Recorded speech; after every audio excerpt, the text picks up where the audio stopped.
No Joe in the building, so I'm going to make sure all the sound is good today.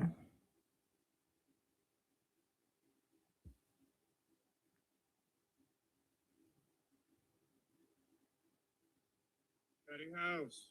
Oh, we got sound. We got a show to do. Yeah.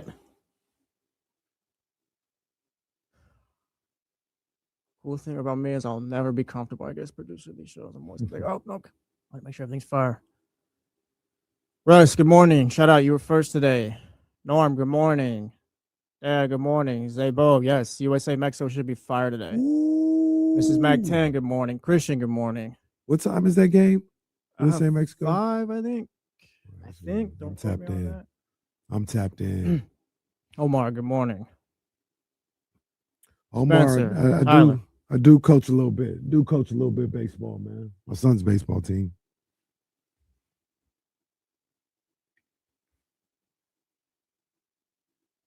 About a minute and some change out. Tyler, the Dizzy Zebra was good. I saw Zebra met Malik Monk the other day.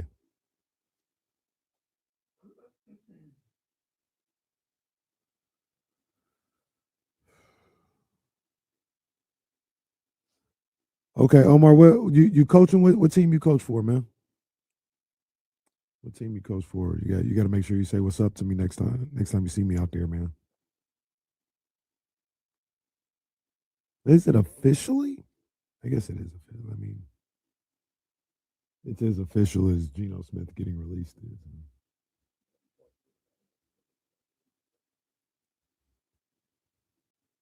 Yeah. Shout out to the base runners. Yeah. Big ups.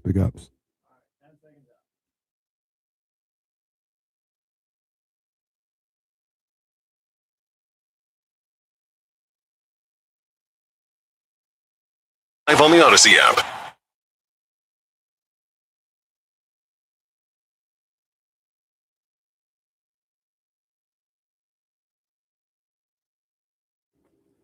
Good morning. Hope everyone had a good weekend. It's The Jump. It's me, Kenny. Kyle Matson is in Japan, probably.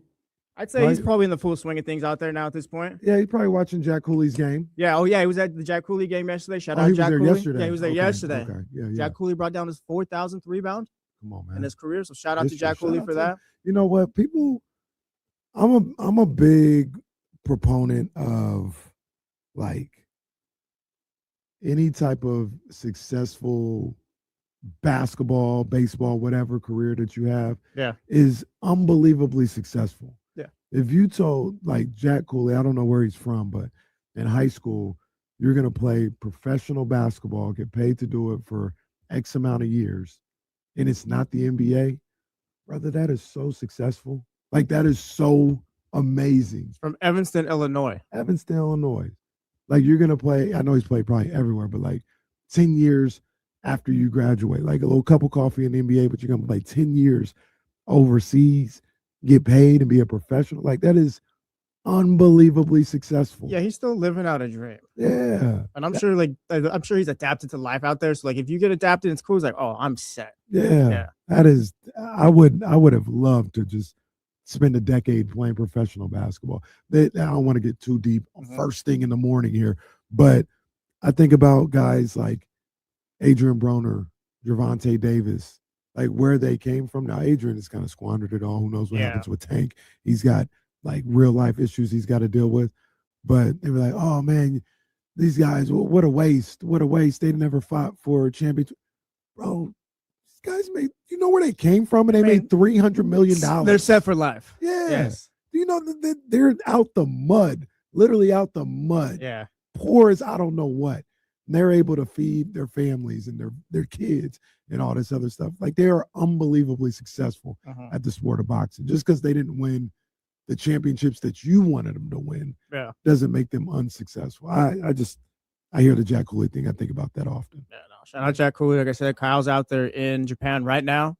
We're here though. Shout out Sacramento. Right. Shout out everywhere that you can listen to the show in Sacramento, outside of Sacramento. That's YouTube, right. Twitch, Odyssey, pretty much TuneIn app, your HD2 radios everywhere. 916-909-1320. The Mojo's local tap in kitchen studio text line. Tap in, call us there. I mean, we're everywhere. Got a question for you, Jesse. What's up? Do you think we see the sun in this show today? Oh, maybe not. I haven't been. I just look back. I think we will. Maybe towards the end. Maybe like around 8:40, 8 o'clock. It's not gonna. Yeah, someone will come out that late. I thought it was pitch black out there. No, I see the sun. Remnants of the sunrise. This is the first year I think in my adult life where I'm like, yeah, daylight savings is pointless. In which way? We don't need it. Just have one time. And I know it's which time would you want to have? Would you want to stay here? We can stay here. If we're gonna stay here, just whatever. We got to pick one and just stick with it for the rest of our lives. I'm with it. Let's stay here. Yeah, just stay here. I like more light later. Yeah. So I don't have no problem getting up early and it's still dark out for a while. That's fine with me. I'm okay with that. But I don't like, oh man, it's dark at 5:30. Yeah. What? Nah. Let's stop that. Stay right here. Yeah. Arizona got something right. Yeah. No, yeah. Shout out Arizona. They do that right. But it's the first time it's like, all right, this is kind of ridiculous. Why did I lose an hour? I'm almost 30 years old. Why am I losing an hour of sleep? I'm almost. But I mean, shout out to the Kings yesterday. And shout out to the Kings fans. I mean, it depends on how you feel about it. We'll talk about it. But Kings beat the Bulls yesterday. It wasn't even really much of a game. I think Bulls are 2-13 since February 1st. That's about the time of the trade deadline, maybe a few days before. But point being, the Bulls have been really bad. Kings win 126-110. I mean, if you are keyed in on Maxime right now and the development and stuff like that, you're happy. If you're worried about the bottom of the standings, you're probably coming out of that game a little frustrated. You are for sure. So there's a couple things going on. I end up going to the game last night. Oh, I saw that. Yeah. Where did you sit, Kenny? Where did you sit? All right, so man, I get to be D'Lo right now. Where did you sit, Kenny? Tell everyone. All right, man. Look, I knew this would happen. I was like, I ain't beating the allegations. There's no way to beat the allegations. I was courtside. Shout out to my girl Linnea. Me and the wife, we went there, hung out with Linnea and her husband, and watched a good game. Watched a great game. Look, all jokes aside, I ain't never sat there before. That's different. Yeah, I haven't been there either. That is different. That is different. Those seats too. Like we were sitting there. The wife, Russell Westbrook was right there. She's like, "What's up, bro? What's up?" Like that's different. I didn't sat courtside once or twice. I ain't never sat there. That's different. Were we good with the referees? How was it? Did they make good calls, or were we yelling at them a couple times? No. The rest was good. I mean, the Kings were up for by 10, like most of the time I was watching. So yeah, it was there was no issues there. One of the highlights was Russ was taking the ball out. He was taking it right there. I said, Russ, hey, Russ. Hey, man, rock the baby on these boys one time. And he pointed at me like, I got you. Oh, yeah. I said, rock the baby on these boys. He said, I got you. I got you. And the funny thing was, he tried to do it the very next play, and he had to pass out of it and get a turnover. It didn't happen, but a couple of times later, he went down there, went to the post on what's my name, Buzelli. How you say his name? Buzelis, I think. Something like that. Yeah, right. We'll go with that. Yeah, got him on the block. Went to the work, layup, rock the baby. I said, hey, there we go, rock the baby on them boys. So that was dope. Shout out Russ, friend of the show now. That's my dog. Yeah, he like us. Of course, yeah. He like us. Yeah. Oh. Sounds good to me. Yeah. But no, that was dope. But I say all that to say, I say all that to say, whether I was sitting there or at the top of the building, I'm always when I'm there, I always want to see them win. I always get wrapped up in that. I want to see them win a game when I'm there. And I don't, I don't really worry about where it's at. I would love to have the number one pick. Don't get it twisted. I would love for the Kings to have the number one pick in the draft. But it's always and will always be for me, get it right. You have to get it right. And there are so many examples over the history of the draft where Hall of Famers are picked 1 through 32 or 1 through 60. You just got to get it right. And I know how it'll feel. I feel the same way. Well, that's the thing, Kenny. I'm a fan, and you've already talked about Darren Peterson. We've already talked about AJ DeBonsta. Now, Darius Acuff Jr.'s came into the mix. Yeah. There's all these players right here at the top 5, and it's less about, you don't get the number one pick, but more like, you won a couple games. Now you might get the 8th pick. It's like, you're right. You still have to pick the right guy, but I'm still gonna freak out, man. No, I get it. Yeah. I absolutely get it, and I know how that will feel. I know because I'll feel the same way. I'll like the Kings get that 7th pick. I'll be like, oh man, for real? 7 after all of that? After all of that? Shout out, Cat. They needed to do some work yesterday. Yeah. It's a bad loss for the Knicks. Hey, The way they got beat down. Eastern It's a Conference. bad loss. Eastern Conference. Hey, watch your back. Oh, Jayson Tatum is here. I missed the game yesterday. Did he get hung on the rim yesterday? No, he didn't. He's fine. Okay. Yeah, he's fine. He had 12 in the first. Excuse yourself. He had No, 12 in the I'm first. just asking. Finished the game with 20, but that's neither. I'm just asking Like because I said. Friday, I got hyped. And then he He had the made the putback. move. And then he had the putback after. He did. And He then made had- the move. I said, yeah. "Oh, Tatum back! Oh, he's bringing a hammer!" And I got a little scared after that. I was like, oh, no. it's okay. He's gonna be. Yeah, He's good. gonna He's be good. fine. Yeah, he's Gonna be fine. He got 20. You know that's my boy. You know I ain't gonna say nothing bad about You Tatum. snaked this on. No, that's You snaked this on. my boy Tatum. I'll whatever. mess around and get a Celtics jersey. I'm not even I'll gonna get a acknowledge Tatum that. 0. I'm not even gonna acknowledge that. I'll That'll get a never Tatum happen. 0. No, that'll never happen. It'll be down the line, No. but I'll get a Tatum 0. That's No, my boy. Down the man. line. No, there's no line. There's no line. You'll finish The Office before that. You will. There's no line. That's not even gonna happen. I would have acknowledged That's my boy, man. it. But to the point, I mean, I know how that will feel. Yeah. But I will tell you right now, I will quickly pivot to just get it right. Just get it right. Donovan Mitchell was 11th, in the draft. I think he was taken 11th. Potential Hall of Fame player. You've got a number of different guys all throughout the history of the draft. Think about it like this. Kings fans. The year they tried to tank to have the worst record in basketball, I think they won 17 games that year. They were going after Blake Griffin. It didn't happen. They got the worst possible selection they could get, like the draft position they could get, I think was 4 or 5. You ended up with Tyreek Evans. You ended up drafting the rookie of the year in Tyreek Evans. But it's not the end of the story. Who ends up being the best player out of that draft? I can't remember. I think it's 7. Stephen Curry. Ends up being one of the greatest players to ever play the game of basketball. You know what I'm saying? And at a number of different points when evaluating that draft, you would have looked at it like, oh man, Tyreek Evans is the best player in this draft. He just won the rookie of the year. Oh man, Blake Griffin is great though. Oh, he can't stay healthy. Wait a minute, this kid in Golden State might be like, you just don't know, man. Yeah. You just don't know. And you just got to get it right no matter where you're at. I really don't think they'll fall that far down. I don't. Like even if they get like the 3rd worst record or something like that, I think they'll be 3, 4, or 5. Like I don't think they'll fall down to 8. I was looking earlier at Tankathon, and I think the percentage for top 4 is 50% for the 4th worst record. So if you got the 4th worst record, you got a 50% chance that you stay in the top 4. Yeah. If it's the 3rd worst, I think it's like 51%. Excuse me, I got it right here. 4th is 50%. 3rd worst is 50.3. And if you're one of the top 2, you have a 52% chance of being the top 4. Obviously, you think about the worst case scenario. I don't think they'll fall down to 8 or 7 if they end up having a 3rd worst record. Yeah.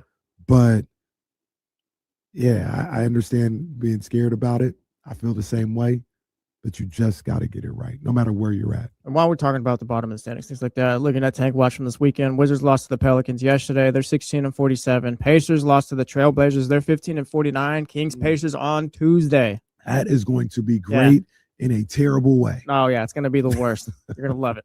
Nets beat the Pistons on Saturday. That Nets was beat the Pistons. Yes, crazy. Nets won. The Nets beat the Pistons 16-47. They were down they're 16-47 in that yeah. game. Yeah. Yeah, Nets record 16-47. Jazz lost to the Bucks on Saturday, 19-45. And then just doing the Grizzlies don't have their record, but Grizzlies lost to the Clippers. Looking at these worst records, these percentages are just nasty. The Kings have a 231%. That would be awful in baseball, like as a baseball hitter. Yeah. You batting 231. Oh, And that's kind of that kind of leads me to my next point or my next thought after yesterday's game is you can check Twitter and we're always just checking on what Kings fans are saying, things like that. And then you see the tweets where it's like, oh, the Kings don't know how to tank and I can't believe they won and they're gonna fall out. And I get that. I get that completely because we just talked about it. Like, you don't want the 8th pick or anything like that. You want one of these top 5 picks. But I ask just those fans, what else can the Kings do at this point? They're already the worst team in the league. Like, do we like Max? I'll pull up his numbers again right now. I think he had 20 and something. But point being, like, are we just gonna pull Max? Is Max playing well right now? Are we gonna cut the development there? Right. Or like, just what avenue are you gonna take other than just, I guess, kind of accepting it? Max was 26 and 11. He was hooping last night. Yeah, he was hooping. We'll talk about him a little bit later too in the second segment. Reminds me also we got Chris Biederman at 8:00. We'll be talking to him. Kings, Niners, and a little bit of Sac State, but. It's just they're already the 15 and 50. They're already the worst team in the league. There's just not much else you can do here at this point other than, I guess, just accept it. Yeah, which is tough. But yeah, it's like, what else are you gonna do? You want Isaiah Stevens playing the last few minutes of the fourth? Like you're like the Kings will probably catch a fine for that. But is that what you want? You combine that with the fact that you're going up against the worst teams in basketball. Yeah, like I said, the Bulls are like 2-13, I believe, since February 1st. Yeah, you've got 2 against Brooklyn. That Eastern Conference juggernaut that is the Brooklyn Nets, taking down the number 1 team in the East. But you got 2 against them. You got obviously Indiana on Tuesday. I think New Orleans is in there again, but I think New Orleans is way better than the Kings, so you don't have to worry about that. But yeah, you're gonna play these teams that you have a really good chance of beating, and there are times when Russell Westbrook is going to play like he did last night. You talk about Maxime Reynaud and the way that he's playing. Daquan Plowden, 16 points again last night. Like, he's continuing. Just kind of making the most of his opportunities last couple months. Yeah, I think he's a good ball player. Like, he can play. Malik Monk, he's going to play. Like, you could say bench him, but he's going to play these guys. DeRozan was sick. I know he'll be back in the lineup. Like, you'll be better than some of these teams that you're going to play that could get you 4 or 5 wins towards the end of the season. It'll take you out of the top 4. But to your point, outside of Isaiah Stevens, like they've got 4 guys that are out for the season with surgery or something like that. 4 starters. Damn, they're like, what more do you want from me? The Kings were saying, like, there's nothing else they can do, and it's kind of like you've kind of already gotten what you've wanted so far. They are at the bottom of the standings. Now it's just a matter of they might pick up a game here or there, but like you said, they're playing bad teams. Shout out Aaron Mick, always active in the chat. It says Washington and Memphis is playing nobody more than 25 minutes a night. And talking about the Kings, that's not tanking. Like I said, what do you want them to do? Right. I guess what would be your solution? Are we just putting a cap on Maxime right now? Are we just putting a cap on Russell Westbrook? Okay, then who's your point guard after that? I guess we can run with Kevin Carter and Killian Hayes. But again, if the NBA sees that you're tanking and all that, they will find you. Right. Adam Silver is not messing around at this point. It seems like there's going to be some changes coming up this offseason, so we'll see. But it's just, I don't know. We see like, oh, you want to develop the guys, young guys and all that. And then they play well. And then the Kings happen to end up with the most points at the end of the game. And it's like, nope, this is bad too. And it's just kind of like, it's tough to pick both sides, I guess. Yeah, and once again, these guys that are playing, I try to remind people, they don't care about your draft pick. Yeah. Like they don't care. If Maxime Reynaud is out there hooping, he's gonna stay hooping. Like he's not gonna, let me slow down a little bit. Because I'm playing too well. Daquan Plowden trying to play for his NBA life. Daquan Plowden, Precious. I mean, Precious has been in and out of the league. He was signed during the season. I think it was a little bit early in the season, but point being, Drew Eubanks, those guys are playing for NBA contracts. And to a certain degree, no disrespect to those players, but Precious Achiuwa, Daquan Plowden, Nee Clifford, Maxime Reynaud, even though they're good, they're no more nondescript than Ubaselli or Okoro or Colin Sexton or Trey Jones. Like the Bulls have the same nondescript players out there yesterday. Indiana's got a good number of nondescript players out there. The Kings are putting out as many people as they but as many people as you would want for them to put out to give them the worst opportunity to lose. They just an 18-year veteran in Russell Westbrook out there on the court. It's the same prime Russell Westbrook that we're saying they're putting out here. This guy's 37 years old or something like that. Same with DeMar DeRozan. These are guys at the end of the road. Yeah. And you're putting them out there. But number one, they play hard. That's a testament to their character and to Coach Doug Christie. And number two, somebody's got to win these games when the Kings play the Bulls, when the Kings play the Pacers, when the Kings play the Nets. There is no tie. Somebody's got to win the game. And unfortunately for those Kings fans who want them to lose a bunch of games, they got about 5 more games against those guys. They're gonna play the worst teams in basketball. Let's just bring it full circle to your earlier point. If they do happen to win those games, Scott Perry's entire plan can't be contingent on them landing a top 3 pick. Right. It can't be, oh no, they didn't land a top 3 pick. Now this is all over with and they're screwed. It's all done. Get Scott out of here. Like, it's over with. Like, no, you can't. That's just not the way it goes. So if you do land the 5th, the 6th, the 7th, or the 8th, all right, Scott still has to get the right guy. And then you move from there and figure it out. But it's not like it's all over with and the world's over if the Kings don't let a top 3 pick. No, you got to be on your scouting game. You got to be on your interview game with these guys, and you've got to find the guy that will fit best with this organization. And, you know, there's an aspect of all this, and we'll talk about this a little bit more in depthly a little later, but is all this a blessing in disguise? Potentially. What do you mean by that? This year, this season. Is it a blessing in disguise that you were able to, let's just say, for argument's sake, I know we can talk about worst case scenario, talk about best case scenario. Let's just put them at the 4. Let's say the Kings get the 4th pick in the draft. Man, you get the 4th pick in the draft and you add that to a team that's going to come back hopefully healthier than what we saw this year, because I know the Kings are who they are, poorly constructed roster and all this other stuff. One thing that I think people do dismiss a lot, which is a little unfair, is the injuries to this team. I don't think this team fully assembled is a 15-win team. I don't think so. What I do believe is a team that is fully assembled with Domantas Sabonis playing 75 games, Keegan Murray playing 75 games, with DeRozan, with Zach LaVine, Russell Westbrook, Malik Monk, all those guys staying healthy for the majority of the season. I think that's a team that's battling for the play-in. Not a great team, but I think that's a team that's battling for the play-in. They haven't had any of those guys together at all year long. So the thing about it is the depth. And if those guys aren't there, one piece isn't there, everything can go to hell, which it did. And we saw that repeatedly.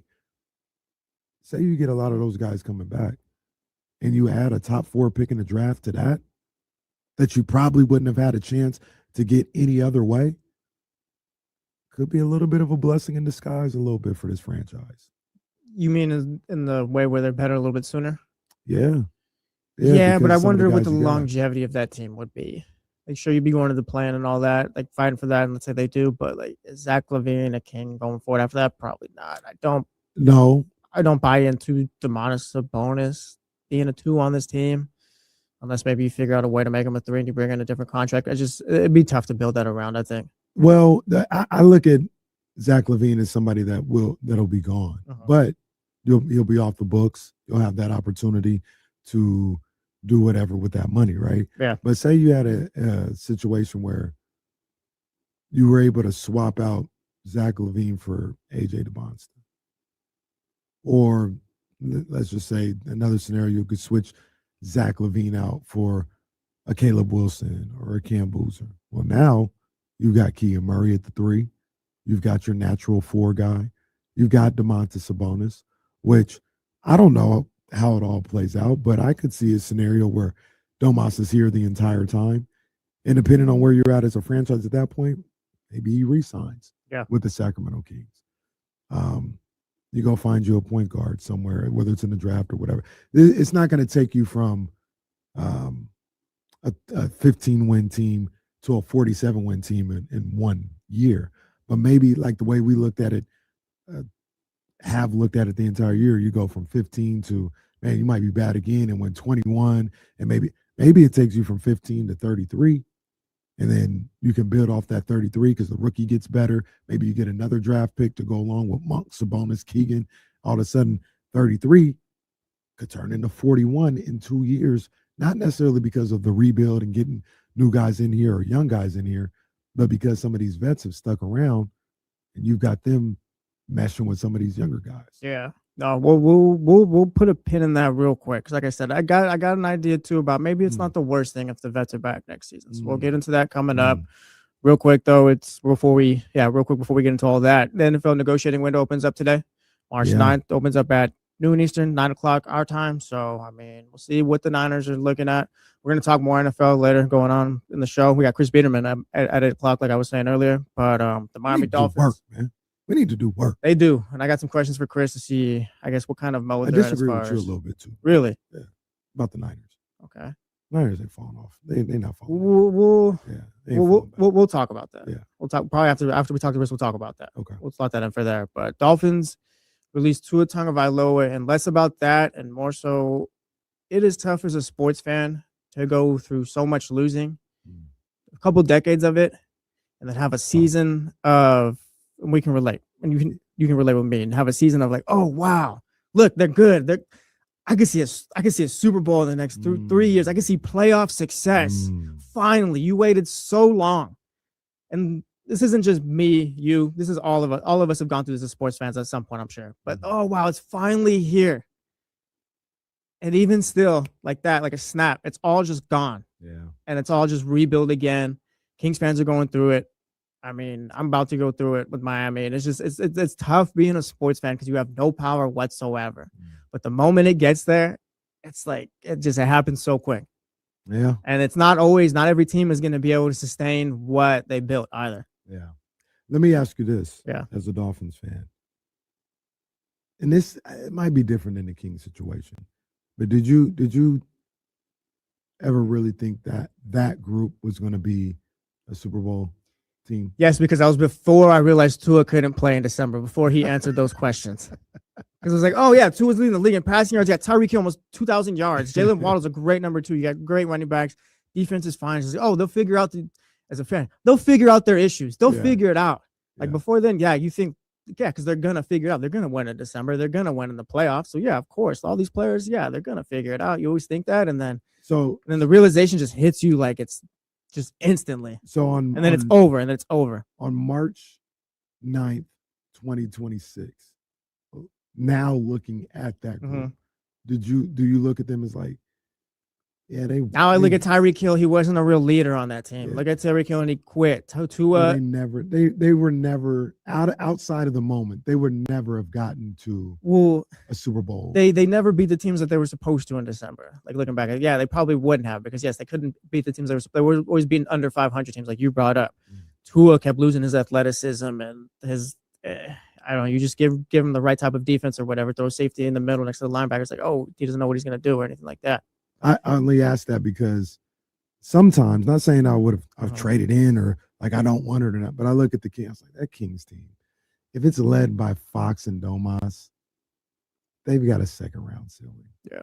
Like you've got Fox, who I love and think is a fantastic player. He's not Anthony Edwards. Like, that's not who that is. And while I would take that and you just keep winning and the Kings just kept getting to the second round for 7 years, I'll take it. Like, I'm with it. I'm not throwing it away. But now, and this could be your case with the quarterback, now you have the hope and the potential of getting an Anthony Edwards type guy at the top of the draft, whether it's Darren, AJ, Cam, whoever, A-Cup. Like, you got a guy that can be one of those guys. And now the Dolphins, as much fun as it was, you could set yourself up for getting a true franchise quarterback. No, definitely. It's kind of, you look at the Denver Broncos and hope they kind of take that, but it's the hope that gets you as a sports fan, because you bring up Fox and Sabonis, and I have too, and it's just kind of, in those moments as it's happening and as the good things are happening, you kind of ignore the issues and like, no, they'll figure it out. and then they just never go away, I guess. No. But either way, I mean, we got plenty more to talk about. We're going to get back to the Kings. Why bringing the vets back might not be the worst thing. Kenny has his reasons. I have mine. We'll be talking about that. World Baseball Classic has been jumping off. We're going to get into that too.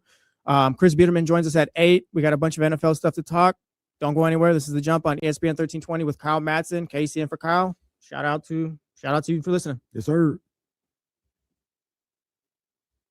All right, we're good. I like to play. Gotta work on those outs, guys. You'll get there. I deal with that sometimes on 102.5. Because I don't want to do the thing where it's like, oh yeah, we'll be back. So I try to end it on something good, or not something good, where it's like, yeah, we're talking about this. All right, good morning, everyone. Hit the thumbs up. Shout out to you guys for being in here. People already in here fighting, taking shots at each other. It's 7:30. Come on. What's up, Michigan? Securing, that was completely uncalled for to call Doug an idiot. And I know you're not a media guy. You're more of a fan, so I guess fans get more leniency to say whatever, I guess that's the argument. But that's the kind of stuff like Russ is talking about. And that's the reason why it's like people, professional athletes, I believe, kind of ignore fans or anything else like that sometimes, are kind of dismissive. Because number one, you hear people say stuff like that, like, oh, he's an idiot. And it's supposed to roll off your back or whatever, but that doesn't make it always easy. You know what I mean? So yeah. I can imagine if I was a professional athlete and Jesse came up and talked to me, Jesse might pay for the sins of securing the Carter. Because I see securing the Carter calling me an idiot. Jesse comes up and says, what's up? Yeah, all right, man, what's up? How you keep it moving like that? So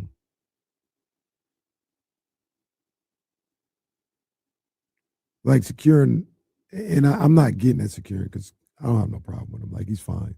But he says that as if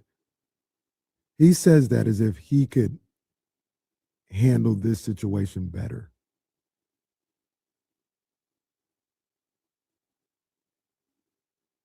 Like, he got more knowledge of the game, of how to deal with personalities than Doug Christie. And you can say he hasn't done a good job or you disagree with it or whatever. It is but tough, you ain't though. got to call him an idiot.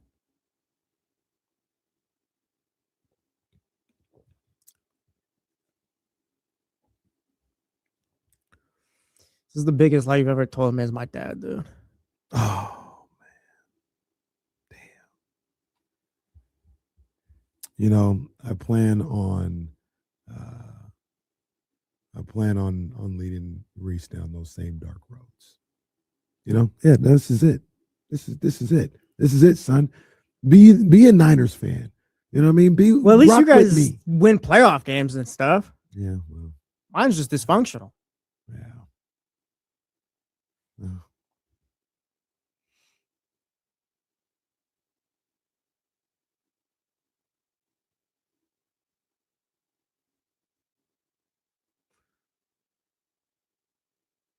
Yeah, Securin, you just don't have to be disrespectful. You can disagree. You can not think he's done a good job, but calling somebody an idiot, that's not okay. Like, I don't like, and this is the type of stuff I'm talking about. Like, I don't think you would see Doug Christie in the street and be like, "Hey, Doug, I think you're an idiot." Yeah, that wouldn't work. But with an avi of somebody else on YouTube with no real name behind it, you can say whatever you want. I'm with you, Michigan Wolverines. Shout out, go blue. You know what I'm saying? Going into that Big Ten tournament, #1 seed. You know what it is. We ain't playing out here. Stop playing with us.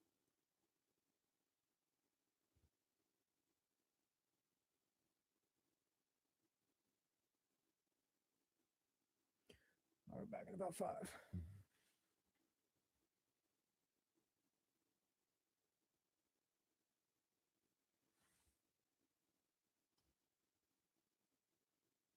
Madsen and welcome back to The Jump with Kyle Madsen and Jesse Tapia. Yes, it is. It's The Jump with Kyle Madsen and Jesse Tapia. No Kyle Madsen. He's around the world somewhere in Japan. Casey's in for Kyle, and we've been talking Kings. We'll get back to the Kings, talking about the vets, why I think it's not necessarily the worst thing for them to be back. Don't jump me for that, but yeah, we'll be talking about that real quick, though. Real quick. Let's talk some baseball real quick. Let's talk World Baseball Classic. Let's go. Just a couple quick thoughts. The Dominican Republic team, and I have nothing to put this up against, and maybe you can help me, but so yeah, Kenny's doing that. Kenny's dancing like he's on the team right now. Yeah, that's it. Shout out to the stream if you caught that. Shout out to the radio if you want to catch the stream. Oh, boys, we get yeah, no. So that's perfect. You're caught up. You're caught up with the Dominican Republic.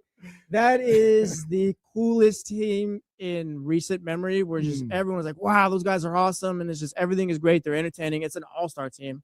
I mean, 1 through 9, all pitching. It's just legit. It's one of the coolest teams of all time. And like I said, I don't know what to put that up against or what to compare it to, but just it's been a lot of fun watching them play baseball. Oh man, it's like a big old family playing baseball. Yeah, they have my attention when they played that exhibition game in the DR. Yeah, and the vibes that were going on there was unbelievable. Matter of fact, MLB is talking about they want to play some games in the DR after seeing that. I can understand.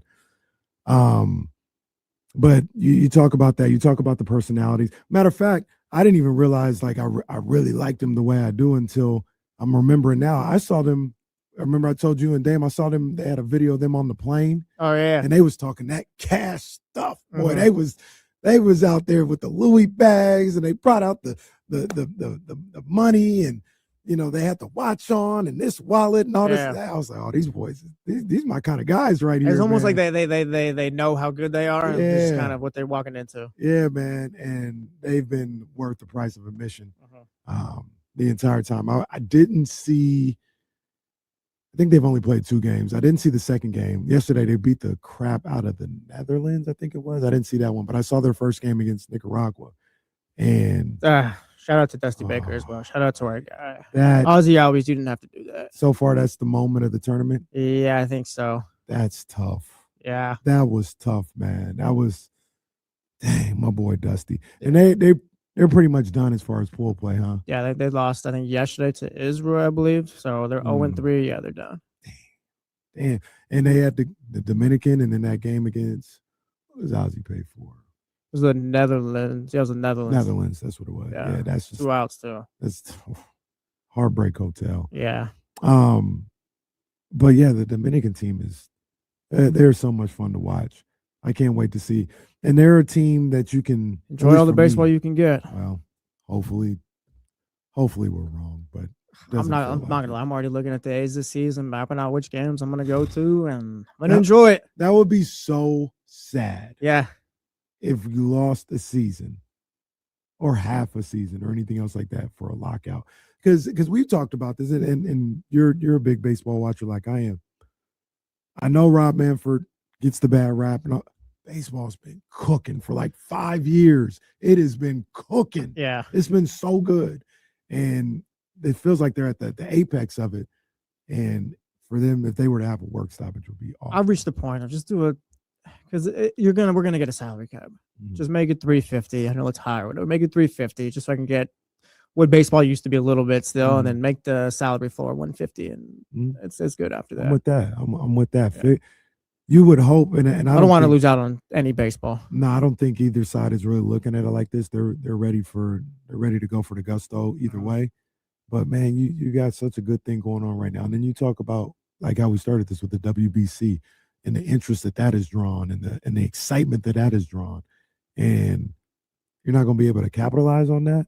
That's going to be very disappointing. But we do have baseball right now. The WBC is going on right now.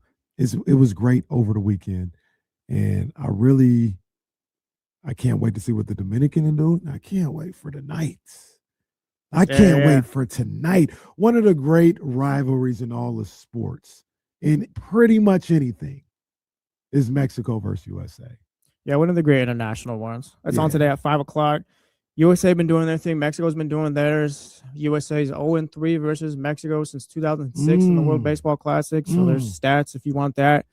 I mean, yeah, this World Baseball Classic has kind of had a little bit of everything. Yeah. And then you got the game tonight. Did you see Brazil's pitcher on against the US? I think it was on Friday or Thursday. Point being, I was like, I'm watching. It's like, wow, this kid looks really young. It's almost like there's a it's almost this kid looks like he's a kid. It's pretty crazy. Anyways, next day I'm scrolling through Twitter. Yeah, Brazil throws out a 17-year-old pitcher that gets Aaron Judge to ground out in a double play, bases loaded double play or whatever. And it's like, wait, he really was a kid. 17 years old. Do you know his dad? Are you familiar with his dad? No. Jose Contreras. Oh, he was one of the, well, at least in my memory, one of the first guys. He wasn't the first, but he defected from Cuba. Was he a White Sox? White Sox. I believe he was a Yankee first. And he was like one of these great guys. And I think he defected over to the United States to play in MLB when he was, I think they reported him at like 37. He might have been 7 years older than that. Yeah. And still was out there dealing. And his son, 17 years old, playing in the World Baseball Classic. That was pretty cool. Yeah, it's insane. Did you see Ramirez's kid is on there too? Luca Ramirez. Yeah. Yes. Off Logan Webb. I said, oh no, that's how he started off, Logan. Logan started dealing after that too. Like he was killing in that opening game for Team USA. But I didn't know that was Manny Ramirez's son until later. I was like, oh, that's crazy to see these guys and their kids out there playing and being as good as they have been. Yeah, and then last thing before we get back to the Kings right now, I'm talking about the vets, but last thing on the WBC, I disagree with Bryce. Well, it's Bryce Harper's opinion, so I don't disagree with anything, I guess. It's just I think otherwise. But well, you don't agree. I don't agree. Yeah, well, just for it's his feeling, so he feels but you get it. But he says that the WBC is cool, paraphrasing him, but he wants to be in the Olympics. That's kind of where all the eyes are at, wherever he wants to be. And I mean, I get it. Maybe you're trying to technically he's right. Yeah, like you're trying to work that angle and stuff. Like sure, like yeah. But it's also it's not the same. It's not as good as I was talking to you before the show about it. Like for soccer, the World Cup takes precedent over the Olympics. Like the Olympics is fine. It's not like you get to send your full squad to the Olympics. The Olympics you get to send an under 23 squad and like 3 vets. But still, like make the WBC your tournament, and maybe you can go play the Olympics. But I don't think like one is bigger than the other. Like the Olympics is bigger than the WBC. Like for baseball, it's kind of your thing. If you want to play the Olympics, that's fine. But yeah, I guess I disagree with how he felt. I disagree as well. Right now, the WBC is once again, it's a big deal. I feel like people are watching. Like the Olympics is the Olympics, and you look at the casuals, but like I feel like you're getting a decent amount of eyeballs for this too. No, for sure. But I also it's a fraction of what you would get in the Olympics. Even like you talk about, the World Cup is different because I actually think you get the same amount of viewership that you do for the World Cup. Like, so that's different. WBC isn't the World Cup. Yeah. So you're getting a fraction of the audience and attention for the WBC that you would get for the Olympics. So I understand the premise of what he's saying, but unless you can just literally take everything about the WBC and put it into the Olympics, I don't think the energy will be the same. I don't think it would be as good of a tournament as what we're seeing right now with the WBC. I understand wanting to get a gold medal, being a baseball player, having an opportunity to get a gold medal. Yeah. An Olympic gold medal still is what it is. Like that is sacred, hallowed ground for an athlete. So I get it. But WBC, to me right now, is way more prestigious than, as far as viewership and stuff, than watching baseball in the Olympics. Yeah. So it is an interesting point though. Like if I could imagine, if you could take what you're seeing in the WBC and put it in 2 weeks in the Olympics, who's it? Like, I'll ask you this. Say they were able to play in 28. Would you get the same energy? No. You don't think so? No, because you're just going to be in one spot, I feel. You are, but people from all over the globe will be traveling for that. So I'm with you. Like, you see what you got in Miami, and you got the guys, people from the U.S. is diverse enough to where there's a lot of different cultures and stuff out here where it's like, yeah, you can have it all around here. You can go to the Dominican Republic, things like that. But if you're just stuck in, say, London for the month or however long the Olympics are, like, yeah, you'll get some fans, but I'm not sure you're getting like just everyone out here. As opposed to getting a stadium full of Puerto Rican fans, say in Miami, or Cuban fans or Dominican fans, you could have one location where you have the Japanese fans, who we see that how they've turned out for that part of the WBC. Yeah. The American, Mexican fans, you see how they've turned out in Houston, and you get the Puerto Rico, Dominican fan, all in one place. You know what I'm saying? Think about it that way, like as opposed to 4 different sites and they're turned up in their 4 different sites. You take those 4 nations or countries in their own right and put them all in one space. It might have something. Oh, I hear you. It might have something. I hear you. So, yeah. Real quick before we leave baseball. Yeah. I don't know. Do we have air horns? Let me, while you're talking, let me scroll. Okay. Oh, I think we do. Yeah. Okay. We got him. Some air horns for my guys over at Sac State. Yeah, it took 2 out of 3 against LSU. Man, they went into Baton Rouge and handled business against the number 2 team in the nation. Come on, man. Shout out Sac State. Stingers up, baby. State. Let's go. That's big time. That's big time right there. Shout out to the Hornets. Yeah. Shout out to my degree. Shout out.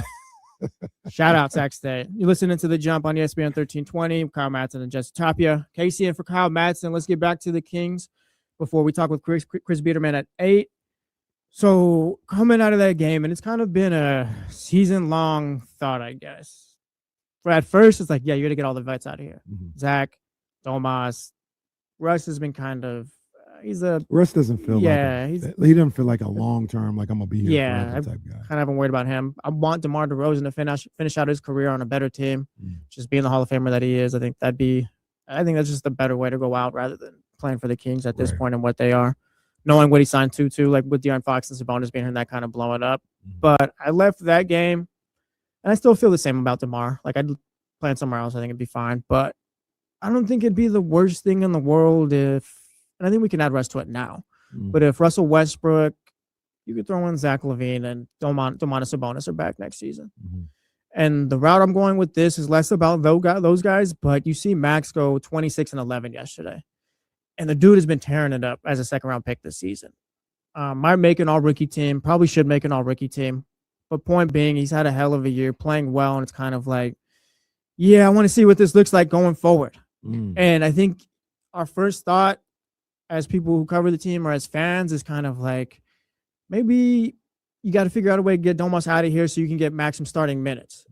And I kind of fell back on that yesterday because I look at it and I'm like, what's the harm in having Max come off the bench for the first couple of years of his career, potentially 3, and just having him become a really good NBA player? And then by the time that Domantas Sabonis is ready to be traded or you are ready to move off of his contract, whether it be in free agency or, like I said, through trade, it's like, all right, Max, you've gotten your feet wet enough. You've been swimming in the shallow end. Now go out here. But like he's properly developed. He's had time. It's not just more so, oh, he's playing well. Get out there. Let's play. And same with Nick Clifford and those guys. I feel like even if you have the vets out there next year, it's not going to hurt, I guess. I mean, we'll see what the injuries and what they look like if you're able to win more games and things like that. But we've seen they've been kind of the worst team in the league. And even when we did see some of the vets, like people weren't necessarily bought in. But I think if you're bringing those guys back, it's not the worst thing for Max and the young guys' development. And Russ, too, we've seen him. We talked about it last week. He's gotten Max involved a lot, had a big impact on him offensively. So I think if you're talking development, like bringing Russell Westbrook back wouldn't be the worst thing. Let me try something out right here. Let me tell you, or let me ask you what you think of this team, this roster. Yeah. Say you're coming back next year with, let me see. Hold on, Rose. 1 second. Want to make sure I have everybody in this situation. Oh, there we go. Say you're coming back next year with a starting lineup of Russell Westbrook, Zach LaVine at the 2, Keegan Murray at the 3, Cam Boozer at the 4, and Domantas Sabonis at the 5, with a bench of Malik Monk, Dylan Cardwell, Maxime Reynaud, Nick Clifford, and DeAndre Hunter. What type of team does that look like? Does that look like a team that pushes for the play-in? It sounds fine. I think they probably, I guess, heater around 35, max out at 41 wins, maybe. If all things go right. If all things go right. Uh-huh. But I think, yeah, I think it's about that. And what? Well, How do because I put this? What does that? What? like it's not a good team or anything like that, and it's barely an average team, I think. And maybe it's just that this year's kind of turned me off from that. But like again, they haven't been healthy. But it's just I'm not like are they bought in on Doug Christie and what he's trying to do? Are we seeing like a cohesive team at that point? That's kind of what scares me too. Let me ask you this about that particular team. Mm-hmm. What don't you like? And I'm not saying one thing one way or another. I'm just trying to figure out, like, if that was the squad, what would you like try to be getting rid of? Still the vets. Like it's not like I'm not bringing back when I say like I wouldn't mind the vets being back. I'm not bringing back the vets with them being part of my future. It's just more. I don't think that I need to rush the other guy, the young guy's development. I don't need to get Zach out here. I don't need to get Domas out here so I can throw Nick or Max into the starting lineup or even Dylan or anything like that. It's less about the vets and just more so I think I can properly develop the young guys. And by the time I am ready to get rid of Zach or I'm ready to move off of Domas, it's like, all right, Nick, Max, they will be ready to go, or kind of it'll be an easier transition for them. And I'm not sure if they turn out to be starters or anything like that, but it's just more. I think you can still develop without having to, I guess, force the issue. You don't need to rush those guys. We talked about Neemias Queta, Sam Merrill, and those guys last week, and they weren't instant stars to the teams they went to. It took a little bit of development, took some seasons and all that, and it's just that's kind of what I'm talking about for the guys here.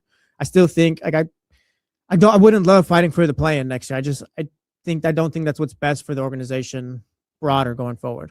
For sure. That's just kind of and like I said, at. I'm just looking at, like you said, the potential of these guys coming back and what that means, what that looks like. Yeah. In that 10-man rotation, you've got 5 of these guys that are quote unquote young guys, right? Like this is what you deem as a young guy. Keegan, Cardwell, Clifford, and Reynaud. Those are your young guys to go along with Boozer, who really is a young guy. The other guys are about to. Yeah. Because Keegan's turning 26? 26 or 27. I'll look that up. Keegan I feels think he's like turning 26. Keegan's a vet at this point, I feel. He's a vet, but like as soon as he hits that second contract, he's still a young guy. If these guys that are playing right now on the Kings are considered young guys, when do we stop considering players young guys? Because to be honest with you, these guys are old to a certain degree, but we still look at them as young guys. Keegan's going to be 26 this year, yeah. He's going to be 26. So, I look at the years in the league. Like how many, like you like if you're a 23-year-old, 22-year-old coming into the league as a rookie or 21, whatever, like 21 is old now at this point. But if you're kind of that, like, yeah, you're older, but also you're still a young guy in this league. And you're probably a young guy until you hit that second contract or until you hit probably your third, fourth year in the league for me. Okay. Fourth year in the league, probably, I think. Okay. So I think 3 years is enough to kind of see what player you are and who you're going to turn out to be. Okay. So even with that, in that criteria, you still got 4 young guys in that. 4 young guys, a Keegan. Yeah, you still got those guys in there, and that seems pretty fair. You know what I mean? I don't know if you want 9 guys under 22 and under playing. I just figure that Max just getting steady time off the bench, whether it be 20, whatever, just give him however many minutes for if you're in the Chat House, it doesn't matter. Give him however many minutes. Just him getting steady time off the bench and just in a steady role, I think is more beneficial rather than, all right, Max, you're our starting 5 now. Good luck. Yeah. And he's played really well this season, and maybe he could handle that next season, but I just feel like the slow development might help this team better than kind of what we've seen. Yeah. I think we're always so quick to rush these guys out there and be like, no, get everyone out. Look, he's tearing it up. And maybe it's just time to take it slow a little bit with these guys. Yeah. So Aaron in the chat says, he's stuck in the middle, right where you don't want to be. So, like, what would, because even in that situation, say you don't bring back. And I don't think you're winning a bunch of games too if you're Zach and those guys are back. I think you're still like lottery and still can get a really good player. But say you move on from Zach and Russell Westbrook, just for argument's sake. You're still looking at 5 guys that are like, if I got those 5 young guys, the way people talk about them and the way, let them cook and all this other stuff, Yeah, I should be looking to be pretty good. Yeah. Once again, outside of Cam Boozer in this scenario, none of these guys are babies.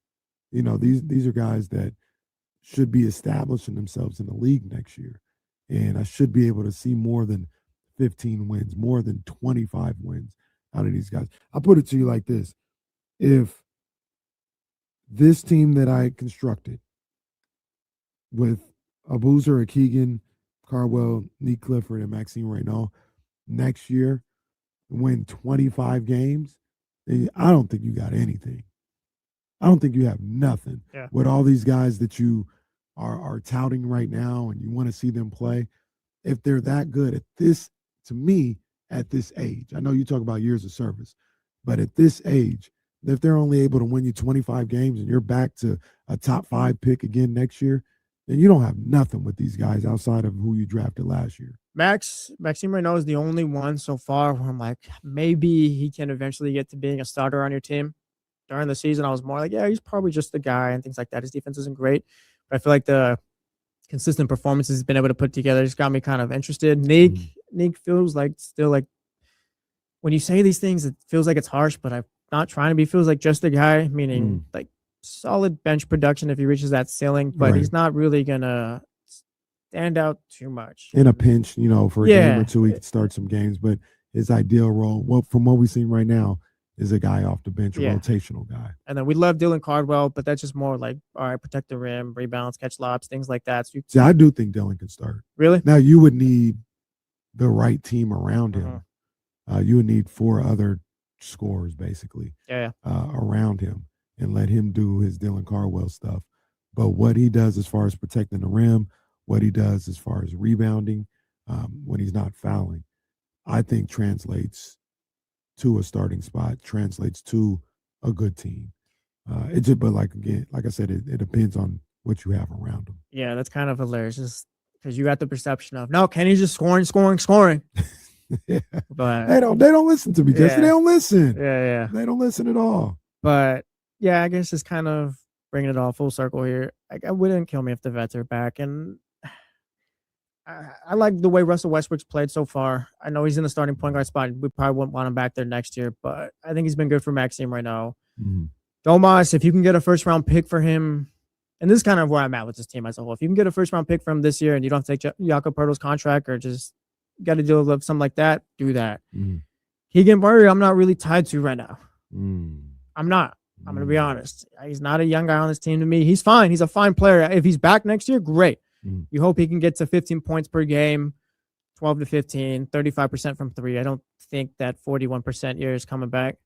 So you hope he gets to that range if he is back. But like I said, I'm not too tied to him. If you're able to get back into the first round, I'd think about that. And then I think we know what it is with Zach. And then DeMar is just, I'd like to see him kind of end his career on a better team. Yeah, for sure. I mean, in an ideal situation, I'd want to not have DeMar, Russ, or Zach on this team because I just don't think they fit the vision long term of what these guys are trying to do. Personally, I'd love to have Russ here.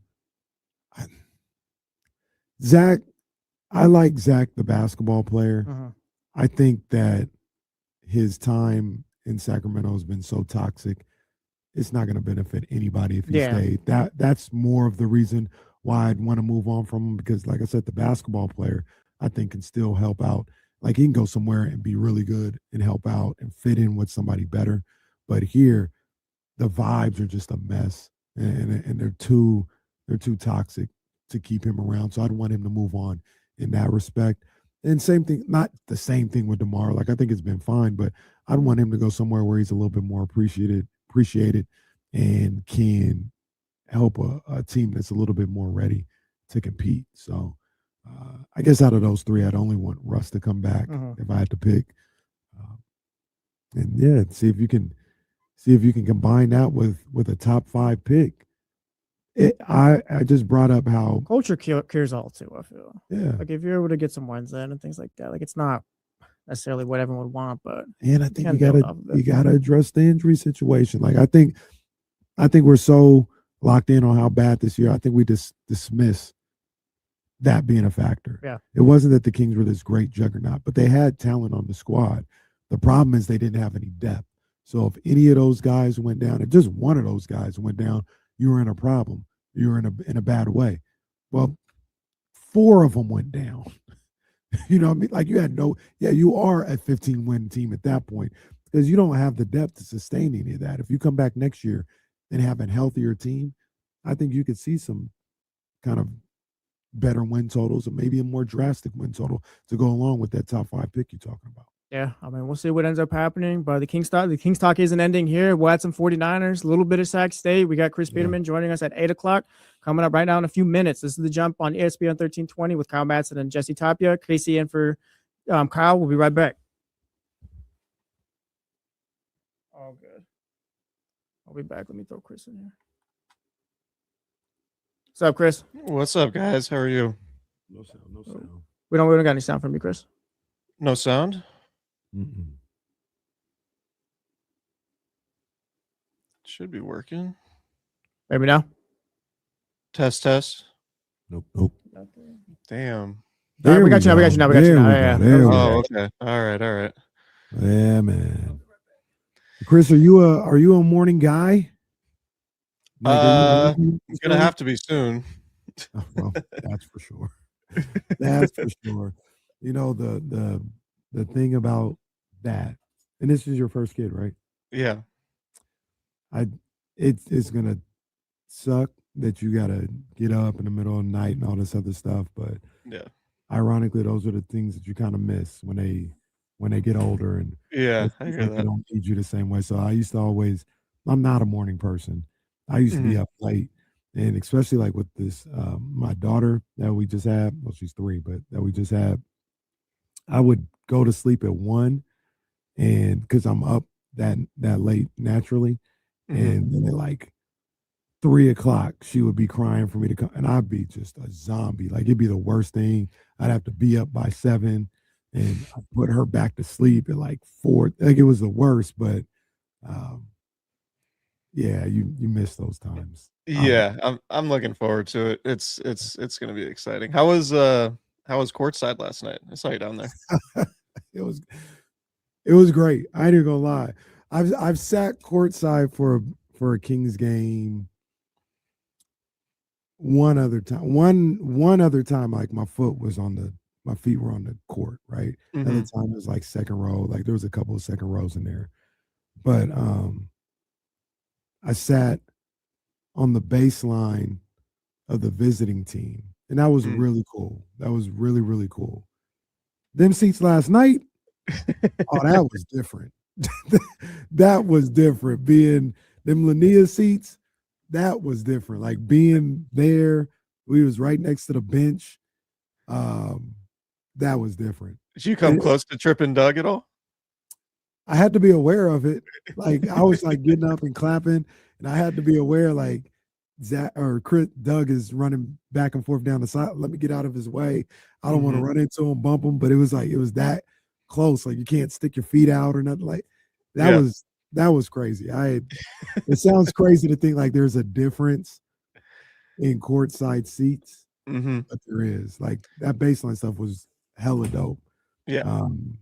But that last night, that was totally different than anything I experienced. I was with Kyle with his when the Luka incident happened. Oh, that's right. That's right. But yeah, I've been fortunate enough to do it a couple times. It's like the coolest thing in sports. But one of the times I did it, it was a random Minnesota Houston game on like a Wednesday or whatever. Yeah. And it was before the Rockets were like really the Rockets, but it was just one of the dopest sporting events I've ever been to, just from the fact being courtside. It's like it's so much different than anything else you can really experience, I think, in any other sport. Yeah, it is. It's a hell of an experience. So Lania, shout out to my girl Lania, man. Big ups to her. She hit me up.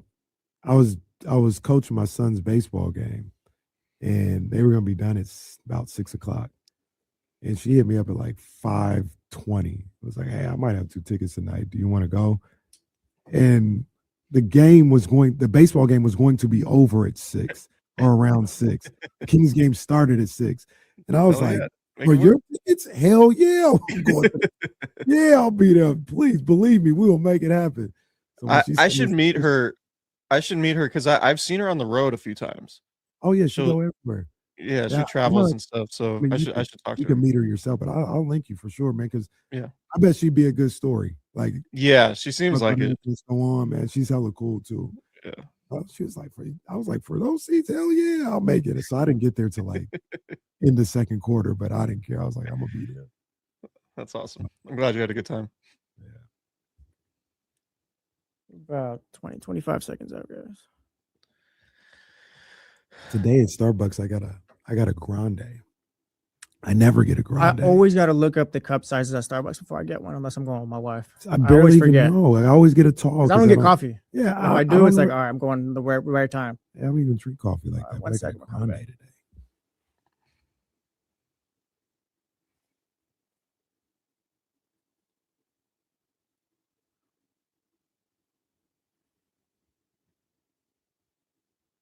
Welcome back to The Jump with Kyle Madsen and Jesse Tapia. Yes, it is The Jump with Kyle Madsen and Jesse Tapia, although Kyle Madsen is not here. Casey's in for Kyle, but we got Candlestick Chronicles and the Sacramento Beast, Chris Biederman, on the show with us right now. What's up, Chris? Thanks for joining us. Appreciate you, boss.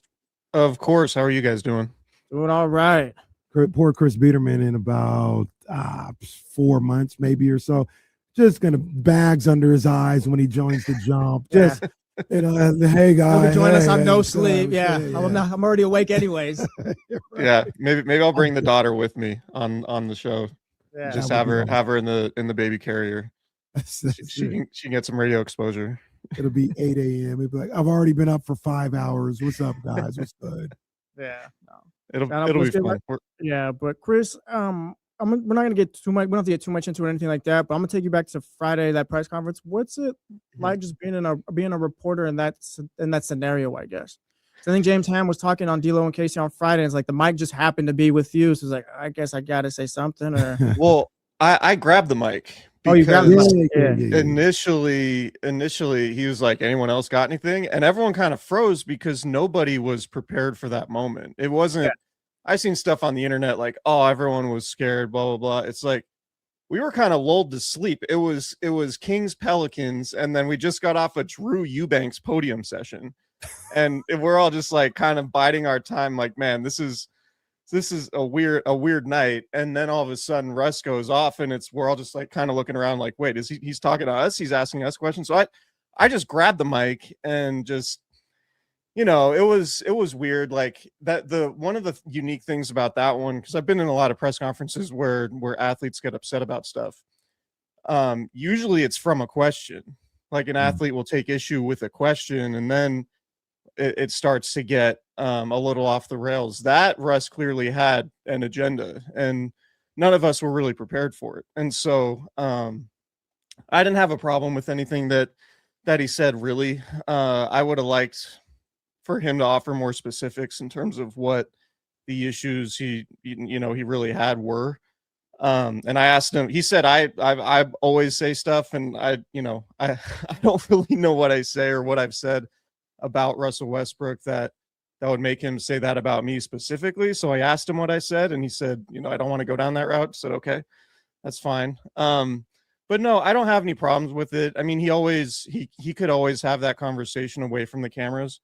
And I think maybe the biggest issue I would have is the fact that like Russ knows that he's got a huge following online. And if he does something like that and singles somebody out, then the legion of Russell Westbrook fans on the internet are going to go after that guy. And so, I think Matt George is his own man. Like he stands behind what he says and he owns all of it. And so, like when you poke the bear, sometimes it won't turn out well, but I thought it could have been a conversation that Russ had, away from the cameras, off the record, all of that, but he had a point to make and he wanted to make it. And so he did.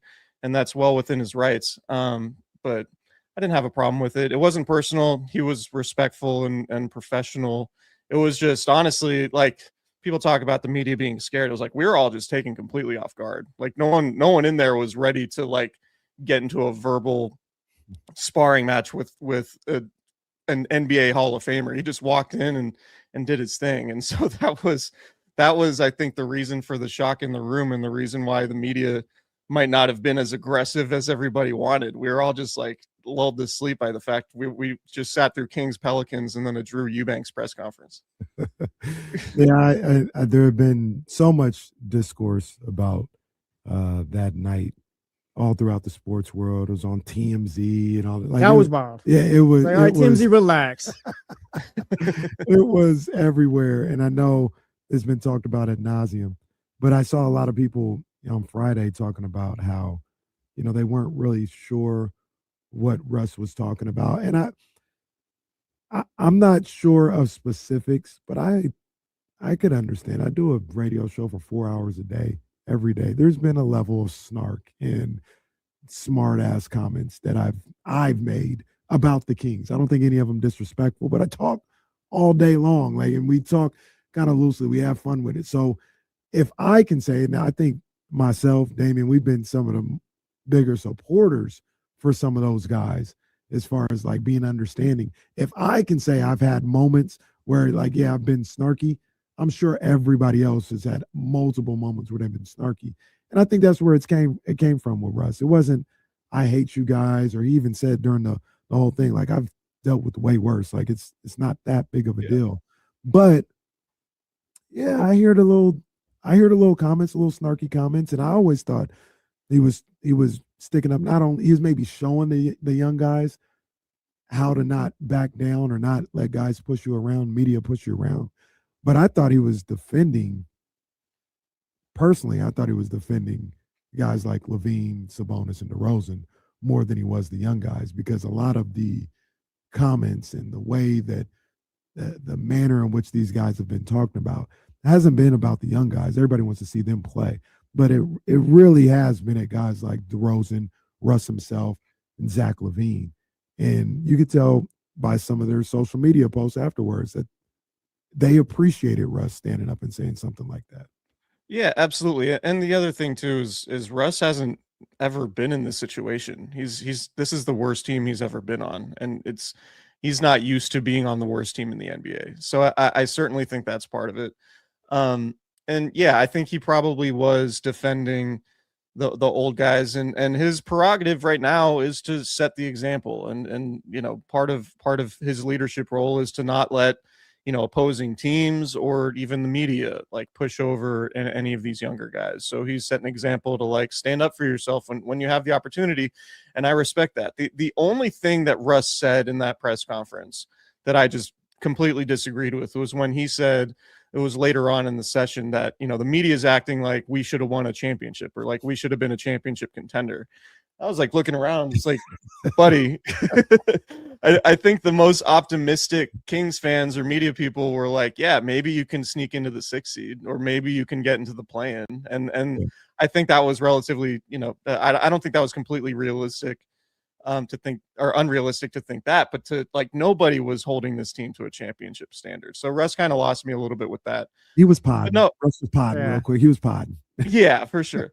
But I was in the locker room before the game last night, and I just wanted to be there because, I wrote about the interaction a little bit. So it was important for me just to show up if Russ had anything else he wanted to say to me. And I was, ready to have that conversation with him, and good on Matt George. Matt George beat me in the locker room. And the first thing he said, he did, was walk right over to Russ and be like, hey man, do you want to talk, or do you want to set up a time where we could chat? And Russ was cool about it. It wasn't that Russ was cordial. He shook his hand. I don't know when they're going to have that conversation, but I think they will. It's a little bit complicated because Matt can't just go to practice because he has his radio show. But yeah, but but it was cordial. The big takeaway is it was cordial, and it felt really heated kind of in the moment and being in the room. But I think as time goes on, those guys will have a conversation. They'll figure it out. And I think the temperature will cool down a little bit. Real quick, I just want to point out kind of what Chris is talking about. And we said this on Friday. I don't think anybody in the media here has been disrespectful towards Russ. And I don't think Russ was disrespectful on Thursday night. I thought everything was above board. Everything was fair. And I'm glad to hear it continue to play out that way, the days afterwards. Yeah, for sure. Russ comes out, has a triple-double yesterday. Kings win. Chris, are you worried too much about the Kings picking up some extra wins down the stretch here, or is it just where you land is where you land, and where you pick is where you pick? Yeah, where you land is where you land. I think there's some value in winning games just for the day-to-day. Like they gotta, they need to pick me up here and there. And these aren't good teams. Like the Bulls defense last night was atrocious, and the Kings had no problem picking it apart, which is, I guess a credit to them. But no, like I think obviously the math says you want to have, one of the worst 3 records, and things are certainly trending towards the Kings still having one of the first 3 records. I think they're 5 games in the loss column clear of the second worst team in the West, and then 1 or 2 of those bad teams in the East. So, they do have the Pacers coming up. I think that game's tomorrow. Yeah. So that'll be, I guess that'll be interesting from that standpoint. But no, just like if you're the Kings, you just want to, I mean, Russ doesn't want to do this, but you want to finish in the bottom 3. And so I don't have any problem with them winning games. I think it's good experience. And I think ultimately, like, karma, the basketball gods, whatever, if you don't end up in the bottom 3 because you do get some wins, but you do get some confidence, some momentum going into the summer for some of the young guys and Doug Christie trying to build this culture out a little bit. I don't think that's like some egregious thing. I think that's fine. And I think building winning habits is never a bad thing. What are your thoughts on another really, really good performance from Maxime right now and what he's been able to do and his development throughout the year? What's the ceiling, in your opinion, for a guy like that? Has it risen the more you've seen him play at that level, or is it maybe not risen because the Kings aren't a very good team? Like, where do you think he could end up in this league after seeing him for 60 plus games and be as productive as he's been? Yeah, I think he could be, a starting caliber center in the league. I think he has really good touch around the rim. I think he's a good offensive player. I think his jump shot, while probably not anywhere close to what it's going to be in the long run, I think could get to a point where, he could knock down some threes and be somebody who can hit some mid-range shots. I wonder about the physicality and the defense. He's not this big, he's not the strongest guy, like, and he has good size, but he's, in terms of like the more physical big centers, I think those are the type of guys that are going to give him issues. But I think, the combination of him and Dylan Cardwell is a little bit promising because they complement each other. They're kind of inverses in terms of like the type of player they are. So if you need a bigger physical center to rebound, you can throw Dylan Cardwell in there when he's healthy. And if you need somebody to score and maybe punish teams for going smaller, you can go with Max. So I'm optimistic about what Max can be. I don't know that he's ever going to turn into an all-star or anything like that, but I think he could. He's a pro. Like he has a pro's mentality. He's a smart kid, and I think he could be in the league for a really long time. And one of the things last night, at least in the first half, it looked like the Bulls were switching Nick Richards onto Russell Westbrook, which was basically taking away any size that the Bulls had away from the rim. And that allowed Max to just eat. And so, he can punish smaller teams and with his ability to finish around the rim, I think that's a good thing for him. And he's showing good things as a rookie. And this is a trajectory that you want to see from a young player, somebody who you hope can develop into maybe a starter level going forward. You're listening to The Jump on ESPN 1320. I'm Jesse Tapp. You got Casey in with me, no Kyle Madsen. The Sacramento Bee Encounters the Chronicles. Chris Biederman on with us. Chris, let's shift over to the 49ers. Elite teams are making moves. Bills brought in DJ Moore. The Rams just Trent McDuffie to the highest paid contract of all time for a cornerback, I believe it was. And I look at the 49ers. The Bears freed up cap space for them to make a move if they need to. And I look at the 49ers. Oh, of course, and the Ravens trade for Maxx Crosby. We'll talk more about that later. But I look at the 49ers like,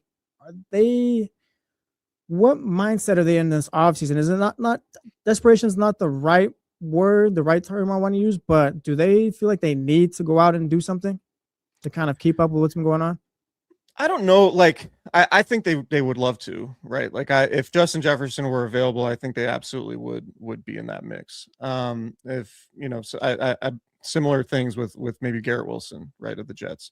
I think they absolutely want to, but I don't think they feel desperate to do that. I think they feel comfortable with potentially drafting somebody in 27th overall that could fill that void for them, particularly at receiver or maybe even edge rusher or defensive tackle. So they really want to be a team that builds through the draft. I think that's pretty clear, and then fill in where they can. And if there are opportunities to get elite players, then I think they'll try to jump at that. Because they see what's happening and they know what their receiving core looks like. They know Juwan Jennings is a free agent who's probably going to get more money than they're willing to pay. They know that Ricky Pearsall probably can't be relied upon just yet to be a number one receiver given the availability concerns. So I think, if I were to bet, I would say they draft a receiver 27th overall. It seems like that's a good spot for somebody like Indiana's Omar Cooper, who seems to fit what Kyle Shanahan looks for, especially in terms of, blocking in the running game. Like it's the Niners are definitely like a no block, no rock type of team. So you gotta block if you're a receiver, and you got to be good in yards after the catch and going over the middle. And I think Omar Cooper represents that. So do they need to make a splash move? I think it would help given, given the gap that seems to be there between them and the Seahawks and maybe potentially the Rams. But, I also think that, I've said this to you guys before, like, I think sometimes that gap can be overrated. Like we look at it like, oh, the Seahawks won the Super Bowl. Niners, clearly got handled by them in the last two games that they played in the regular season and the playoffs. But those gaps have a tendency to shrink over time. And just because the Seahawks won the Super Bowl doesn't mean they're going to win the next four, like it feels like sometimes. So I think if the Niners, continue having good draft classes, fill in on the margins in free agency if they can, I think that would be okay because they have a really good infrastructure in place and they have a really good coaching staff. So they don't have to, but I think they would like to if an opportunity presents itself. But I just don't know that Justin Jefferson or Garrett Wilson or Jamar Chase or any of those people are going to be available to them. And I also don't know, are the Niners willing to give up 2 first-round picks for one of these guys? Maybe if it's Justin Jefferson or Jamar Chase. But I think other than that, I would plan on them, not doing anything crazy in free agency. And maybe Alec Pierce. I'm not sure. It might be that Pierce is if he does get 27, 28, 30 million, that seems like a lot for a guy like that, but I would understand it. But they're going to make some moves and they're going to be aggressive. I just don't know that it's going to be the giant splash that everyone is hoping for.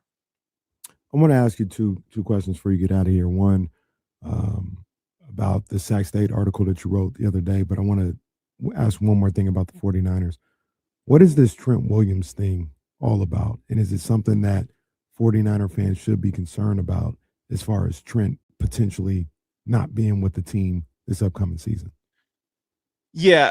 So when that report came out from Adam Schefter and he said there's a chance that Williams just gets released, I don't think that is going to happen. I think Trent Williams still has trade value. And if they got to an impasse to where Trent Williams said, yeah, I want out, the 49ers would try to trade him and Williams' representation would try to work out a new deal with that team he was traded to. So I don't see any scenario in which Trent Williams is just cut. So I think this is all about Trent Williams exacting his leverage. Like Trent Williams is, I think, a really, really intelligent businessman, right? Like he knows when he has leverage and he says, I have a couple years left and I really only have 1 year's left worth of guarantees. And so I'm going to, and I know what this team could potentially look like without me. So I'm going to put my thumb on the scale a little bit and we're going to go back to the negotiating table. And I think, it would behoove the 49ers to pay Trent Williams, obviously. And I think it would behoove them to get that deal done as fast as they can, because when this drags out into August and into September, we've seen the results haven't been what the 49ers want. And I think Trent Williams knows that too, which is another point of leverage for him. So I think Trent just has a really good idea of when he has leverage and when to use it and when he can maximize his payout. Because frankly, like this is probably the last time he's going to get, what, 40-50 million dollars in guarantees in his playing career. And, you know, like he's trying to set himself up, and he's made a ton of money, but this is one of the reasons why he's made a ton of money. So I don't think it's unreasonable for him to look at the landscape and say, I have a lot of leverage right now. I should, you know, this is my last opportunity really to get a payday playing in the NFL, and I'm going to do it. And I think the 49ers probably should bend a little bit at least. And, you know, I'm not saying do anything crazy for Trent, but give him more guaranteed money for this year and next. And then, you know, go into the season knowing that you're set at left tackle. And if you do it sooner, then you have Trent in the offseason program, you have Trent in training camp, which is obviously important for him, particularly at his age. So yeah, I think Trent Williams just has an understanding of the situation and knows that he can use his leverage. Real quick, you wrote for the Sacramento Bee article on Sac State and some of the findings that they had from the college consulting report, some of the money that was coming in. Even got a chance to talk to AD Mark Orr about their perspective of some of the things that were going on. You don't have to go too far into it because I want people to go read the article for you. But what are some of the things, some of the takeaways you had after talking to Mark Orr and seeing the full report that the college consulting firm had? Yeah, so the report, I think reading through the report, a lot of the numbers that were pushed out of it, they can be misleading. Like if you don't know what AVE is, it's advertised value expected or whatever. It's basically the numbers that put out and that are called quote unquote economic impact are essentially, all right, if you were to advertise on a national platform like ESPN for 3 hours, this is what it would cost you to run a 3-hour commercial. And in the study, that's made an equivalent to, all right, this is the value that's bringing Sac State in a dollar figure. And, you know, I think a lot of people can understand why that might not be the most accurate valuation. And in terms of what, you know, there are a lot of other consulting firms that just don't use that metric for that reason, because there isn't a dollar for dollar equivalent. So while the money looks really big, I think in some of these projections that Luke Wood was tweeting out, I don't know that it's necessarily the same type of economic impact that it's being presented as. So that was one of the takeaways for me. The other takeaway is just, I think, you know, Sac State needs to be good. They need to be competitive for this to work in terms of the way they want it to, because you know, I think they need all of the money, they need all the money that they can get from ticket sales, from merchandise and all of that stuff. And there's the other thing too that I found, I didn't know that teams making the jump from FCS to FBS had been as successful as they have recently. About half the teams that make the jump are 500 or better within their first 3 years of doing it. So for me, I was a little surprised by that. And I think Sac State, given, you know, the recruiting area, given, you know, the NIL money, if they are going to continue to be big spenders in NIL money, have an opportunity to be competitive in the FBS. And so I think that's overall a positive. I still have questions about the stadium situation. You know, they had the press conference a couple years ago announcing the new on-campus stadium, and then they pivoted last year saying, you know, last August, that, you know, we'll be at Cal Expo in 2026. Well, they're not going to be at Cal Expo in 2026. So there's still some stuff in the air there. But diving into the collegiate consulting study was really interesting, just seeing, you know, trying to figure out how they came up with those numbers. And they are helpful in terms of being like, this is the difference between being on nationally televised broadcast in the FBS versus not.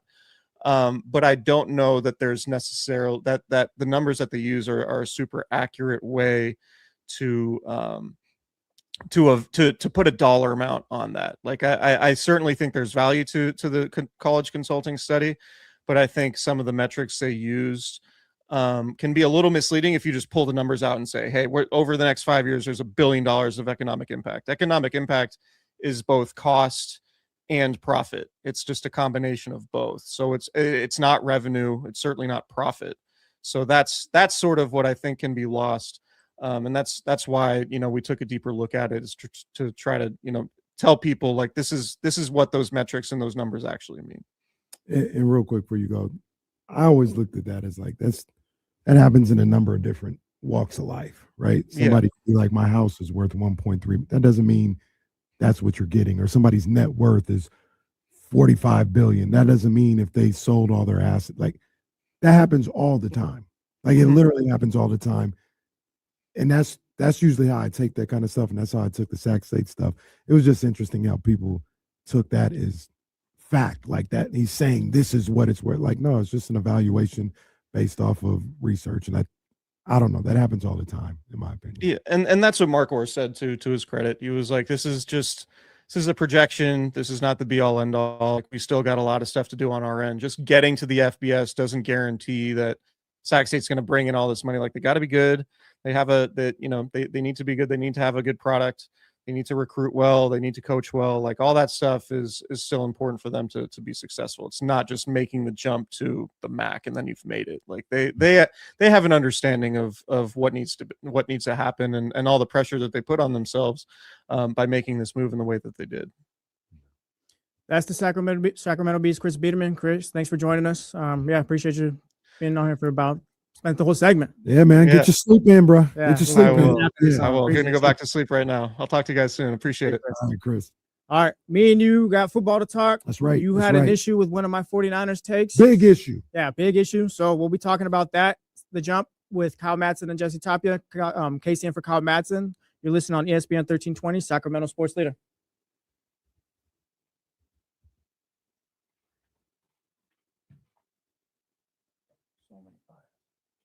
All right, we're good. What's going on, Chatty House?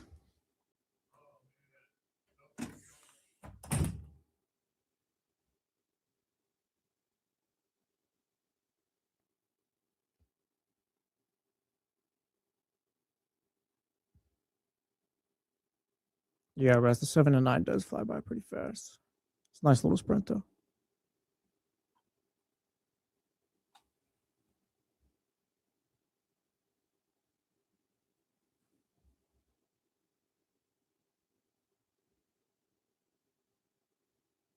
Appreciate you, Russ. No, Madrid. No. I've already talked myself into, if it's not Malik Willis, then, and Malik Willis, I don't even know if it's going to be good, but if it's not him, that's fine. Quinn Ewers can start all 17 games and take your pick at what quarterback you want with the top pick next year.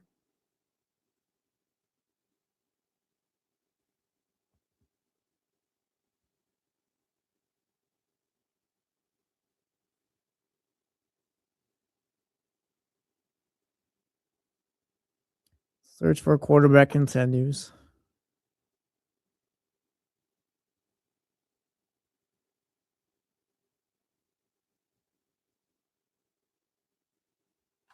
All right, now you guys are just being mean right now.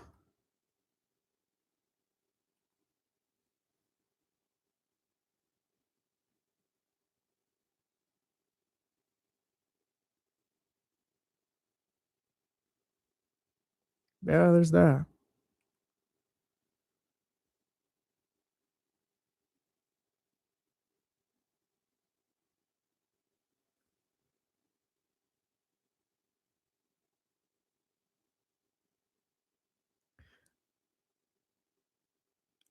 Cole, no, there was no Tatum talk. It's only a 2-hour show, so it's a little tough to, I guess, get him in there and stuff like that. Because we got Kings, Niners, and stuff like that, and then we got to get to the Raiders too. They made some deals over the weekend, of course.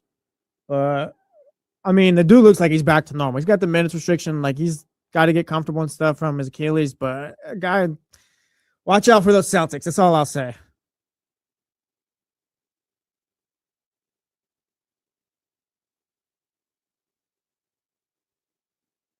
Well, I don't know why you're doing this right now.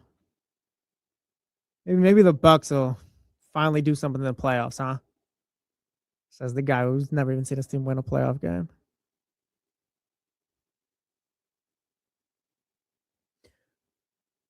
I've tried to be a big believer in Baker Mayfield and the Bucks the last few seasons, but every time I talk them up, they would just lose just any game that followed it.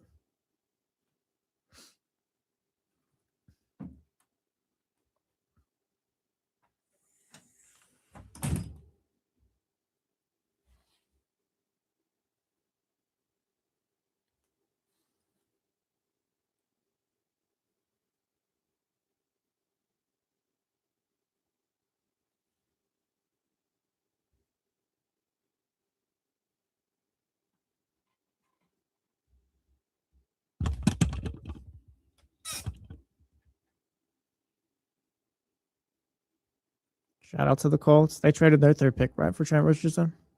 Oof. Trent looked like a beast in college. Yeah. So. And then we saw the all 22. It's like, oh my gosh, he can't read a hole.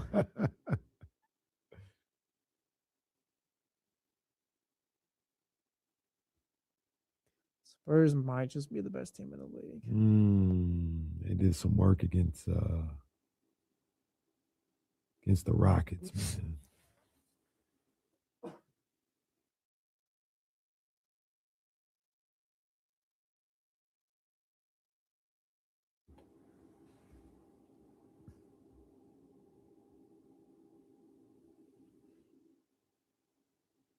Did you see the rumors behind that Dak Prescott situation?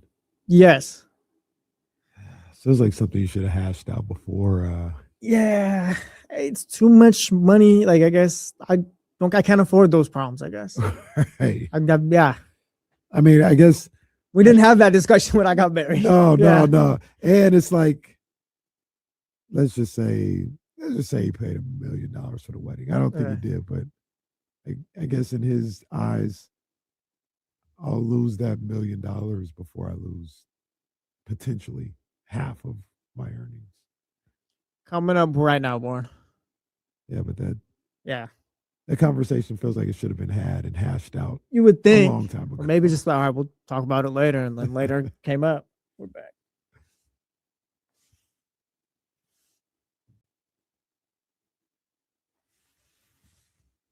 Welcome back to The Jump with Kyle Madsen and Jesse Tapia. Yes, it is. Shout out to Chris Biederman for just joining us. We talked Kings, talked Niners, talked a little bit of Sac State. Yeah, man.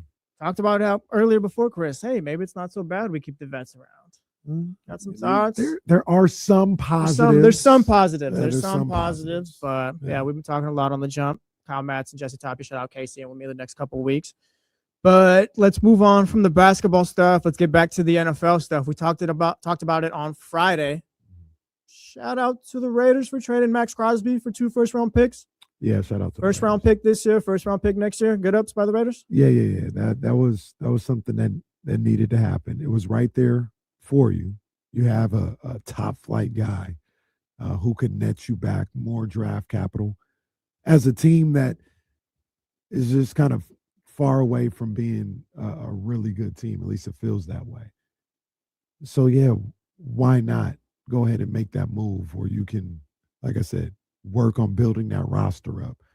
And, you got to potentially accelerate that opportunity by moving a guy like Maxx Crosby. Maxx was a true Raider through and through. And I understand Raider fans that are sad to see him go for sure. I get it, but it was something that you had to do if you're the Raiders. Yeah, I wonder how much of that stuff at the end of the season kind of accelerated that. And I wonder how much of it was just more like, oh yeah, Max is frustrated, and I'm throwing air quotes up. What you mean? Except like the Raiders, were they kind of them tanking and like just his frustration? I wonder how real that whole scenario was. So my thought, and I wonder how much of it was actually now like GM Kubiak or just let's move on and build up assets, and that's kind of what this is. My thought would be that Max saw the writing on the wall. I think it was already, whether they got the first pick or not, say they got the third pick. Yeah. I think the Raiders front office looked at it like, yeah, this is probably the move we need to make this offseason. And they got to benching them and not allowing them to play. And I think that was when Max probably saw the writing on the wall, like, oh, they're going to get rid of me, or they're going to move on from me, because they didn't just release him or anything. They traded him to a potential championship contender.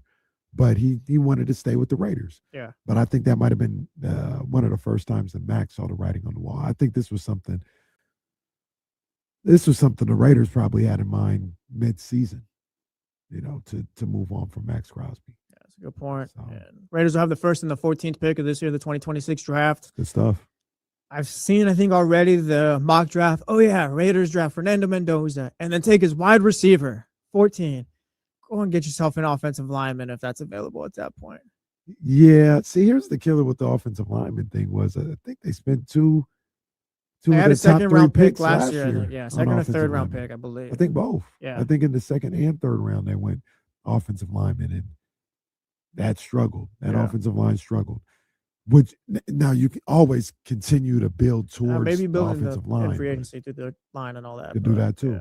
yeah. And because at that point, say you went and got somebody in free agency on the offensive line, say you got those two guys from last year, you've already spent a lot of draft capital and a lot of cash on the offensive line. Number one, give those guys a little bit of more of an opportunity to show what they have with better coaching, a different coach, a different scheme, and see if you can get something out of them and use the 14th pick elsewhere. I think I'm big on linebackers setting the tone on the defensive end. And at some point early in this draft, I would be trying to look for one of the best, if not the best, middle linebacker in the draft, or one of the top middle linebackers in the draft. Yeah. And trying to reset the foundation of your defense. Find the quarterback of your defense. You're looking at the quarterback of your offense and of your franchise. Find the quarterback of your defense in that middle linebacker, maybe with that 14 pick or the first pick of the second round or something like that. But I'd start to hone in on that if I was the Raiders front office. I hear you. And then the other side of that deal, shout out Team Lamar Jackson. We're back up. Come on, man. Hey, they got Maxx Crosby. Shout out to the Ravens. I think for them, having a quarterback like Lamar, you've got some really good pieces on that defense. I don't love his wide receivers. I never have, but maybe able to fix it up there. I like this move for the Ravens. And Absolutely. I think it kind of puts him back into the mix. Last year, people probably were turned off a bit, but I think now adding Maxx Crosby, like he's a definite difference maker, top 5 player in this position. This is great for the Ravens, I think. No, absolutely. It's just something they needed. That defense kind of got decimated with injuries throughout the season. Obviously, the quarterback was hurt as well. And that played a role into the disappointing year they had, in my opinion. But you go get Maxx Crosby, like I said, one of the top players at his position in the game, one of the top players in the game, period. Yeah. And you add him to that defense with Kyle Hamilton, if you can get some of those guys back on track and back healthy this year, Roquan, if you can get him going, now you can compete in that AFC with the defense, with Lamar on offense. I don't know much about what the team is going to look like offensively. You got a new coach in there. John Harbaugh isn't there, so I don't know if the scheme is going to be any different, if he can level up that defense and that offense with the way that he goes about coaching. I'm not sure. But just on the surface, yeah, you go get a Maxx Crosby because your time is now. Much like we talked about with Buffalo when they traded for DJ Moore and they gave up a second rounder and all that. Yeah, the price might be a little steep, but your time is now with Josh Allen. Like you do everything you can with Josh Allen in his prime to try and maximize and see if you can get into a Super Bowl situation. Same thing with Baltimore. It's not Michael Jordan F them picks, but it's close to it. Like I got Lamar Jackson, and I can worry about getting a first round pick, or I can just go trade for Maxx Crosby. Yeah, give me that. I need to trade for Maxx Crosby. Yeah, no, it's a good move by both teams, honestly. So we'll see how it turns out for either. Raiders, like I said, with the first and the 14th pick of this year's draft. That's not all, though. Your 49ers made a move. We did.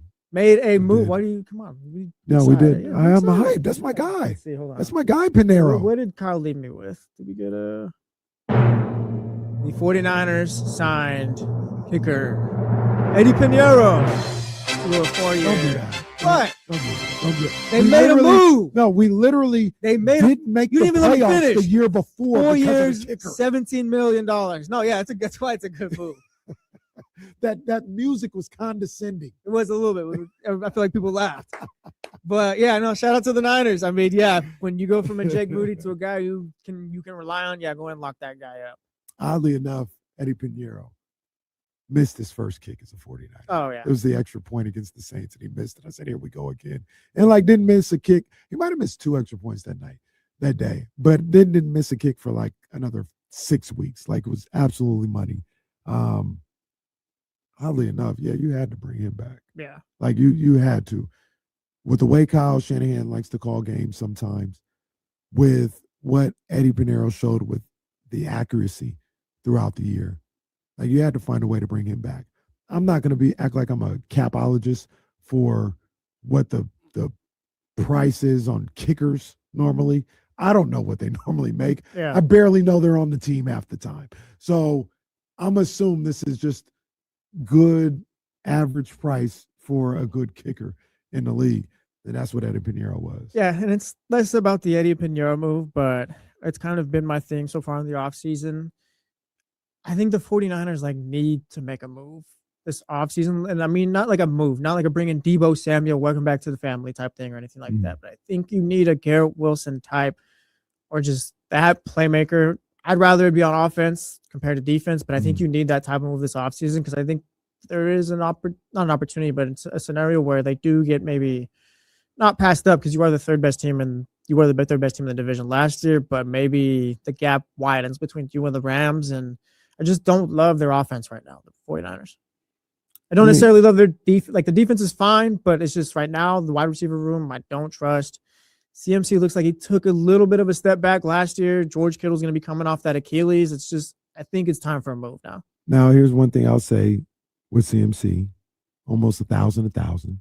He did look like he lost a step. I've said that the whole time. And when he has a game where he rushes for 111 yards and people are like, oh, where are all those people that say he lost a step? Yeah, he lost a step. Like, what are you talking about? Did you see him in 2023? No, he's not the same player. I believe he was 2.9 yards per carry. That doesn't mean he's a bad player. That doesn't mean he's not still top flight at his position. But yes, he absolutely lost a step.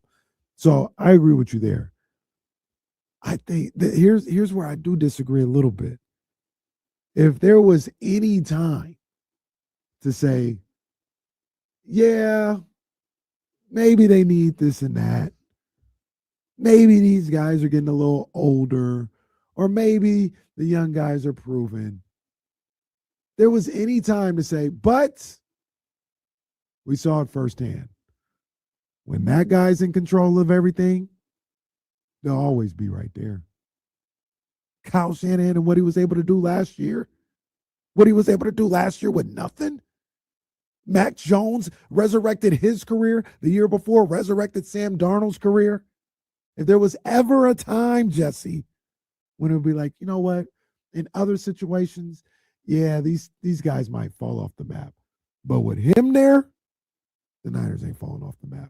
And that's worst case scenario. Say you don't get anybody. Say you don't hit on any draft picks. Say all the draft picks are sorry. Say you don't go out and sign a free agent.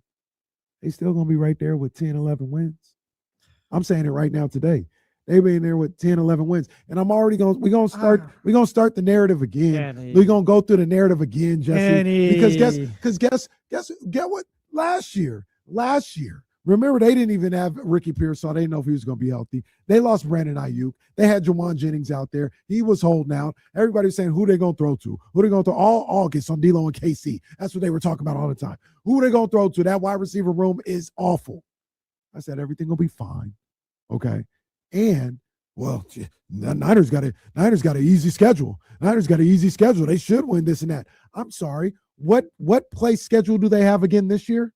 Third. Okay. I'm looking at it. It looks a little different than last year, though. And last year ended up being good. Well, no, because the teams are different. Because now you're playing the Chiefs, so I think we're expecting to be a little bit better. That's not part of the third place schedule, though. That's you playing the AFC West. Oh, the AFC West. I mean, you got those teams. I mean, yeah, you got the Eagles are like third place in this situation off the top of my head. You got the Falcons. The Falcons finished third because you don't play the South this year, and I think it's the North, which would the have Vikings you playing the Vikings. Kyler Murray. Yeah. Point being, you're playing third place schedule, but there's a lot of good teams on this schedule as well. It was good. We thought the Colts were going to be bad. We ended up playing them. Pat on my back. I was actually right about the Colts. We thought the Bears were going to be bad. We ended up playing them. See, that's what I'm saying. I don't know if look. It's not. Look, they win in double digit. Kyle Shanahan is probably third. No, he's the second best coach in the league for me right now. The second best coach. I got to give McVay the number one spot because he's got the ring, and that's just why. Yeah, that's fair. Andy Reid goes third for me. But hey, I'm gonna let you finish your point. Go ahead. All right. Yeah, point being, it's he's a great coach. I don't want to see that team go into the season again with maybe Ricky Pearsall. Jawan Jennings isn't even on the team. I don't know if I could trust the number one first round wide receiver this year. Sometimes those guys aren't always up to speed. The defense is cooking though. Sometimes it's 50-50. Whether who's always cooking? That's the NFL life. So then go trade a first round pick for a guy who always cooks. Go get Garrett Wilson. I would if he's available. That's my thing. I If think he's available, I would think like you him need to go do that. I think you need to go get a guy. Like Kyle Shanahan is a great coach, but maybe instead of 12 wins, he turns that great coaching into, hey, maybe they got 9-8 given their circumstances. They went 9-8, but hey, it was a hell of a coaching job from Kyle Shanahan, all things considered. Like I think that's possible. Hey, Their win total set at 10.5 this season. hey, I'm at the under right now. Zach Townsend, why not? Oh, he's going to the Why not? whiteboard. Yeah, why not? What is the take? Niners are winning double-digit games this year. Okay. They're winning double-digit games again this year.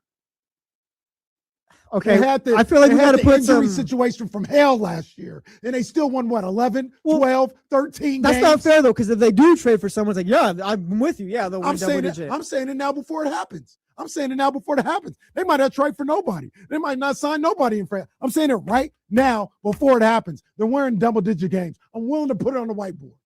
That's fun. No, this feels no. Like there needs to be an asterisk. Like if their biggest move is a first round wide receiver, it's not a take. It's not a take if you call it Garrett Wilson's that. I'm saying it right now with nothing on the horizon. But there nothing could be on the there could be horizon. something on the horizon There though. could be nothing. TC in here saying Niners ain't gonna make no move. No, it doesn't TC count. You can't use said Niners ain't making no No, move. you can't use TC. You can't use TC. TC says he's a 49ers fan, but I'm not even sure I believe that. I'm double-digit wins. I'm saying it right now before anything happens. On March 9th, before anything happens, Niners are winning double-digit games. We don't even know if Trent Williams going to play. because We don't even. He talking about holding out, and I'm still saying they win double-digit games. They're starting Again, quarterback played 8 games last this year. could turn out perfect. You're right. But again, this could turn out perfect. It's like, oh yeah, they actually did trade for a good guy, and no, make it take the over. Yeah, shout out Secure. Nah, Take don't the listen over. to Secure. No, take the over. Take the over 10.5. Because Take the over 10.5. You, TC, and everyone else think the Niners are falling off the face of the earth. That's not double true. digit is I just said they could go perfectly fine. 9-8. I said 9-8 potentially if they make no moves. Take the over on the Vegas win total. No, I don't have to. I'm taking the double digits. No. I'm taking the double digits. Because that's under. Taking the under then on the win total. Then. No, I'm taking double digits. No. The D'Lo and KC I'm or standing my ground. Sorry, the jump over under is like 8 games. It's like 8 games. 10.5, and I got them at 9 right now. 9-8. I'm taking over on that.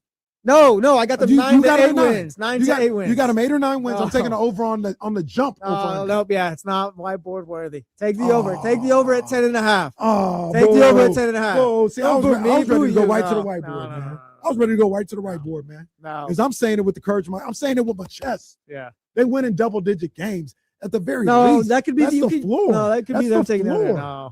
That's I the need floor. the over. Let's have a take. I probably shouldn't say that. The last time I said the floor was a win total. It didn't go well. Didn't go well here in Sacramento. Shout out to the Chatty House. Shout out to the Mojo's local Tap and Kitchen text line. If you want to hit us up there, 916-909-1320. TC in the Chatty House. Jesse, why, big dog? I'm a different Niner fan, bro, like everyone else. No, not like everyone else, TC. Like No, nobody else. TC just said they were a sorry-ass team. He just made the comment. Yeah, no. And I don't even remember. What they win, 12 games, 13 games this year? 12 games. And I will never forget Kings just down in the dumps. And TC's like, yeah, I'm more tapped in on what the Kings are doing rather than the 49ers. He said he's a different fan. He said Niners ain't making no moves. Finna be the same ass team. He meant new, not plural, but new commanders and have 1,000-yard season calling it now. I don't know. Oh, he's probably talking about Brandon Ayuk going to the Commanders. Oh, Look, man, Brandon Ayuk, I wish him all the best. I hope everything's good with Brandon Ayuk. Bro, I was on this last year before anything. I said, Brandon Ayuk ain't never going to be the same. He's never going to. His knee got destroyed. And if he comes back and he's better. We'll fade Casey out there. Get Casey to fade. What's up, everybody? What up? Eventful start to free agency here. Let me make this switch, y'all. Hold on real quick. Bop. There we go. There we go. What's good, baby? What's good?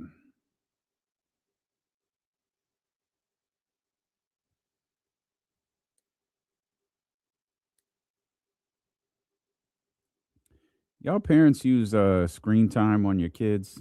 Like screen time limits? Like, do you set limits on like their phone and their iPad and all that stuff? Mr. Tapia, what's happening, baby? What's up? What's up? Yeah, man. Yeah, man. 10 more of these. 10 more of these. 10 more. What's that Kings fan? Like the beam. Yeah, how about that? Mrs. Mac 10, what's good? What's good? Jay, what happening, baby? Do kids still play outside? Uh, Like me and my brother used to have the hoop outside, so we're just over the wiffle ball and stuff like that. yeah, like the 5-year-old likes to go outside a lot. The 12-year-old is like very crafty. She likes to build stuff and like do art and things like that. But I was looking at the screen time for the 12-year-old recently. I was like, we're gonna have to put some limits on this. What do you average out per week on screen time? Maybe, man, I don't want to lie to you guys. I feel like it's low. So my phone is like 3 to 4 hours, but that's like when I'm working on my computer. I'm not working on my phone. Yeah, So it's really different. Like my laptop is with me and open all of the time. Like if there was like last night, I watched the whole game with the laptop in my lap. That's where my screen time comes from.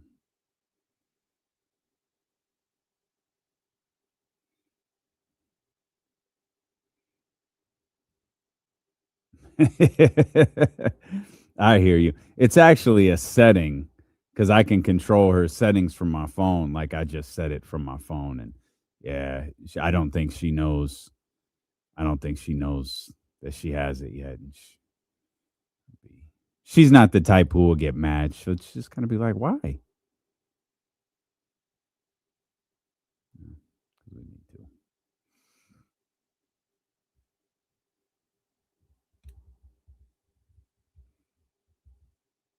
Yeah, if we go outside, like they'll go outside. And now that the weather's nice, they'll be outside a lot more. Like we got space to play a little bit.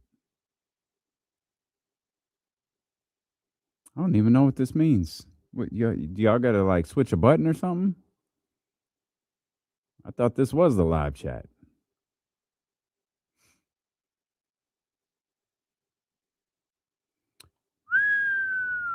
I love it. I love it. I love it.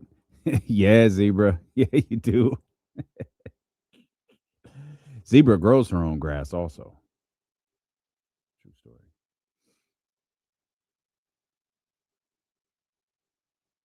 Gardner Minshew signs with the Cardinals, huh? That dude stays getting a job, man. might be their starter. Stays getting a job. Yeah, he really might be, right? Wow. Oh, I see you, Warren. Okay, I got you. About 90 seconds out.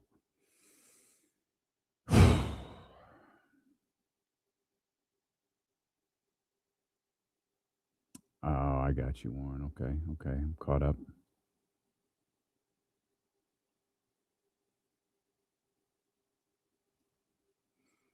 Yeah, did Tua sign with the Falcons before your show ended? I feel like it was after. No, it was after. It was after. Yeah, it was rumored to the Falcons, but it didn't sign until like 20 minutes ago.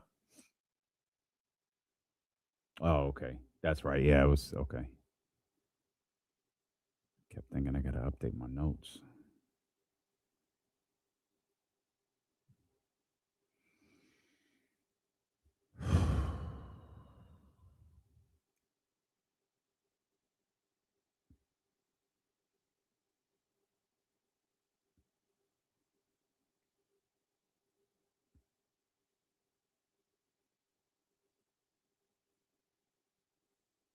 Oh, that Jamal Murray ankle, nasty work. Oh, nasty work. All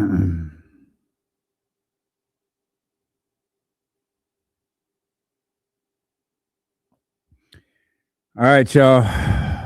Let's go to work together on this joint. Don't let me mess up. That's your guys' responsibility for the next 2 weeks. Don't let me mess up. We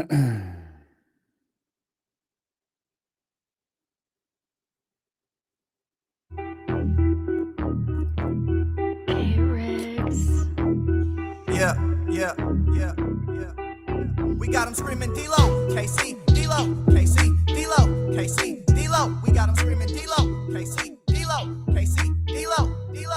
We your number one spot. We your number one spot for some sports, huh? Got the city going crazy when we work, huh? We top 2, but we ain't 2, we in first, huh? And when you need the real, we is who you search, huh? D-Lo, KC, D-Lo, KC, D-Lo, KC, D-Lo. We your number one spot. What's good, baby? What's good? What's good? Hey. Welcome in here to the Monday, March 9th edition of D-Lo and KC. I'm Damian Barling. The ultimate needle mover in God mode himself. Hey. What do I do here? Well, he's still part of it. Like No. I don't mean that. What? I mean the Kings won last night. I thought we were getting out this soundbite. Dude, the wins feel like losses, sort of. I don't know. Like they're not, and it's a win is a win, and it's fine because it's a win. But I don't know. You do what you want. Well, Kenny ain't here to die, so we might as well run it one time. Young Zell. They do not know what Sacktown brings. When on the low, that's a Sacktown thing. Talking about us, it's a bounce out thing. Must they forgot we some Sacramento Kings. Whole squad going crazy, yeah, we back with it. Northern Cali going crazy, one sack winning. If you doubt It's kind of sad when you reminisce It's about it. not good. Yeah, it's kind of sad. So tell me what you see yeah. now. Coming down the lane off the rebound. It's 9:16 now. Look towards the sky like Yeah, the I beat can't. now. This used to be the part where like you guys would yell and have so much fun, and now it's like That okay, felt wrong. yeah. It felt wrong in every way imaginable. Obviously, Casey's not here. He's doing the jump every morning with Jesse Tapia. Kyle Madsen is in Japan. We are thrilled that you're here with us. We'll hit the drop for good, just for cohesion. Acknowledge me. And we are live Worst slums of Sacramento. alongside my EP. What are you doing with him? Yes, sir. Second show of the day for my EP here. Yeah, the Kings won. They beat the Chicago Bulls pretty easily, 126-110. And tomorrow night, the 15-win Sacramento Kings will take on the 15-win Indiana Pacers. And here is what I believe to be some really difficult news for a lot of people. I think the Sacramento Kings are going to beat the crap out of the Pacers tomorrow. And I think that might be a thing moving forward. Like it's the Pacers, it's a couple with the Nets. I think there's a Utah game in there. I'm not going to include Utah into this, even though I think they've taken some extreme measures since the last time the Kings and the Jazz have played. But when you look at these games against the Pacers and you look at these games against the Nets, man, I think the Kings are going to walk them. The Nets messed around. I could be wrong, though. The Nets messed around and beat the Pistons the other day. The Nets would also be at 15 wins if they hadn't beaten the Pacers. Or, excuse me, if they hadn't beaten the Pistons the other night. But right now, as it stands, and look, you've got the Pacers that have lost 9 in a row. You've got the 16-win Wizards that have lost 8 in a row. So whoever wins tomorrow night's game goes into a tie with the Washington Wizards. Let me see if the Washington Wizards play tonight or tomorrow. Real quick. Scan. That's last night's games. My bad. Let me see. Tonight we got Philly at Cleveland, Memphis at Brooklyn. Oh, that's an interesting one. Where's Memphis at right now? Memphis has lost 7 of their last 10. They're 23-39. I'll probably take Memphis in that one. You got Denver at Oklahoma City. That's fun. You got Golden State at Utah. Wizards got the Heat tomorrow. So the Kings, oh, man. And with the 9th pick. Man. Oh, man. So not, let's see, where are the Kings at in terms of losses? 50. The Kings, so they'd probably still be second, but in the win column, they'd have the same amount of wins as the Washington Wizards and the Brooklyn Nets. And they could go from the worst record in the league to the 4th worst record in the league. And this is,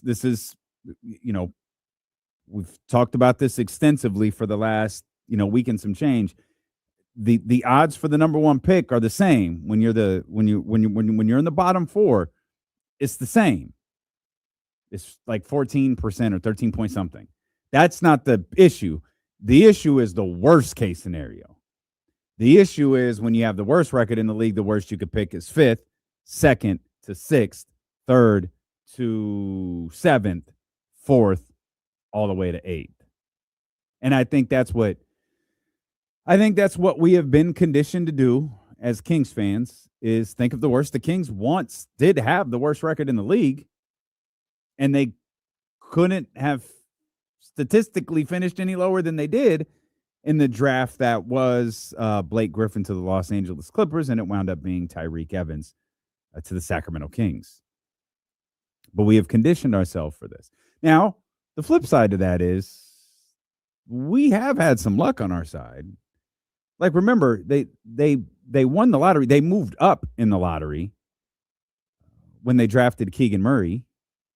The same is true for Marvin Bagley. So it's not unprecedented that, hey, maybe the ball bounces the Kings' way a little bit. It's just it would be the most unfortunately fitting end to this disaster of a season for the Sacramento Kings to win one too many games to close out the year and wind up with the 8th overall pick in the draft. And this looked like, DeMar DeRozan, shout out D-Rose. He missed his first game of the season yesterday with an illness. But this team looked as fluid and as functional as they have in weeks, months, a long time either way. I mean, Russell Westbrook out there leading the way. I read a stat today. Russell Westbrook, the oldest player with a 20, 10, 10, and 0 turnover game. Spectacular. 208th triple-double of his career as he continues to set marks that he's almost certainly just holding for Nikola Jokic. He continues to set records that he's almost certainly just holding for Nikola Jokic. But Russ was terrific last night. The ball movement was terrific last night. What was it, 30-some-odd assists last night? 33? That's always the number we're looking at. We're looking for them to go 30-plus. They had 33 assists last night. Spectacular. 4 turnovers. It's terrific. And Kings fans are like, why now? Why y'all doing this now? Chicago is a struggling basketball team that's just comfortable. They hit the gas to start the season. They were scoring 135, 140 points every night. They weren't winning all of those games, but they were scoring a bunch of points every night. That has slowed down dramatically. They remind me of that Dave Yeager Kings team, where Dave Yeager kept saying, this is going to run out. This ain't going to be it. And he was right. They ran out of gas, towards over the final quarter of the season, more than that. And all of those points that they had scored and all that pace they would be playing with, it just vanished. It might be what Chicago is. Chicago recognized that, I think, a little bit earlier than than Sacramento did. Not Dave Yeager. Dave Yeager recognized that early, but the rest of the team had eventually just caught up with them. The season went the way that it did. But Chicago recognized this at the trade deadline and started making moves in. And I think they're just content with. I think a lot of these teams are. I think Memphis is one of them. They're just content with playing the odds game.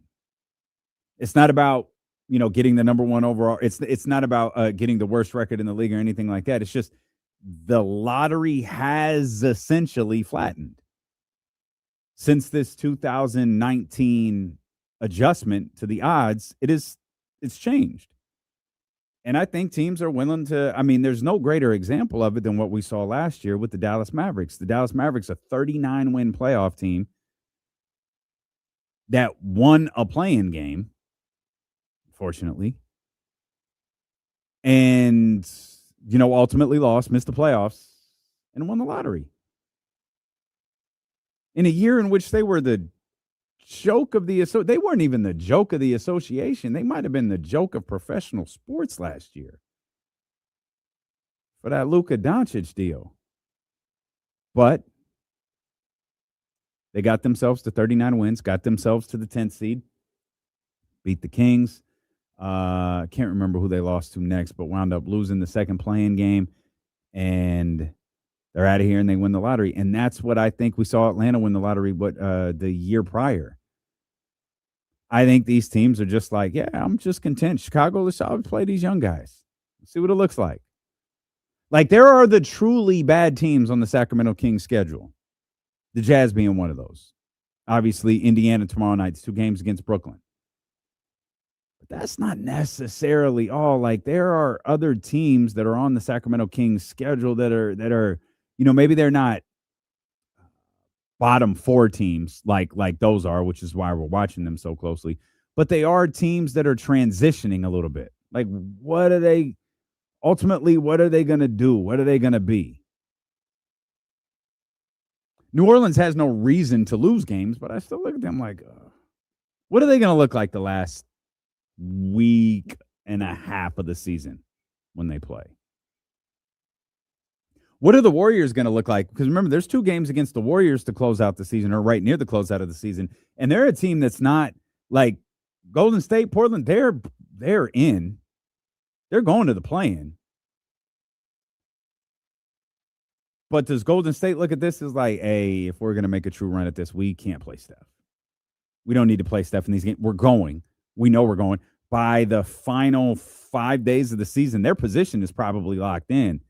As messy as the Western Conference looks, that play-in doesn't necessarily look messy. Yeah, what's that wind up looking like? They play hard. We talked about that last week. They play tough every game. With or without Steph. But they could, I don't think Golden State cares whether they finish 8, 9, or 10. And that's where the Clippers, maybe the idea is, if I'm Golden State, I don't want to play Phoenix. Shoot, if I'm Golden State, I'm losing. Easy for me to say, I know that. But imagine the ultimate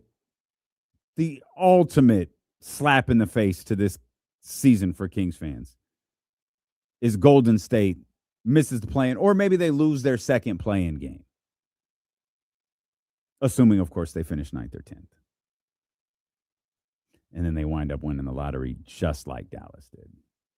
I don't think teams are as fixated, especially with this draft. I don't think they're as fixated on the bottom of the league as they used to be. I think we've been over this with Washington 1,000 times. We know what it is. They are fixated on the bottom of the draft because if long as they finish with one of the 4 worst records in the league, and by all appearances, they're not going to have much trouble doing that. Like, the closest team to that cluster that we just named, the Pacers, Wizards, Nets, and Kings, is Utah. And Utah is at 19-45. A 3-game lead with these teams seems insurmountable.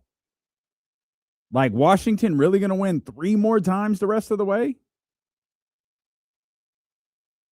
Probably have to be 4. Given the season they had, they really gonna win 4 more times. Yeah, not sure that that's real. Not sure that that's realistic. But those teams, they're here. They're like, hey, they're Cody Rhodes. Finish the story. As lame as of a story as it might be, just finish the story. And they're looking at it like that. Let's just finish the season. We're in position. Let's just ride it out. These other teams are like, it's fine. Let's run these guys out there. Jesse's favorite word. Let's develop our young players out there. Let's give them some minutes on the floor. And then we'll see what it looks like. Magic City night got canceled, by the way. No, say it ain't so. I kept looking at I saw a notification pop up from NBA Communications, and then I just saw a series of tweets go up, and I'm like, wait, from people who I have notifications on from, like, wait, what is this? And Adam Silver has issued the following statement. When we became aware of the Atlanta Hawks scheduled promotion, we reached out to Hawks leadership to better understand their plans and rationale. While we appreciate the team's perspective and their desire to move forward, we have heard significant concerns from a broader array of league stakeholders, including fans, partners, and employees, and I believe canceling this promotion is the right decision for the broader NBA community. Now I can unmute the words Magic City on Twitter. How did it get this far? Like, Adam didn't know? Like, is this a shoot? Like, Adam, you didn't know what they were doing? They I'm sure he did, but also I think Magic City has been kind of normalized over the years about the wings and things like that, to where it got to a point where it was so normalized where it's like it got to this point, I guess. And it kind of, everyone had to have the conversation and dial it back and realize that, yeah, they might serve good wings, but ultimately it is a strip club. It's a strip club. Yeah. It's literally everyone, I think labeled everyone as just Atlanta's premier strip Yeah, club. I think everyone just kind of realized and dialed it back here. RIP Magic City Monday at the Hawks game next week. And shout out to Adam Silver. I guess news travels slow in New York. Goodness gracious. Looking back at the game last night, you know, the performance from Russell Westbrook, obviously that stood out. It was Malik Monk. Like, I feel like I'm just playing. When I think I'm out, they reel me back in. But let me see, and that's what were we ever out? Who's we? Us or the Sacramento Kings? Okay. Let's start with us. D'Lo, KC, Jesse. I don't think we were ever out on Malik Monk. We became aware that the Kings were out on Malik Monk, and it's like, okay, I don't get it, but like, all right, they're pillars. I don't know, whatever. And then the rest of the league appears to be out on Malik Monk, and it's like, I admittedly do not understand it. Do we know why some of the teams around the league were out of Malik Monk? We know why the Warriors were. Okay. Well, there's been enough smoke to point to the Mike Brown situation being the reason that the Warriors had no interest in Malik Monk. Why everyone else, both this year and during his contract negotiations, seems to be out on him is something I don't understand. Like, you watch him, and maybe the impact, maybe like the impact with the crowd, the energy. I think sometimes people use words that they don't mean, and sometimes I think people use that word energy, but they don't really mean it. Like, who brings more energy to the Golden One Center than Malik Monk? And I get, like, it's been a while since we've seen Malik drop 30 on him. I understand that. But still, like, it's tough to have that kind of performance on a team where you're just kind of lingering around. It feels like they tried to trade you. Yeah. The league didn't want you. Doesn't really feel like you're part of what's going on going forward, and you're not at the level of the vets that are like the Levines and the Domantas Sabonis. Like, you're six man that's kind of just in the gray right now on the Sacramento Kings. But you shouldn't be. And I think that's my point. Like one, I would love to know the rationale as to why they're so out on him. I would love to know how the rest of the league views him. And finally, what is he missing?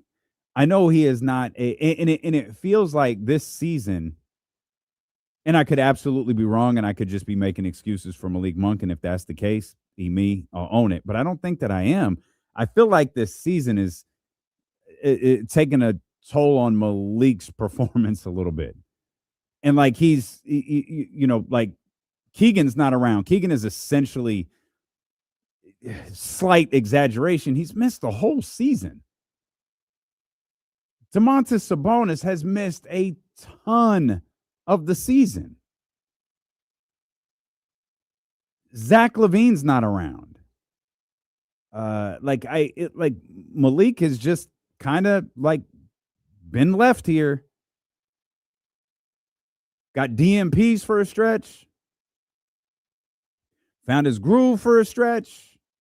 And now he's just trying to get to the end of the season. And watching him last night, and more importantly, I know it wasn't a packed house at the Golden One Center last night, but I heard him. And Malik is a guy who I watched going, like, he can't be back here. Like, he can't do anything for you. He can't be productive for you. What impact does that production have, though, on a bad team for the next couple of years? Because I guess that's the other side of it. Is like, yeah, he. How bad though? Like this bad? None.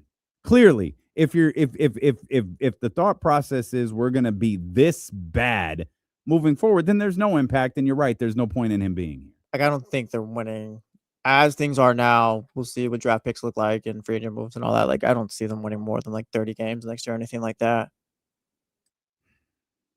I'd imagine, like, yeah, you don't have to be worst team in the league where it's like, oh yeah, they only have 15 wins at this point of the season, but I imagine it's still going to be pretty bad. Is it wrong to think that Sacramento has taken ownership of Malik Monk?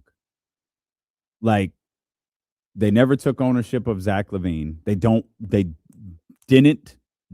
and would love to never see Zach LaVine again.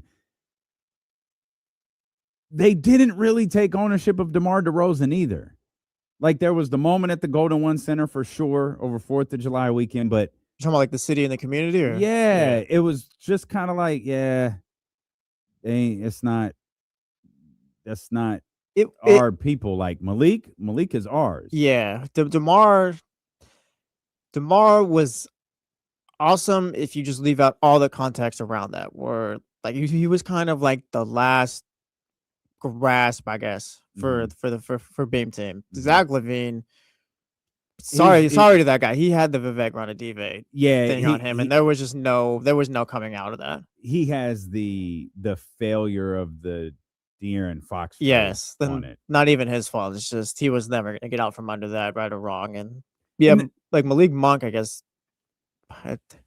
How it depends on how you look at it or whatever, chose to stay here, and he's the pizza guy, and seems like he's put roots in Sacramento a bit and things like that. He's just kind of embraced the community a little bit more. And you know what the shame about that is DeMar DeRozan shows up and busts his ass. Like he's had a few moments where look at him like, come on, man. For like, what everyone has asked the vets to do, I think DeMar's done that. I think DeMar and Russ have been absolutely fantastic in their roles. And I mean, it begs the question. I don't think it, admittedly, every time I ask James about it, it gets a little confusing. James Ham going to join us here coming up at the bottom of the hour. But I feel like DeMar DeRozan's contract situation is going to be real easy. And maybe that's not the right word, but it feels like it's going to be real easy for them to navigate next year. And DeMar can, whether they pay DeMar out, whether they come to some sort of separation agreement, I think moving on from DeMar DeRozan isn't going to be that difficult. Obviously, it's very, very different when it comes to Zach LaVine. And I just wonder, once those two, if like, is the perfect offseason for Scott Perry just being able to move Zach LaVine? Like, if you move Zach LaVine and come to a resolution on DeMar DeRozan, regardless of what that resolution is, but it involves him playing in another jersey next year, is that a offseason worth celebrating for Scott Perry? And I think when you look at the positioning, regardless of where it's at, the Sacramento Kings are going to have a high draft pick. How high? Well, we'll learn over the course of the next few weeks, probably, or at least we'll have some sort of idea as to how high it'll be over the course of the next few weeks. The problem is, you know what this is? This is like the Raiders. It obviously not last season because they got the number 1 overall pick. Was it the year prior where they were like the number 1 pick with maybe 4 weeks left to go, and then they won 2 games and slipped to, was it Fourth or something like that. Yeah, where it they sounds drafted right. Ashton Genty? Yeah. That's kind of the Sacramento Kings situation in that we saw the number 1 pick, and it was right there. And it felt like for months. At the very worst, the Kings were going to have the best odds to get it and no worse than 5th. And it's when the no worse part changes, it's going to make a lot of people antsy. And that part could change in a drastic way as soon as tomorrow night at the Golden One Center. When the 15-win Sacramento Kings take on the 15-win Pacers. Could you imagine the Sacramento Kings winning their 2nd game in a row at the Golden One Center tomorrow night? I didn't realize it had been since, mid-January, since the Sacramento Kings had won at home. I completely forgot that obviously the long losing streak happens, but then they snapped it on the road. Of course, they hadn't won on the road in months at that point either, but you keep stumbling across situations like that when you're 60-some-odd games into a season and you only have 15 wins. We'll come back. We'll talk a lot more Kings basketball with our ESPN 1320 Kings insider and host of the Locked On Kings podcast. James Ham joins us next. The marathon is on the way. 60 minutes of commercial-free sports talk coming up.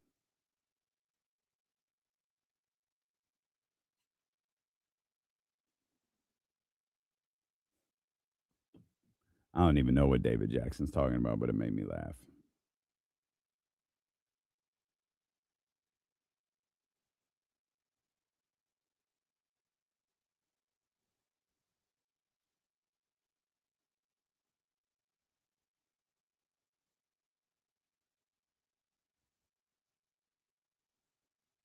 I baked a cake for the first time ever this weekend. It turned out pretty good. Yeah? Yeah, it was Crystal's birthday on Saturday. We've been together for like 13 years. It was like, I buy you a gift or whatever. It's like, I'll bake you a cake. So I baked it. Yeah. Didn't burn it, I guess. I mean, it tasted fire.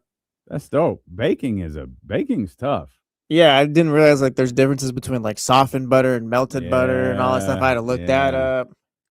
Yeah. Yeah, it's tough. That's awesome, man. I'm glad you're able to do that. I was in the YouTube videos, all the little old ladies that have their YouTube channel. Mhm. Shout out. You guys got me right. Yeah,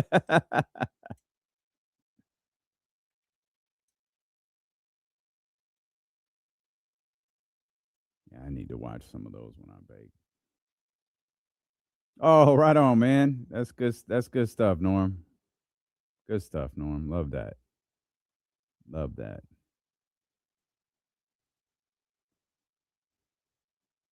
Zebra does a lot of baking, but hers are a little bit different. This facts true down. Like you're cooking, just it smells cool. It's about cooked right. All right, we're good. Baking is like, no, you got to be down to the Dude, measurement. facts, and, yeah, and yeah, I didn't pay attention in those classes. I'll be real. Yeah, I don't. I was out measuring butter, looking up YouTube videos on how to do that, like tough. precisely and stuff. That's tough. I do not do recipes when I cook. Because I've cooked, like I know how to do it. Like, but with baking, oh yeah, go ahead and put a 1/4 of a teaspoon instead of 2/3 of a teaspoon, and the whole thing goes to hell.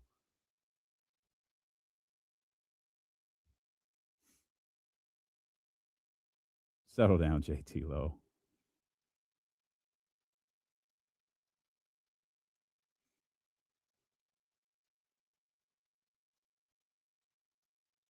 Oh, it's a good point too. Where's Tyler? You got to know your oven. Not all ovens are the same, even though it says it. Luckily, my auntie put me up on baking. Man, I wish someone had put me up on baking. That's one I still fail at. Try to make cupcakes. Like, why are these so flat?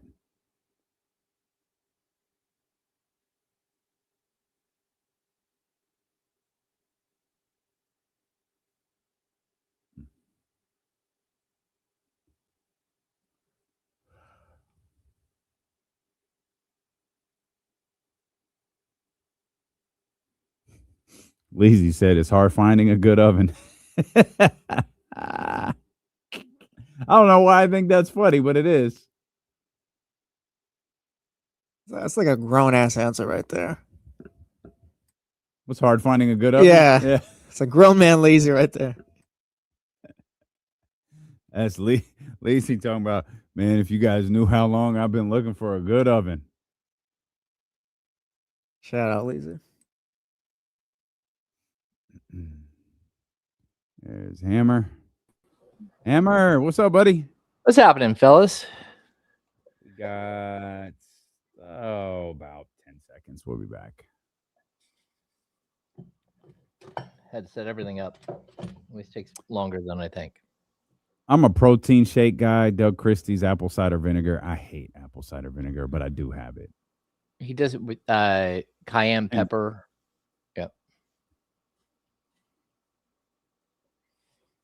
Just trading health secrets with our 1320 Kings insider and host of the Locked On Kings Beat, our man James Ham here, joining us for the marathon, 60 minutes of commercial-free sports talk. Hammer, light the beam. We got to win. Kings beat Chicago last night pretty easily, 126-110, and I pontificated as this show opened. I know a lot of fans are uneasy about the upcoming weeks. I know a lot of fans are really, really uneasy about tomorrow night's game against the Indiana Pacers, but I think last night might be a sign of some things ahead. I think the Kings could walk some of those bad basketball teams that they're about to play.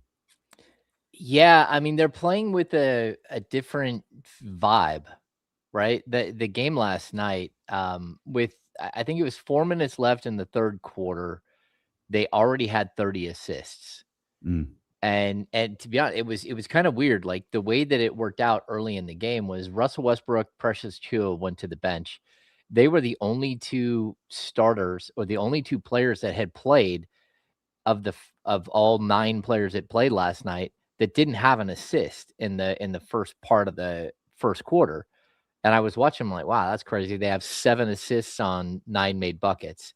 And almost everybody had an assist except for those two. Then Russell Westbrook came in the game, was like, oh, okay, I guess we're doing assists tonight, and just started dealing to everybody.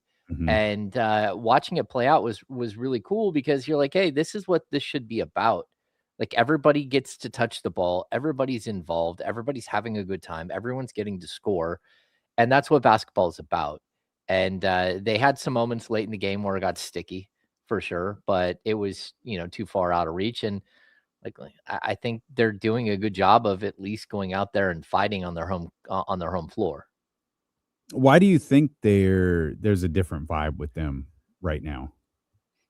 I don't know. I think they know who they are. They kind of understand like what's happening here, and guys like Daquan Plowden's coming out there and saying, hey, look, this might be my only opportunity to prove I'm an NBA player. I'm going to go out there and do it. Killian Hayes, like some of these guys, Precious Achiuwa, he's out there auditioning for 30 teams. So I do think that you have some specific players that are extremely motivated by what's going on. I also think that you're seeing just the continued evolution of Maxime Reynaud. He just keeps getting better and better and better. And that's what you're hoping for, right? We need silver linings for this season. Mm-hmm. And I think we're starting to see those silver linings not just be like a nice story, but all of a sudden they're like, hey, can Max be a starting NBA center? Like we all know he's got to get better defensively and he's got to get stronger, but there are a lot of centers in the NBA that don't play defense. And so you're kind of watching this progression of a player, and you're watching Nick Clifford get better. Last night he only had 8 points, but something like 6 assists and 6 rebounds, 4 assists, like 3 steals and 2 blocks or something. It was crazy. Like these guys are stuffing the stat sheet in a different way. They're getting an opportunity to play. And I think, like, very specifically, and again, don't take this as me knocking DeMar DeRozan. DeMar DeRozan's inability to, or like his lack of want to shoot the 3-point shot, it does shrink the floor dramatically. And so when he's not out there, it is a freer flowing game, because now you have, bigs in the dunker spot, but those bigs are all of a sudden getting unlimited opportunities because there isn't a second or a third defender hiding right there by you, because DeMar plays, within 16, 18 feet of the basket. So just different. I expect DeMar will be back soon. I mean, he had an illness. That's the first game he's missed. But yeah, it's good to see, because you want to see some fight in these guys. I know a lot of fans are freaking out because they're tied with 15 wins now with some of the other teams. But like, look, I would rather see a team at least show me that they're getting better and that there's some positivity to this. And we talked to Max about it last night. It's just a different feel when you win a game than when you lose. And, they hadn't won at home since January 16th, like a string of nine games without a win, but also the All-Star break and a road trip and all that stuff. It's really tough, man. It's tough because, the building is still at least, 13, 14. They're putting it at 15,000 people. There's not 15,000 people. No, but I would say there's still 12 or 13,000 in the building. It sounded like there were 15,000 there. Like, they gave the people that were there a reason to cheer last night. And they respond accordingly. Like, it sounded great on television. No, I thought so too. First time in God knows how long. That, and look, I almost tweeted something out last night. Because we're going through this whole thing where the NBA just canceled Magic Night in Atlanta, Magic City Night, yes. Magic City Night, right? They just canceled it. Adam Silver's like, nope, that's not happening. But I know there's a difference between that and like Ladies Night, which is what the Kings did on Friday night. But then last night they did like a buddy cam, and I was watching this. This is something that I've talked about in the past, but like Scott Moak and Mo Brazelton and that group, Scott Freshour and their entire staff. Their entire staff is amazing, right? They do everything in their power to make it a unique experience for everyone in the building on each and every night. And they did this buddy cam, and they start panning around to young kids, and they just kept finding like the joy.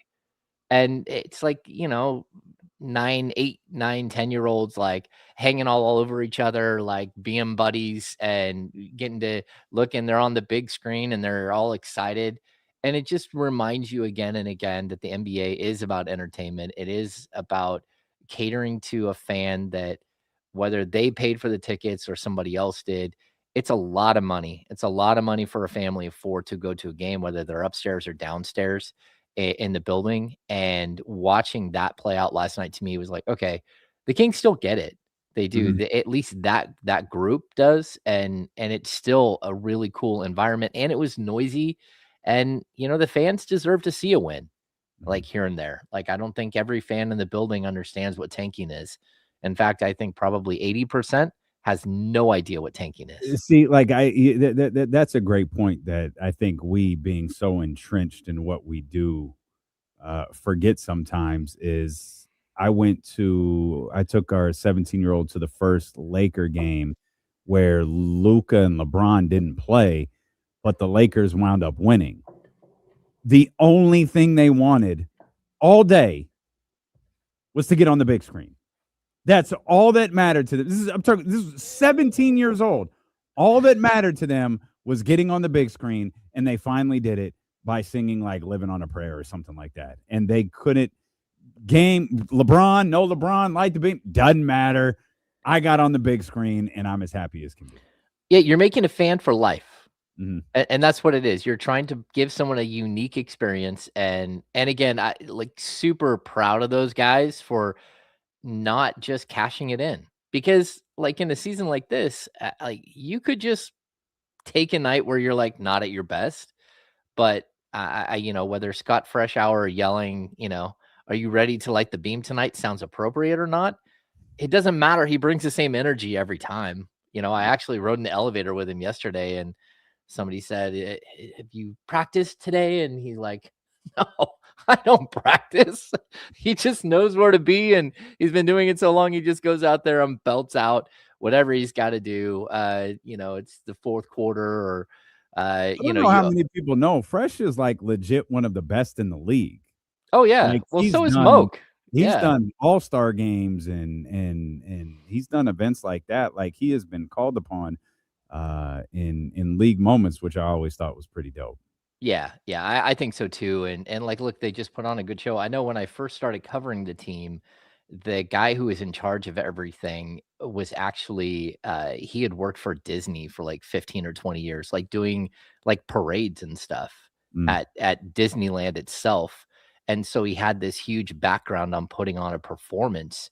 And I think that that's such a major part of this. Like, this could be a time where, look, if you want to bring your kids to a game, you can get tickets for cheap. If you can't typically afford to go to a game, go to a game now. Like, your kids aren't going to know the difference between a win and a loss, or if they do, they're not going to carry it with them out of the door. They're going to have a good time. They're going to enjoy the night. And, so I do appreciate that aspect of it. And like the joy that they bring, like, you're sitting there in your seat watching a basketball game. And I do enjoy the fans' enjoyment.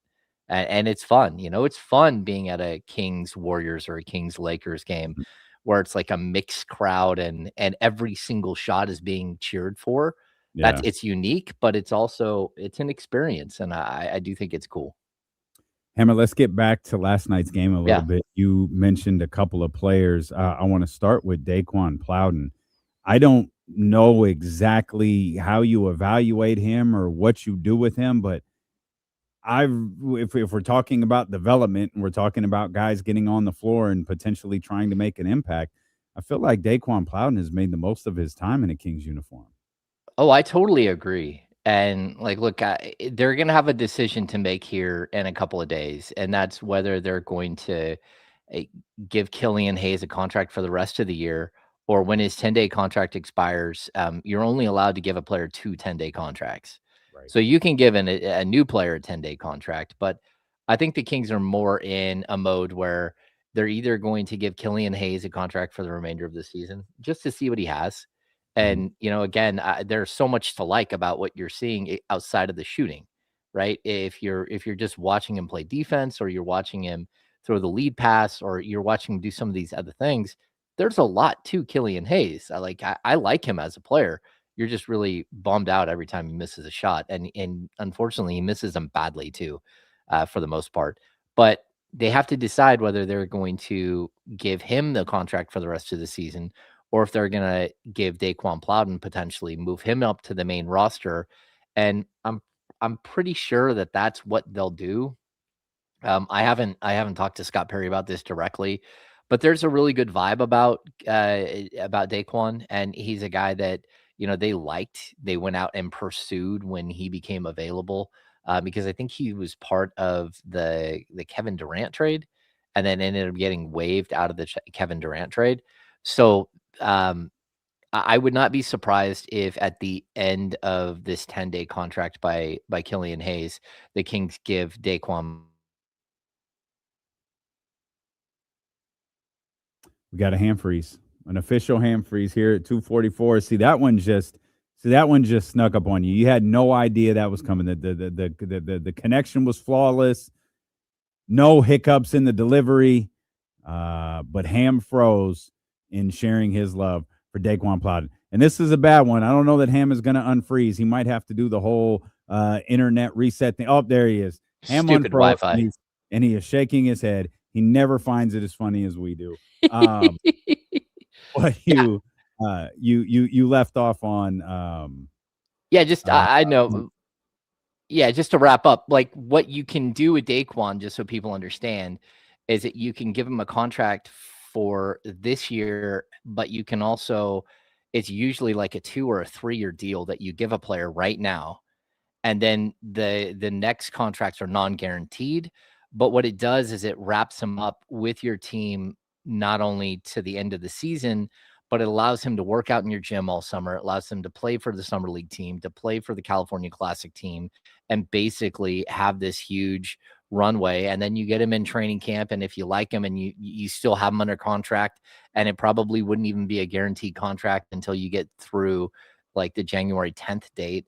And I would not be surprised if we see that. And it's something that the Kings have done in the past with whether it's Keon Ellis or Chimezie Metu or Damian Jones. Like there's players that they typically do this for at the end of the season. And it's good for the player because he gets some sort of stability. He gets health coverage and all that stuff through the summer. And that's where I think that we'll probably see this. Again, someone brings up Isaac Jones. Like there's a good chance we'll see that from Daquan. And I think there's something to be said for, like, he was kind of thrown into that starting position with DeMar DeRozan having the illness last night, winds up playing, 35 minutes, has a terrific game. But just as perhaps importantly is the Sacramento Kings as a whole played one of their better basketball games in the last maybe couple months. I mean, maybe not that long, but it certainly felt like and I know they're playing a bad basketball team. And that's the other part of this, Ham. Like, we're talking about Daquan Plowden. We're going to talk about some of these other guys, talking about Killian Hayes. I don't know what to do with all of this. Like, Chicago's not in a race to catch Sacramento and Indiana and Brooklyn and Washington. They're just kind of like, all right, we started the season strong. I made the comparison to the Dave Yeager, the Dave Yeager Kings, where Dave would tell you, like, yeah, this isn't real. Like, if we don't learn to play defense, we're just going to get walked in the second part of the season. And they were running up and down the floor, and Dwayne Wade was talking about him, and Greg Popovich was talking about him. Meanwhile, Dave Yeager was like, this isn't sustainable. And then you get to the final tail part of the season, and it's not sustainable. That's what Chicago was doing. Chicago got outrunning. They're scoring 140 points every night. They're winning some of those games. They're scoring 140. They're losing some of those games. They're scoring 140. Then it starts to deteriorate a little bit. They recognized a little quicker than Sacramento did. All right, we're out of this. Let's go to the trade deadline. We'll make some moves here, kind of hit the reset button, see what this offseason gets us. But they're not racing to get to the bottom four. They're just like, yeah, we'll just play these guys, see what happens, because this draft is loaded. The lottery odds have been flattened. And there are a lot of teams who might not be Brooklyn. They might not be Utah. They might not be Washington. But they're kind of the Chicagos. They're the Memphises. And it's like, oh, let's just play these guys. Then it makes it hard to figure out, well, what am I seeing from the Kings? Because they're kind of going against similar competition rather than, upper echelon NBA competition. And it's just like you try to figure it out as best you can. Yeah, and I would add this wrinkle too. Like, when I was watching the Bulls last night, and I was like, man, I forgot Yabusele was on that team. And then it's like, oh, man, I forgot Colin Sexton was on this team. Oh, I forgot Anthony Simons on this team. I just kept going. Like, I kind of remembered that Jalen Smith was there. And of course, Giddey's there. But they purged their roster at the deadline. And I think there's this weird thing that's happening where the Kings are forming a team because this is who you've had for like 3 months. And every time you think you're going to have something different, it falls apart quickly. Like, you get Sabonis back, you're like, oh, you're almost to the point where you get Keegan Murray back. And then Sabonis goes out, Keegan Murray plays 3 games or 2 games and gets hurt again. And then the whole thing goes up in smoke. You bring in DeAndre Hunter, and in like his second game, he scratches his eye and he's done for the year. So you keep having these moments where, sort of who should be what your core is, where they just like disappear on you. And it's been so long that we now know that, Malik Monk can play with Neat Clifford, and Neat Clifford and Russell Westbrook know how to play together. And Daquan Plowden has all of a sudden played a bunch of games, and Maxine Ray knows he's into 60 games at this point that he's played, and he's starting to roll. He's been an NBA center for upwards of 40 something games this season. So all of a sudden the Kings, who don't have a true NBA roster at all, it doesn't matter because they're close enough to NBA. They're like an NBA facsimile, but they've played together long enough that they're starting to build chemistry, and we're starting to see that chemistry play out on the court, which is why you have a game where you have, how does this team have 33 assists and 4 turnovers? And one of those turnovers came at the very end of the game where Precious Achiuwa held onto the ball and they got a 24-second violation. Like, how is that possible that they only have 4 turnovers in a game? And so, yeah, I do think it's interesting to sort of watch this team play out. And some of these young guys are doing a great job of like saying, hey, look, I'm an NBA player. I'm ready for this. And so it is a good sort of learning experience for everybody involved. 23, 11, 12, and 0 turnovers from your favorite player last night. Yeah, he was tremendous. He was awesome last night. Yeah, he was awesome. And it was again, he came in and had 0 assists, and then you looked up, and when he came in for the second time, it was like 3 minutes in, he already had 6 assists. He just kept feeding Maxx and getting Maxx to a spot. And of course, you're playing a team that traded Vucevic and doesn't have a true center. So Maxx was just they went small. Yeah, they tried to go small against Maxx, and credit to Maxx, who was terrific last night. He made him look kind of silly. Oh, he did. Yeah, he did. And even at one point, the Kings went super small. They had 4 guards and like Drew Eubanks on the court. Mm-hmm. And it was like, look, that's at this point, Doug Christie should be doing that. He should be testing different lineups, different looks. Sometimes it works, sometimes it doesn't. But yeah, it's definitely been a roller coaster for all of those guys. And you're starting to see, that they're learning how to be NBA professionals, and that's a good thing. That's kind of what you're waiting for at this point. Like, we've seen how good Maxx can be, and he just keeps getting better. He's almost up to, I think he's up right around 11 points per game. He's up like almost to 7.5 rebounds per game. We're seeing him, he leads all rookies with 14 double-doubles. And then you have Russ that goes out there and just does his thing. And, like, is it always perfect? No. But again, no turnovers last night. That's spectacular. He wasn't taking risks. He wasn't just handing the ball over. And it was just like a highly competent performance by a team against a team that like literally did not want to play at all. Oh, they definitely didn't. James, tell me Russ isn't great for these young guys. I think that there are moments where he is. And I do think that, like, again, I've always, it's interesting. Young players don't know what they don't know, right? Like, we understand that. Like, they're still learning and trying to figure out who they are as players and everything else. And I'd go back to like Iman Shumpert, who had like a huge personality around the Kings during, what was that, the 2018-19 season, I believe. It's the second year of Fox. Yeah, so he had a huge personality. Like, again, he would walk in and you could hear him do the Eddie Murphy laugh. And, Buddy Hield's like, what is he doing? And we look at Buddy, that's the Eddie Murphy laugh. What do you mean? What is he doing? He's like, who's Eddie Murphy? And that's when you start to realize that these guys are super young and they don't even know who someone like Eddie Murphy is. And you're like, oh no, this is not good. It's like the donkey from Shrek. Oh, okay. You're like, oh my gosh. Like, that's what we're dealing with sometimes. But I think the players, sometimes they rally around those guys. And it's a good thing. It gives them, again, a leader of sorts and a player that, again, they know how good that player is and that he's going in the Hall of Fame. And there's always sort of that awe about them. But whether he's, a perfect fit for a rebuilding squad or not, I don't know. They'll have to make a decision on him this summer and whether they want to like re-up the Russell Westbrook experience.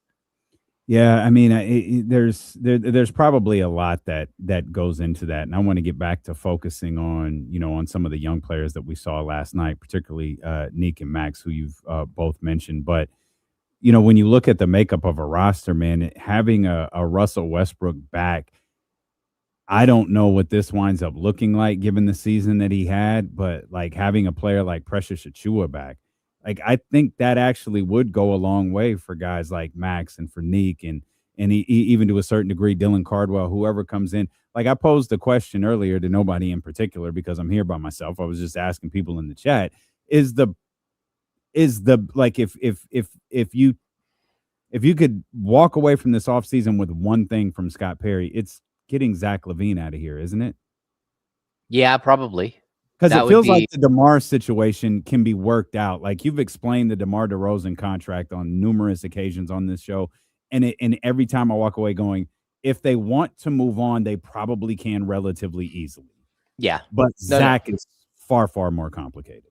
No, it's way more complicated, but I think you're right. It's like the key to the offseason because it doesn't even, like you might have a player, Neat Clifford, that you think is going to be a starting shooting guard in the league. We don't know that yet. Like we don't. And like we're watching Neat put up numbers on a realistically a horrific team.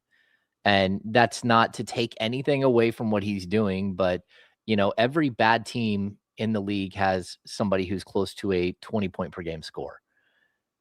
That's the way it goes. Like go back to the late 80s and early 90s Sacramento Kings. They went out and traded for guys who had never been all that good in their careers, who had been like solid rotational NBA players. And they get to Sacramento and they put up 20 points per game or really close to it. Rodney McRae, Wayman Tisdale. Wayman Tisdale was a complete bust with the Pacers. He shows up in Sacramento, all of a sudden becomes like super, super valuable to the Kings, but also, it's kind of because they're a bad team. Antoine Carr had a couple of seasons where he's like over 18 points a game. I think 1 year he's close to 20. So somebody's always going to score on a bad team. And I don't know how to take like a young player's stats and put them through some sort of decipher code and figure out what that would mean on like a real team. But it doesn't really matter. You're hoping that he develops and he becomes better.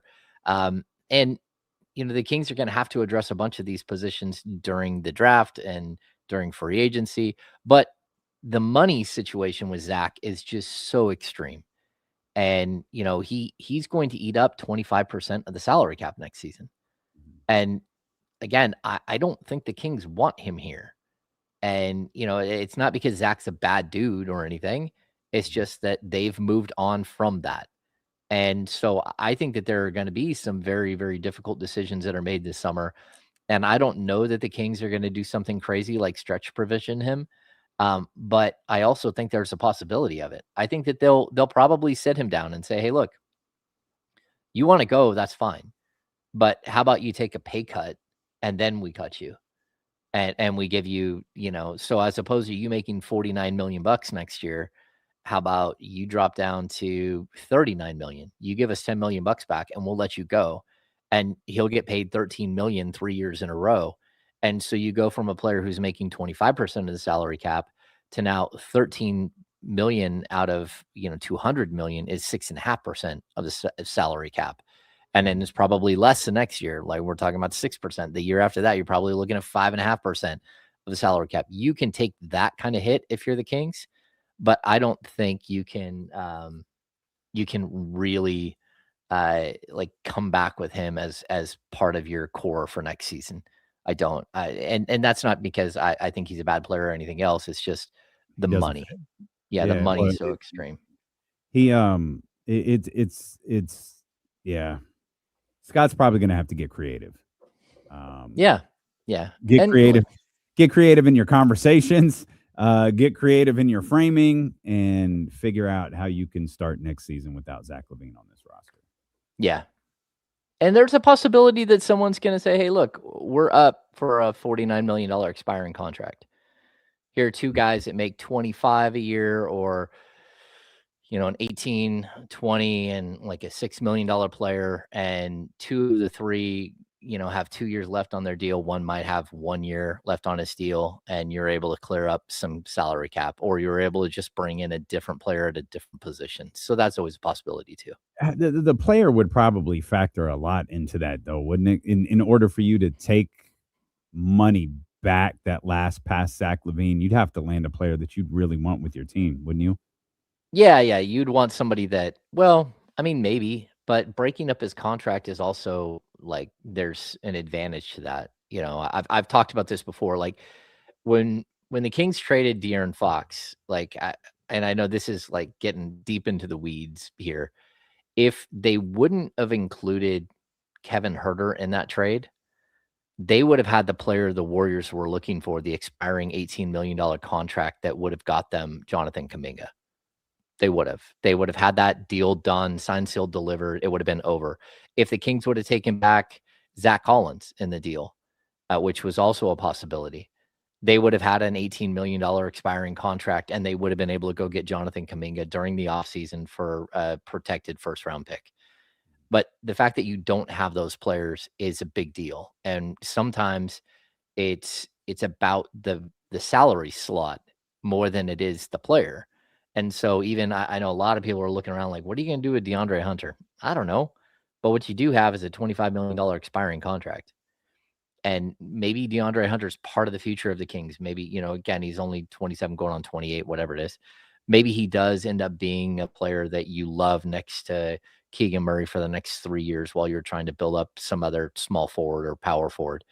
But it's also possible that some team comes up to you and says, hey, we've got, you know, this really nice shooting guard, but we're not there with him and we don't want him. And we want the expiring contract. So he's got 2 years and 30. Would you take this player straight up for DeAndre Hunter? And maybe the Kings say yes, you know, and I don't know who that would be, whether, you know, again, like Green from the Suns or something, where you might find a player that's way better than you think. Just the other team is at a different place in their build. The marathon continues with our 1320 Kings Insider and host of the Locked On Kings podcast, our man James Ham here on KIFM West Sacramento, KRXQ HD2 Sacramento, ESPN 1320, always live on the free Odyssey app. Is D'Lo and KC always, even though KC on the jump for the next couple of weeks with our man Jesse Tapia. We're going to do something a little different here real quick. Excited to introduce the Mojo's local tap and kitchen text line, 916-909-1320. You can win prizes by sending text, specifically keywords, to that text line. Again, 916-909-1320. Text the word wolf, WOLF. Text the word wolf right now to 916-909-1320 for your chance to win 4-day passes to Aftershock. 5 stages back at Discovery Park. Limp Bizkit is going to be there. There's Hip Hop Night, James. I know you're going to be out there for that with the Wu-Tang Clan and Public Enemy. Again, text the word wolf, WOLF, to 916-909-1320. I want to get back to some of the young players. We're talking Wolves. We're talking Dogs. Hammer, every once in a while, Malik Monk reminds you of what this fan base loves so much about him. And we haven't seen very many moments like last night's moment, but it was fantastic to see Malik Monk play the way that he did last night, specifically at the Golden One Center. Yeah, and I'll bring up again, Killian Hayes may not have put up big stats last night. That pass he threw to Malik Monk for the alley-oop dunk in transition from like 45 feet away was absolutely bonkers. Like, what a pass. And I asked Malik about, sort of, having a big game last night. This is the first time he scored 30 all season. And, he said, well, one of the biggest reasons is he knew he had to crank it up because DeMar wasn't there. I also thought, like, of all the players on the court, Malik probably played the most selfish game that there was. And that was okay. Like, you need a player like that, but it just shows you just how talented he is. I mean, he's shooting over 40% from 3 on the season. He brings energy every time he steps on the court. He's a joy to be around. And he's just like, everyone loves Malik behind the scenes. He can get he can wear on you during a long practice and stuff like that. But at the same time, that's what Kings fans have been waiting for, is for like games like that where you have someone that you love and you can cheer for. It would have been one thing if the Kings would have beat, the Bulls, and, you would have had a big game out of DeMar or a big game out of Russ. But to have Malik be the guy who is having that type of game, I think it just energized the crowd even more. Just gave them something more to cheer about. And, he's your guy. And that's always a good thing. And that's a difference I tried to point out to start this show, is it feels like DeMar is a certified Hall of Famer. Like, he's terrific.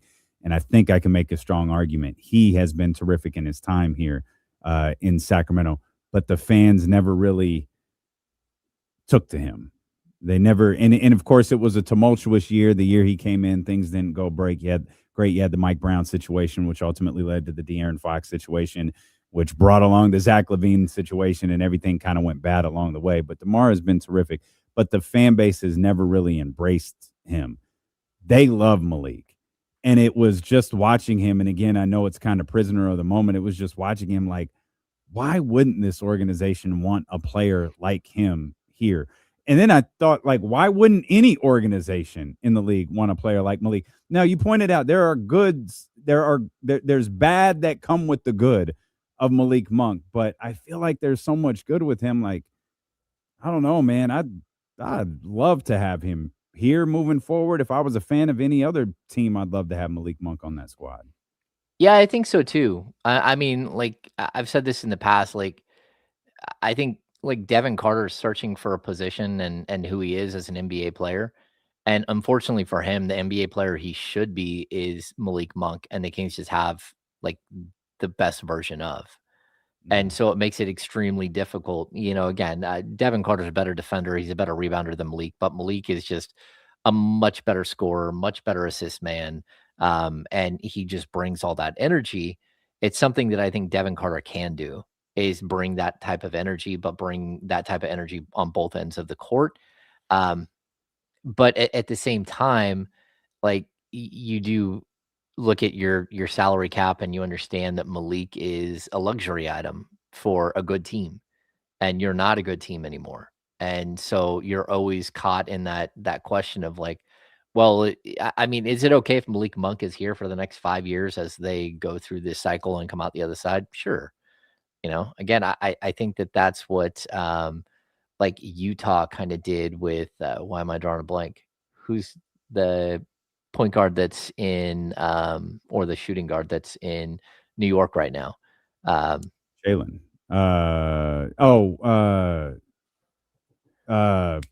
Yeah, why are we drawing Jordan Clarkson? There it is. Jordan Clarkson. So we were watching the game the other day, and I'm like, they showed him and he's in street clothes, and I'm like, is that Jordan Clarkson? I forgot. He's on the New York Knicks.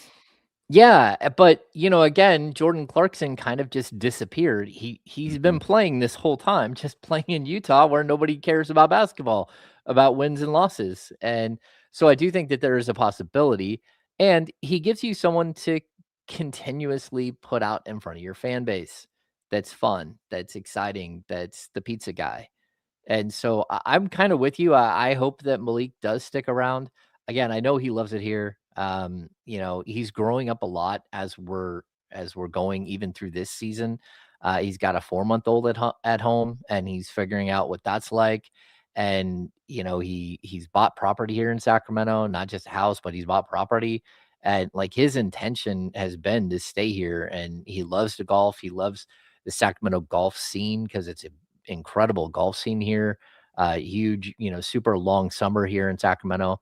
And so I hope that he sticks around, but I also understand it's the dynamics of the NBA. It's a business, and you know, when you've covered a team for 16 years, you've seen plenty of people come and go that you wish would stick around, would have stuck around longer. And sometimes it just doesn't work out that way.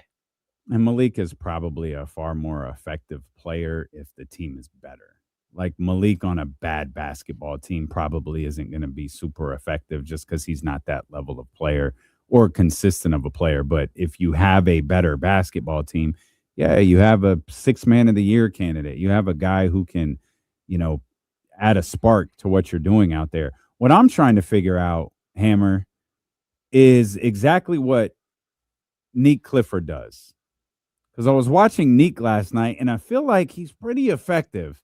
I just don't really know what to point to. It's like we used to use the term with Harrison Barnes. Like sometimes you wouldn't know Harrison was there in some games. Just like where, like he was there. He played this amount of minutes. You just don't remember anything. Nick's not like killing any stat line, but I feel like I saw him the whole basketball game yesterday. Yeah, I mean, he's out there defending like some of the toughest covers, and that's because the Kings, you know, again, they're down Keegan Murray, they're down Hunter. But I do like what he's doing. I think he's a jack of all trades, master of none player. And I think they'll really work with him on his 3-point shot during the summer. But even last night, you can see the work they're putting in right now on his 3-point shot. and it's super impressive. He shot 2 of 4, I think, last night, but they're refining his shot quietly. They're not making major changes to his shot, but they're making sure that when he does shoot, he's got his feet set and that he's ready. And you see like almost like a form 3-point shot. And that's just really good. You're going to continue to see him grow. I think he's a much better rebounder than we're seeing right now. And he's starting to show that a little bit as he's getting comfortable. I think the other thing he does that he hasn't been able to translate to the NBA, but he will, is he doesn't get to the free throw line. And once he does get to the free throw line, that's just going to bump his stock up. And he actually a lot of the time he reminds me a little bit of like young DeMar DeRozan. Just DeMar DeRozan was the number 9 pick in the draft, not the number 24 pick. So like a top tier version of, but because you have him as like moldable clay as a young player, you can kind of choose your path, like what kind of player he'll be. And I think right now, I think the Kings are hoping like maybe like a poor man's Brandon Roy, that type of player that just does everything, that passes the ball, that scores, but does a lot of little things. Yeah, he's good though. Can you have that player as a starter, that type of player as a starter? Obviously, Brandon Roy was, but you brought it down like a notch. Can you have a player like that as someone in your starting 5? Yeah, I think you can. I think and actually, I think a lot of good teams right now have multiples in their starting lineup, but you still need the high end score. And I don't think Nick Clifford is going to be a guy who all of a sudden is averaging 22 points per game midway through his career. I think he's always going to be, a guy, if he caps out at 15 points, I wouldn't be shocked. I haven't even looked at his stats, but I know it's way lower than that at this point. And so you're kind of trying to figure out who he's going to be. And I think part of this season that makes it so tough is that when you do have veterans that are here, the veterans that they have are, again, a Russ or a DeMar, and they're guys who take a ton of shots. And you kind of want to see what he looks like without some of those guys. And even I think we started to see it, over the last like 2 weeks, when one of those guys steps off the floor, you usually see a much better night from Nick Clifford. And it's just him trying to develop and trying to, find out who he is at the NBA level, and he'll be just fine. Maxime Reynaud has been more than just fine, at least in my opinion, through the course of this season. He has been absolutely terrific, particularly on the offensive end. He's been terrific, on the glass. And, looking at numbers like 26 and 11, what he did last night, those feel like Domantas Sabonis-like numbers. Looking at the fact he got 20 shots up, maybe not the most efficient from a 5, but he, that's okay with me right now. Domas rarely gets 20 shots up. I like his, and maybe it's the nature of the basketball team right now. Maybe it's the state of the basketball team right now. But I love the fact that he has been, particularly since the last Domantas Sabonis injury that ruled him out for the year, he has been really aggressive on the offensive end, and I love to see it from him. Yeah, I do too. So over his last 16 games, he's averaging 30.4 minutes per game, and his stats have just skyrocketed. So he's at 14.9 points and 9.5 rebounds. And again, I think fans, they get a little frustrated by the fact that he's not a great defender. But, he's shooting over that stretch, that 16-game stretch, he's shooting 61.1% from the field. Like, again, this is what we're seeing right now for Maxx Reynaud is just the tip of the iceberg. We have not seen him as a passer and sort of a main hub on the offensive side of the ball outside of the pick and roll game. And we're going to see that eventually. We're not seeing him shoot the 3. We're not seeing him shoot 18-foot jump shots. Rarely is he the trailer, which is something that I think we're going to see a lot of if Dylan Cardwell can get back on the floor, where Dylan Cardwell is acting as a rim runner and Max is sitting back as a trailer, bringing up the ball, or being, the guy who grabbed the rebound and feeds the ball up court. And then he's standing at the top of the key and ready for a 3-point shot. I think we're going to see that development from him, especially this summer and going into next year. And that's why, having a guy like Domantas Sabonis, who might still be around, like, I think there's a way that Max and Domas can play together. And I think there's a way that Max and Dylan can play together. I think there's a way that Dylan and Domantas can play together. And I think there's a way that you can integrate Precious Achiuwa into all of that. And he can be part of that group. And I think if you were to walk into next season and you haven't moved on from Domantas Sabonis, you might actually have a really nice group of 4 or 5, 4 and 5 players that you really rely on and see what you have. Hammer, walk me through Domas and Max playing together, because the question I was just about to ask you is, are they too similar? Are they, you mentioned, Max maybe not being the strongest defender. Domas isn't necessarily the strongest, defender either. And given the similarities that they have on the offensive end, are they too similar to work together on the floor at the same time? I don't think they are. At the same time. I think today's version of both of those players, yes, but I don't think that that's who Max is going to be. Like, actually, like, over the last couple of, like, maybe the last 5 games, we've seen Max go to the dunker spot a bunch, and he's just killing it, right? He's just getting so many easy baskets from the dunker spot. That's something that Domas and him can play together, right? And then if they're able to push Max out to the corner and have him shoot corner threes, or again, if Domantas is able to be the trailer and shoot the 3 ball at a high clip, like he did last season, where he shot over 40% from 3, and you can get him to up that to 3 or 4 shots per game because he doesn't have to go and battle in the post, I think can really help. So again, I think this summer you're going to have to choose the lane for Max. Are you going to bulk him up and add 15 or 20 pounds? Are you going to really make him into a big, or are you going to have him lean down and be able to defend the perimeter? Because I think if you can get, Domas, like, he's not a good shot blocker, and he's not a great pick and roll defender, but he is a good man on defender in the post, and he's not a traffic cone. He's just, again, he's not a great pick and roll defender. Like, if they can figure out a way for those guys to get better at that aspect of the game, and even work with Max on trying to be a better shot blocker, I just don't think he's ever going to be a phenomenal shot blocker. Whatever it is, like, you can go out and play pickup game, and there are guys that are tall that don't block shots. And then there are short guys who block shots all the time. Malik Monk is one of the great shot blocking guards in the league. De'Aaron Fox, a chase down block. Like, strangely enough, those guys have more blocks than Domantas Sabonis. But with Max is long and athletic enough that he should be a better shot blocker than he is.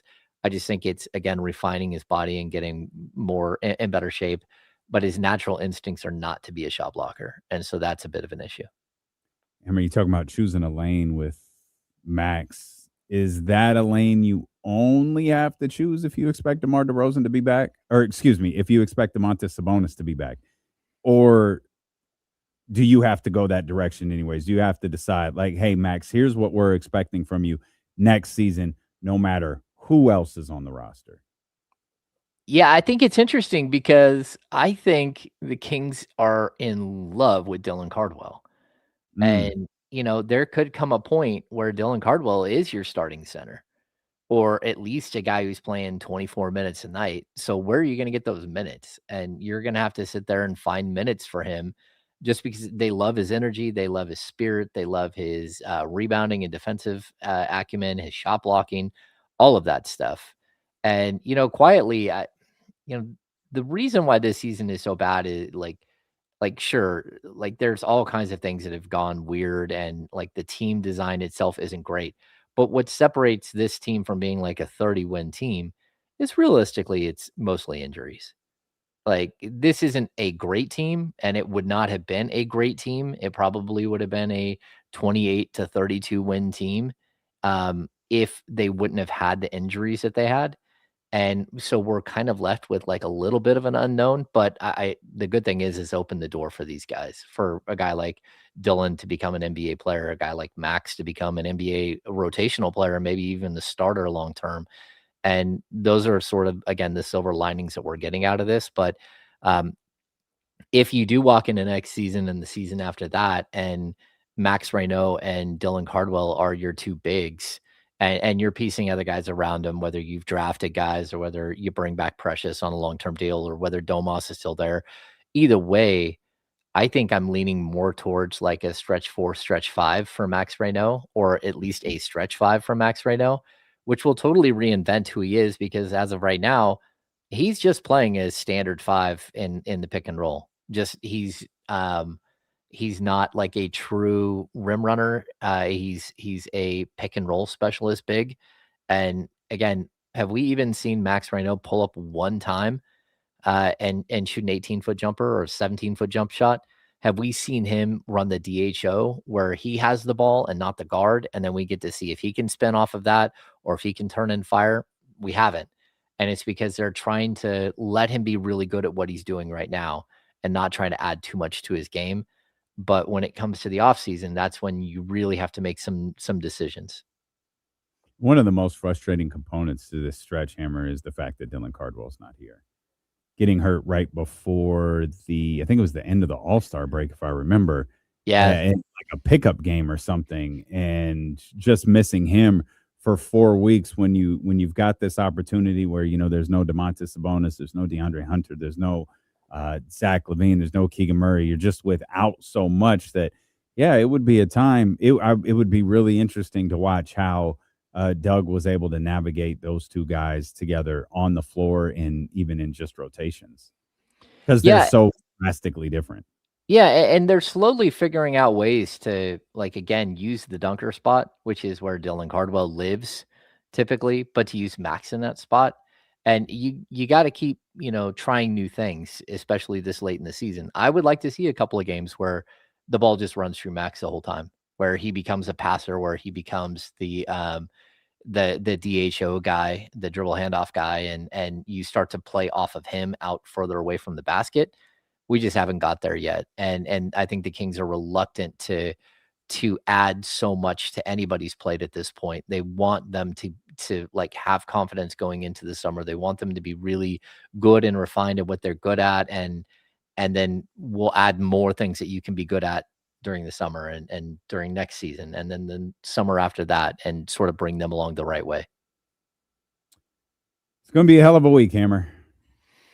Going to be a hell of a week, and it starts tomorrow with the 15-win Kings versus the 15-win Indiana Pacers. Oh, back to back. Yeah, Charlotte the next night. Yeah, you got a busy week ahead of you, man. Charlotte's playing well. And hey, the NFL stuff right now is crazy. Oh, I love all of this. The Raiders have signed like 47 people today. They're making trades. Mike Evans, he's 32 years old. He's coming to San Francisco. He's going to be working next to the radiation thing. It's great. It's terrific. I love this. It's great. It's a good day for the NFL. I'm enjoying this. Jesse's Dolphins have just bailed on everyone. Like, hey, they got Malik Willis coming in. Tua. Yep. I guess Tua is going to Atlanta. He's going to Atlanta. They just dumped Minka Fitzpatrick. Yeah. There's all kinds of things happening. Like, the NFL is on fire. So at least you got plenty to talk about today. Definitely do, man. I definitely do. But we'll be talking to you again in a couple of days. Thanks, Hammer. Sounds good. That's our man James Ham right there, our 1320 Kings insider and host of the Locked On Kings podcast. Creator of the Kings Beat as well. All things Kings, man. James has got you covered over there when it comes to covering this interesting basketball team who, you talk about like Daquan Plowden, you talk about Max, Dylan, Neek, and you're trying to figure out ways that, even to a degree, Russell Westbrook and Malik Monk, you're trying to figure out ways that those guys help this basketball team win. Like, Russ is a winner. Like, this is by far his worst season as a professional. Sadly, DeMar is a winner. This is his worst season as a professional basketball player. But you try to pick apart different things, and that's why as tough as I've been on Scott Perry, it's why the task that is ahead of him is really, really difficult. There's so much that you have to figure out. There's, is it the players? Is it the mix of players? Is it the youth of these players? Is it the old age of these players? And Scott's got to figure it all out immediately. I said this on Friday, and I absolutely mean it. Scott Perry, beginning on April 13th, cannot afford to get a single thing wrong this offseason. Nothing. And I'm going to be looking at every move he makes with a microscope, and I'll probably be overly critical of it, starting with whatever his decision is on Del Christie. I don't know, man. Like, I recognize it's probably not even like fair to have a discussion about what I think about Doug Christie. Like, I love Doug. I can't absolve him of everything that has gone bad this season. But I also I just refuse to believe that like this is Doug as a coach. Like what we're seeing this year doesn't have more to do with the roster on the floor than it does with the coach on the sideline. And and maybe that's wrong. Maybe it's not. Maybe it has more to do with Doug than it does the players. Maybe it's a fine mixture of both. Why was the team so much better last year with Doug Christie than this year? And regardless of how I feel, it doesn't matter. I need Scott Perry to decide how he feels. Because for me, the worst situation is bringing Doug back on his current deal. Because we talked, again, I'm sorry to repeat myself because we talked about this Friday. It's the presumption and the acceptance of failure. And I'm not good with that. You either think Doug is your coach or you don't. And on April 13th, whatever that Monday is, you decide. We're signing Doug Christie to a long-term contract extension, and he's going to be the coach through this process moving forward. Or we're not. He's fired, and I'm going to go find my coach to lead this team through this process. Because not having what does Max, Neek, Dylan, none of them make a difference if the next coach doesn't like them. They make no difference at all. For the first time all day, we'll open up the phone lines here, 916-909-1320. That doubles as the Mojo's local tap and kitchen text line. If you want to get your thoughts in through text, I have a lot more Kings I want to talk about, to be honest with you. I have a lot more NBA I want to talk about with you. But Hammer brought it up. It's fun getting Adam Schefter tweets today as free agency, or at least the legal tampering period of free agency, is underway, and the Raiders are making moves that started right after our show ended on Friday. Talk about that. Medilo and Casey return here on Sacramento Sports Leader, ESPN 1320.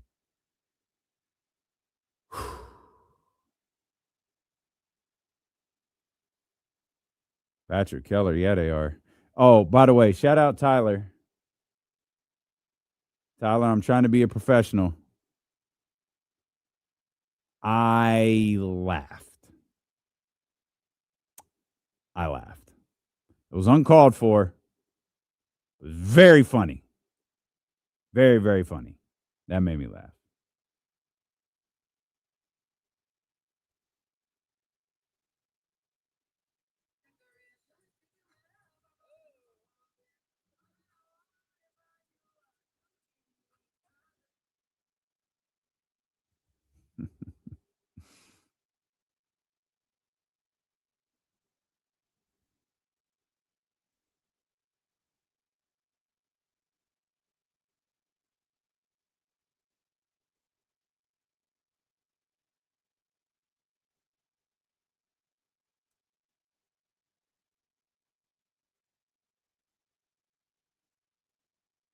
That's funny.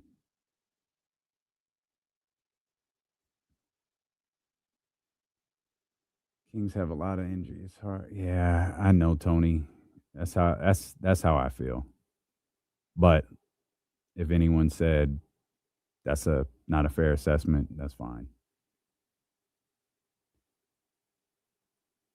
So we have I'm gonna bring all this back. I don't want to do it next because I want to talk football, and maybe I want to talk football. I promise we'll bring all of this back.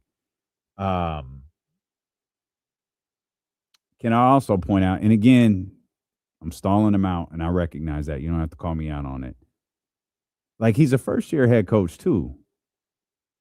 Like, he probably has things he has to figure out. What was last season? That's what I'm at. I don't know. I don't know. Is it the euphoria of being away from Mike? Like, I'm not sure.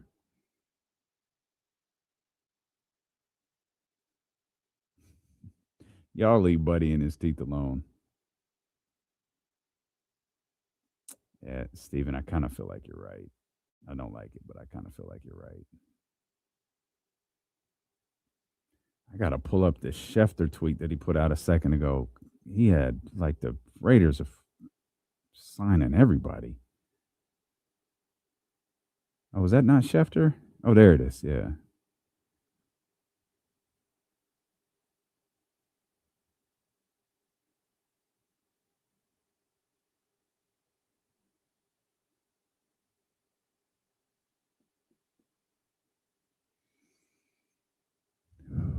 That's got to be TC on hold, yeah. Yeah. Come on, man. Y'all leave Buddy alone. That's funny. John Poles. Okay, John Poles. I like this because you're a Raider guy, so okay. I like these moves too, but I'm not as invested as some other people are and didn't want to speak out of turn, but I certainly like what they're doing. You see needs and you address them. You know what I mean? That can never be considered, or at least in my eyes, that can never be considered a bad thing.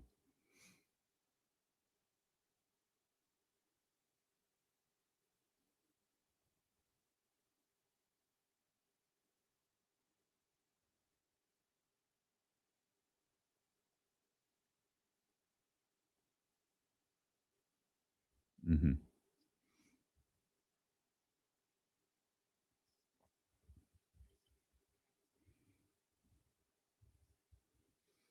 All right, man. We're so happy that you're here with us. For those who are unaware, Kyle Madsen is out of the country for the next couple of weeks. So KC is joining my man Jesse Tapia over there on the Jump from 7 to 9. Of course, Jesse doing his daily two-a-days here to make sure that this show goes off without a hitch. You want to get in on these phone lines, man, you definitely can. 916-909-1320. That doubles as the Mojo's local tap and kitchen text line. If you want to text us your thoughts, let's go to our man TC, though. TC, what's good, baby? Yes, sir. What's up with my brother, man? Stop talking all romantic to me, man. What's going on over there? Check it out, because I'm feeling good right now. I'm gonna be honest with you, bro. The Niners, we make it move. That so listen, these are moves. Big body, bona fide number one receiver, and Mike Evans. I don't care about him being 32 and all that. This is Mike Evans. He could play that Julio Jones role, right? And then also that left tackle from the Patriots. That was solid. Am I saying he going to replace Trent Williams? No, bro, but that's a start. That's what we're talking about. If you're going to make some moves, make some moves. Now, if you really want to get greedy and go all in, why everybody said we ain't making moves, holler at Philly. What y'all want? Y'all want a one? We ain't going to give you the one this year. We'll give you our one next year for AJ and maybe a second, and we can go hard in the paint. That's the Niner talk. As far as the Kings, Domas Sabonis, I get what Ham was saying, but he's still expendable, bro. He's still getting traded. We're going to have to that Zach LaVine stretch provision, it sounded crazy, but I understood it. But as far as Domas, he's traded, bro. Max can do what Domas is doing now. Is he Domas? But no, bro. He can get the double-double, and he can be more. He can be that big body. Also, we got Dylan, Precious, and if we want to pick up another young center in a draft, bro, I'm telling you, our main focus right now is moving that guy, bro, and trying to get back in the first round. I get trying to keep him around. No, Domas is tradable, bro. That's all I got, D-Lo. Okay. Those two big body references Yeah, for those that's keeping count. Yeah, that's two big bodies in one call, boy. Okay. We'll get to the 49ers. Excuse me, TC. We'll get back to the Kings here in a little bit. We talked a lot of Kings to start the show, and I have more that I want to talk about for sure, but it's jumping off in the NFL. And you mentioned Mike Evans. I'm actually surprised to hear you say you're in on that move. I love Mike Evans. I mean, what was it, 11 straight seasons with 1,000+ yards, injured last year. I think he wound up playing, 8 games. Obviously, that streak came to an end. 32 years old. I'm fine with it. Like, it's cool. Like, I think it's a solid acquisition. I think it's more than a solid acquisition. I think it's a good pickup for the 49ers. But I kind of had the, like, Kobe Bryant, job's not finished line. Like, that's cool, but, like, that's not the move. Now you might want to go get a little younger, no? Yeah, now you go get the guy in the first round, I think, still. Okay. Yeah, I don't think it's just Mike Evans. So let me ask you let me ask you something. Does getting Mike Evans how do I phrase this? Does getting Mike Evans give you a little more time to evaluate Ricky Pearsall? Or what if I just told you we're past Ricky Pearsall for no, right okay, now? that's fine. Yeah. I'm just asking. Yeah, if Ricky Pearsall can be healthy, that's fine. But if I'm the 49ers, I'm still Well, that's the if. Like, that's the whole. Yeah, but it's not like that's I'm the not whole thing. I'm not counting on it the way I'm not counting on, like, it's harsh, but I'm not counting on Anthony Davis to kind of be there for the Wizards. No, and that's things on like that. point. So we're Yeah. out. Yeah, I'm out. I'm out on Ricky Pearsall. If I'm the 49ers, I'm still looking at the first round to take a wide receiver. If you can, Chris Biederman this morning on the jump brought up Omar Cooper from Indiana. Kyle's brought up Casey Concepcion from Texas A&M. So if you can get one of those guys, Adam Mike Evans, I think that'd be solid. Man, it seems like taking another wide receiver in the first round is tough, especially when you have this Trent Williams situation percolating where Trent appears to be, if I read Ian Rappaport's tweet correctly, he's not really digging the process that's going on with the San Francisco 49ers. He's a little frustrated by it. I think him and the 49ers might both be frustrated that they're back in this situation of having to renegotiate a contract. I think Trent is I don't remember what he's owed next year. I think it's $32 million, but the cap hit is like 38 plus. Yeah, Ian Rappaport tweeted that resolution hasn't been easy. He's got a $32 million salary, $38 million plus cap number, and then the 49ers are said to be open to trading Trent Williams. Sources say if the situation doesn't get resolved. And then what does that look like? What is the and maybe that's the part of the equation that we don't know. What is a resolution for the San Francisco 49ers? What is the resolution for Trent Williams? Because clearly they're both looking for it. It sounds like they're both frustrated by it. Now, of course, they could be posturing. Normally with Trent Williams, though, there's not posturing. Like, there might be posturing with Debo. There'd be posturing with Brandon Ayuk.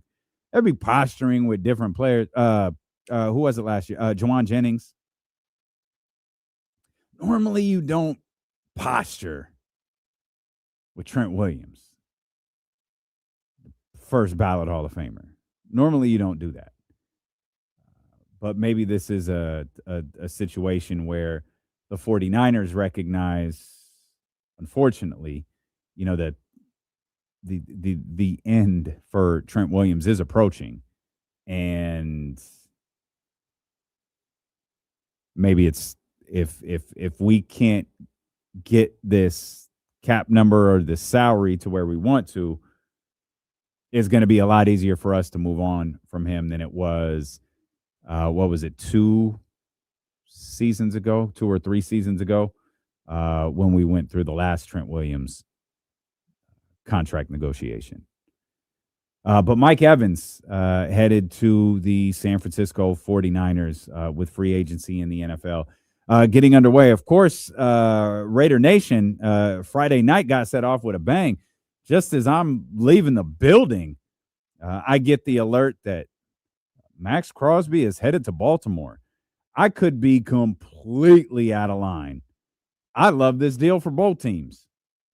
One thing that I've really loved over the course of really through the weekend leading into today is it felt like teams like we saw Baltimore make moves. We saw the Los Angeles Rams make moves. Of course, they went and traded for Trent McDuffie. They locked him up today to a 4-year richest at that position contract. I think his was $100 million guaranteed. You saw Buffalo went out and I think they got DJ Moore. Like teams that are looking.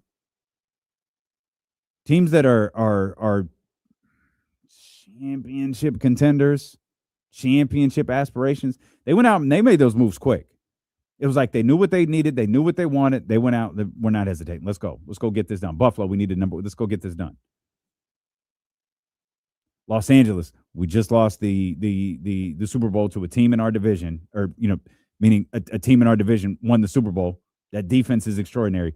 Got to get a defense a little bit better. They started at that cornerback position. Okay. And then Baltimore's got to get, there's a couple of things that they got to do to get themselves back into that position to be atop the AFC. But I feel like as long as you got the quarterback, like you could do that. And they have the quarterback. They have Lamar Jackson. Just like Buffalo. Buffalo, the same thing. Buffalo might have more work to do than going out to get DJ Moore, but you have the guy. You've got Josh Allen. It's not that different than basketball. It's just it's always at the quarterback position in the NFL. In the NBA, we always talk about going to get that guy. Phoenix can do the things that they're doing because they have Devin Booker. We could talk about all of the smart moves that Detroit has made along the way, from coaching to veteran signings to all of that different stuff. But they were able to do all of that because they had the guy in Cade Cunningham. You're able to be aggressive when you have Lamar Jackson. You're able to be aggressive when you have Josh Allen. And I like this move for Baltimore, and just as much, I like this move for the Las Vegas Raiders. We talked about them getting back into the first round of the draft if they could this year, and they were able to do that. They're going to get a draft pick next year. It's a deal not all of that different than what the Cowboys got in return for Micah Parsons. The Cowboys were able to land an All-Pro in return, but the two number one draft picks, 2 first-round draft picks, from the Raiders, yeah, I'm good with that. Especially getting one this year, especially getting one. Baltimore, like you're in the top half. Baltimore had their, most down year in recent memory. Like you landed their number 1 overall pick or their first-round pick. I think that's a great look for Las Vegas. Now you're talking about the 1 and the 14. And this, man, we'll get to everything else the Raiders did today because it was a lot. Raider Nation, correct me if I'm wrong. Phone lines, 916-909-1320. It feels like a team with direction. And that hasn't always been the case. You could say that maybe that hasn't been the case for a while. No shade to Pete Carroll. The direction didn't make sense. Like Pete Carroll's a fine football coach, didn't understand it. It just didn't make sense to me. Where are you going with this? I don't know that they could have gotten, I don't know who I don't know that there was a Ben Johnson out there or anything like that this season, but I don't think the Raiders could have landed a better coach for what they're about to face than the one they got. When the season was over and it was the Raiders have the number 1 overall pick in the draft, it was clear. You've got to move on from Pete Carroll and you've got to go get a very specific type of coach. You got to go get a coach that can help a young quarterback develop. And that's what I think they got in Clint Kubiak. Direction. To me, clear direction. I love this. I love this for the Raiders. I love the Maxx Crosby trade for the Raiders because we all knew that was done. And that's okay. As Magic would say, that's all right. That was done. And I think everybody was done. I think Max was done. The Raiders were done. Max didn't. You could have sold me on Maxx Crosby sticking around. You could have sold me that it would make sense. But if you give me the option of selling high versus selling low, selling high now, and maybe missing out on a year next year where Maxx Crosby was really good, versus selling low later, I'll take it. A year too early rather than a year too late. And Maxx Crosby, truth be told, he might not be a year too early. He might be right on time. I mean, he's tough. He plays through a lot. There's no doubt about that. Maybe things will work better a little bit for him in Baltimore. Yeah, all the best to him. I love the Ravens, so like salute. But I'm good with this. I'm good with this move by the Raiders. They also, man, they traded for Taron Johnson at the quarterback position. They went and signed a defensive end. They signed another cornerback. They went and got Quay Walker, Jacquees Walker. Come on, man. That's a Raider right there, baby. Quay Walker played for the Green Bay Packers. They brought him in. I can give you the fake dot. Like they said that's like 40.5. I don't know. I don't know what these contracts are real. I think his was 28 guaranteed. So 28 at 3 years probably means the third year you're out or can be out in one way or another if you want. Once you get the guaranteed dollar, you can figure out how many years to shave off of the reported year. And a lot of these reportings too, it's not shade to like reporters or agents or anything like that. A lot of these deals just they're constructed a certain way to where they have to like it fits the salary cap. Though none of it's or a large portion of it isn't real. With Quay Walker, we know the $28 million. That's what's real. But when you talk about needs, and your boy Q Meyers, host of the Locked On Raiders podcast, he's going to join us coming up at about 5:15. As soon as he wraps up his show on ESPN Radio, he's going to join us. And we're going to talk a lot about what the Raiders did because I reached out to Q yesterday and thought, hey, let's talk, Geno a little bit. Let's talk Max and how this second first round pick might shape the upcoming draft. And then things got going this morning, and man, there is a lot to talk about as it pertains to the Las Vegas Raiders and their acquisition, but it's direction. Every Kings fan would beg for this right now. Clear direction. This team saw needs on both sides of the ball and went to address them. Now, it's again, not to reference the Kobe Bryant line again. Job's not done. Job's not finished. They still need more work on that offensive line, and you want to protect your quarterback. You got a rookie quarterback coming in. You've got to protect him.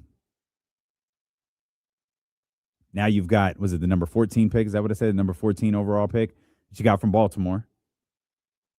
You already have a stud at the running back position. You already have a just incredible playmaker, like a certified playmaker at the tight end position. So you got a couple of things on the offensive end that, okay. I know if I'm a quarterback coming into the Las Vegas Raiders, I'm feeling pretty good about that. Give me options. Give me options to work with. And the Raiders, they're going to have some options. Fernando Mendoza, he's going to have some options.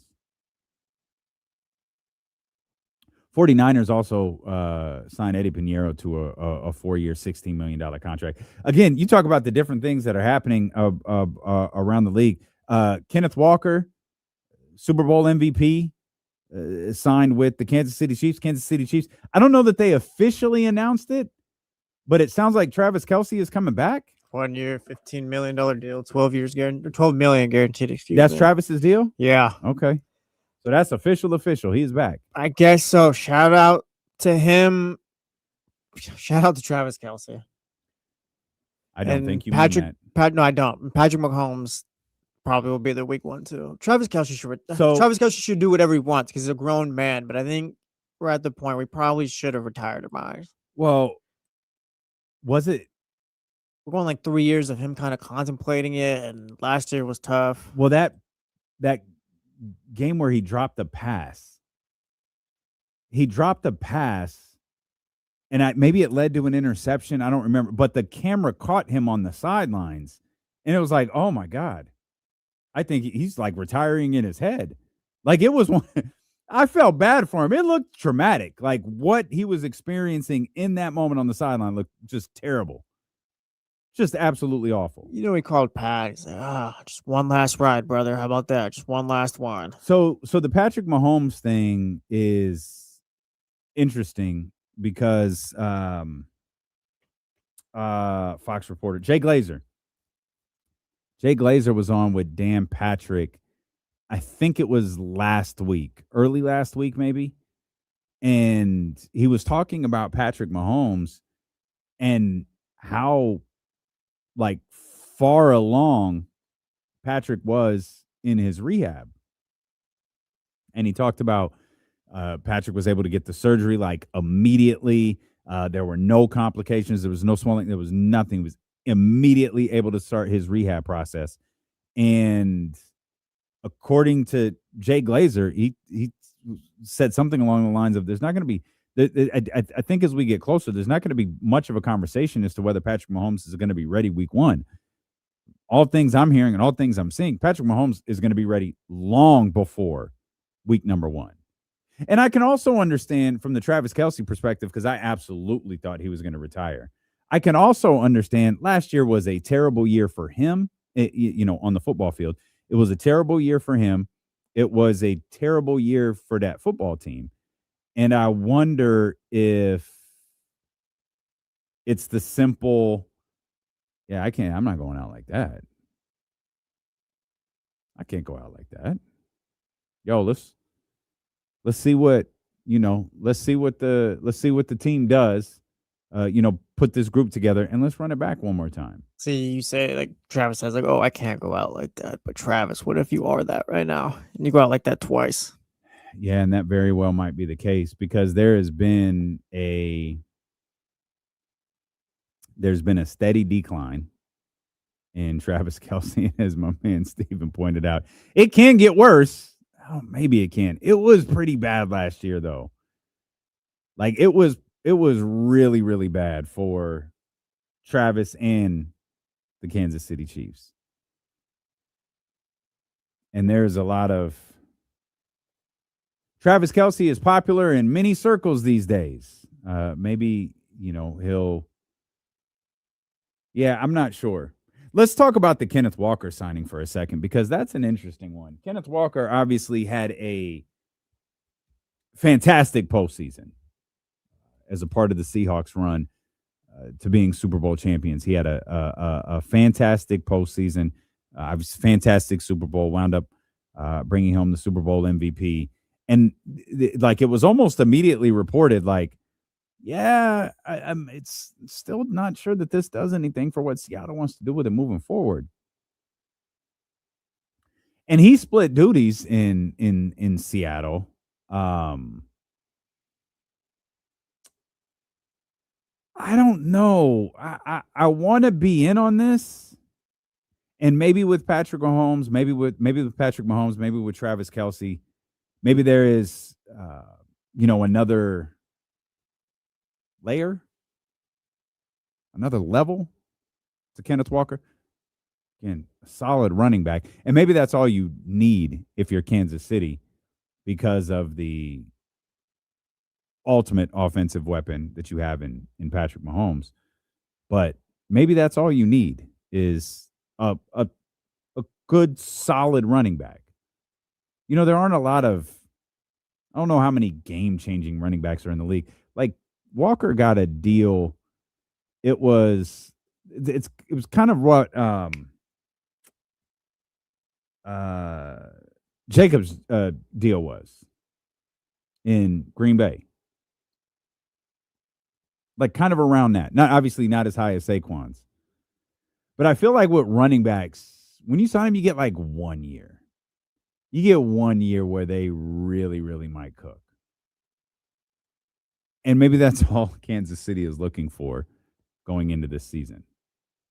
Yo, give me that fire year out the gate. All of a sudden, you're talking about a dynamic offense again. And I don't think we've talked about the Kansas City Chiefs being dynamic on offense for a couple of years.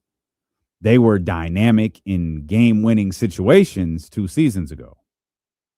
That went a very different way this last season.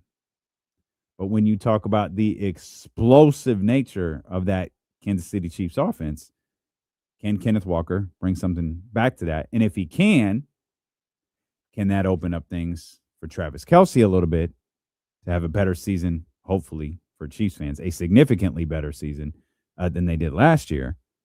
And this all predicates on Jay Glazer's report being accurate, which I'm sure it is, by the way. I mean, Jay Glazer on point. He don't miss. That Patrick Mahomes is going to be more than ready for week 1.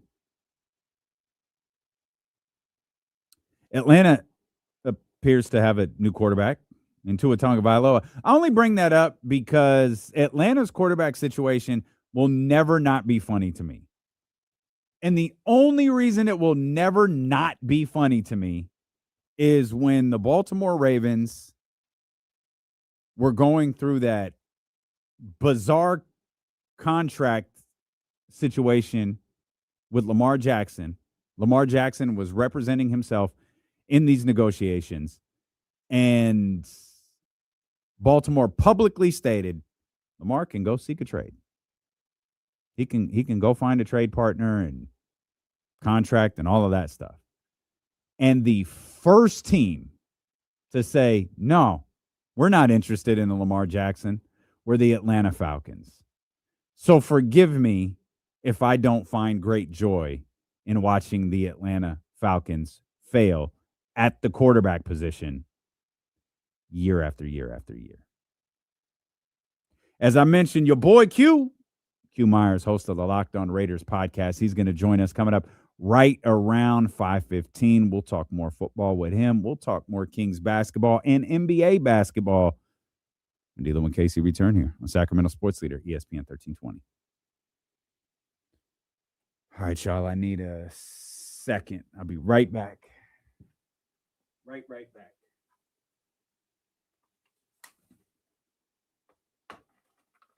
John Poles, don't let anybody leave.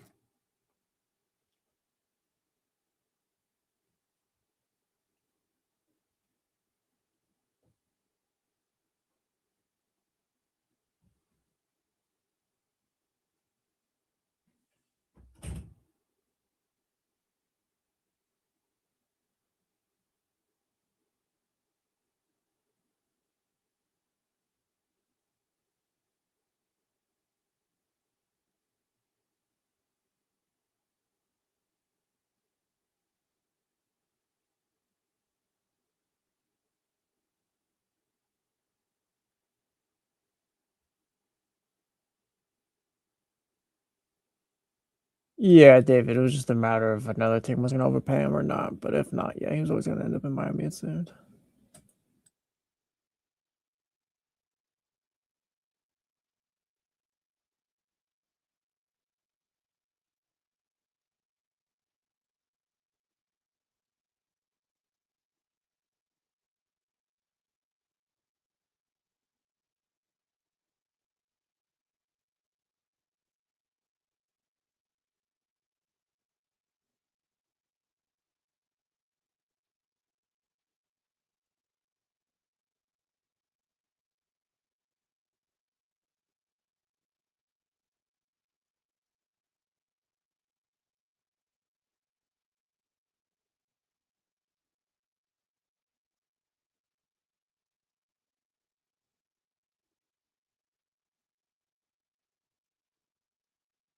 No, Russ.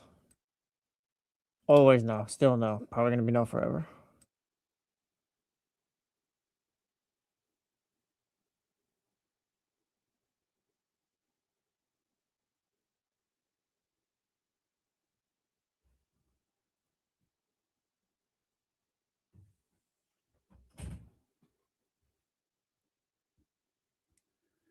Oh, that door took extra long to open.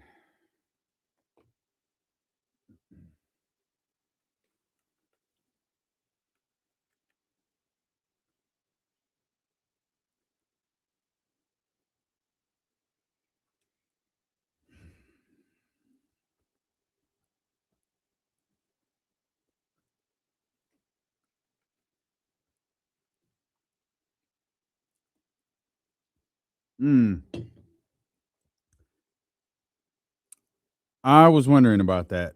Oh, thank you.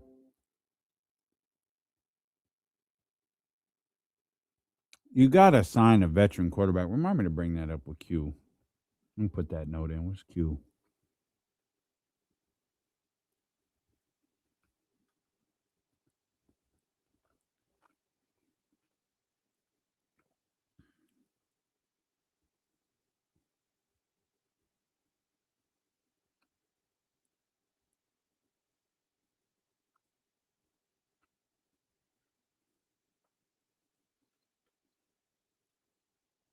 Okay, Dr. David, I got you. Next commercial break. Oh, look.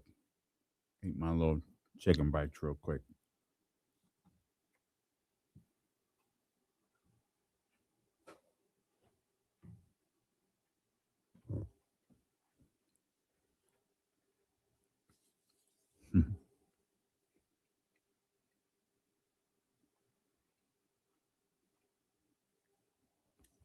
Good for Kendrick Bourne.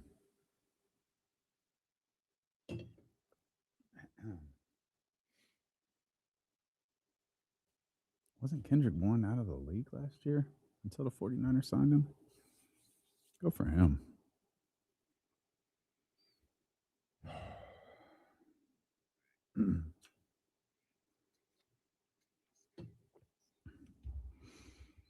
Quick reminder, your boy Q, my man Q Meyers, host of the Locked On Raiders podcast. He's going to join us coming up at about 5:15, a little over an hour from now, as we're hanging out dealing with KC, brought to you by Sky River Casino. Shout out, Sky River just unveiled a whole new wing of gaming with like 300 new slot machines.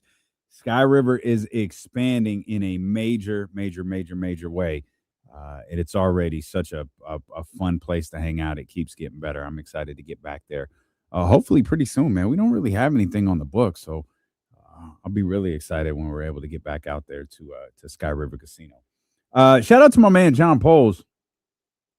John Poles here in the chat on youtube.com/ESPN1320 mentioned something that I meant to bring up a little bit ago when we were talking football. I'm going to tie this into the Kings here in just a second. But John Poles said, I think the Raiders will bring in Kirk Cousins, to mentor what will certainly be, or almost certainly be, Fernando Mendoza, the number 1 overall pick in the draft.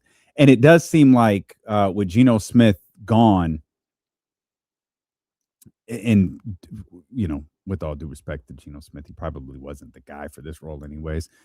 But you do want a veteran quarterback. Like, you do want you do want someone to kind of like step in and work with the young quarterback on a variety of different things. The problem with that is I don't know where Kirk Cousins thinks that he's at. I don't know if Kirk Cousins still thinks he's a starting quarterback in the league. That's what I think. Really? I think Kirk thinks he's a starting quarterback. Oh, that's probably okay. This isn't a question any of us know the answer to. Do the Raiders want to start Fernando Mendoza right out the gate? Not everybody does. It's the only reason I asked. Not every organization is like, no, I do not want to start my rookie quarterback with the way that this team is made up. I don't want to do that. let him sit a few weeks, a few months, a season, who knows? And if so, would Kirk Cousins be a suitable signing for that? Again, these aren't questions I expect anyone to know the answer to, but that backup quarterback position when you have a young quarterback is vitally important. And with a player like Kirk Cousins, that's not a guy you can bring in without kind of hipping him to the process. Like, there needs to be a clear understanding and discussion about what is expected of you and what the plan is for the season. Obviously, plans change, pal, but there at least needs to be an idea of that. And having veterans around, you talk about like quarterback rooms. Having a veteran in the quarterback room is extremely important. I think I learned this from old Hard Knocks episodes. What they call them, graybeards. You got to get the graybeard in there to teach these young guys different things. What those things are, I don't know. But how the Raiders choose to approach this, I think, could be really interesting. And like, because this is like Kyler doesn't work. You can't bring Kyler Murray in. You can't bring, Tua's obviously headed to Atlanta. Like, you need a player. Aaron Rodgers, welcome to the Raiders. No? See, Aaron Rodgers is still a starting quarterback. Well, I guess we're having Fernando sit for but you, he's like still a starting quarterback. Yeah. Like, he was solid last year. Kirk's 37 and hasn't played. He didn't play at all last year, did he?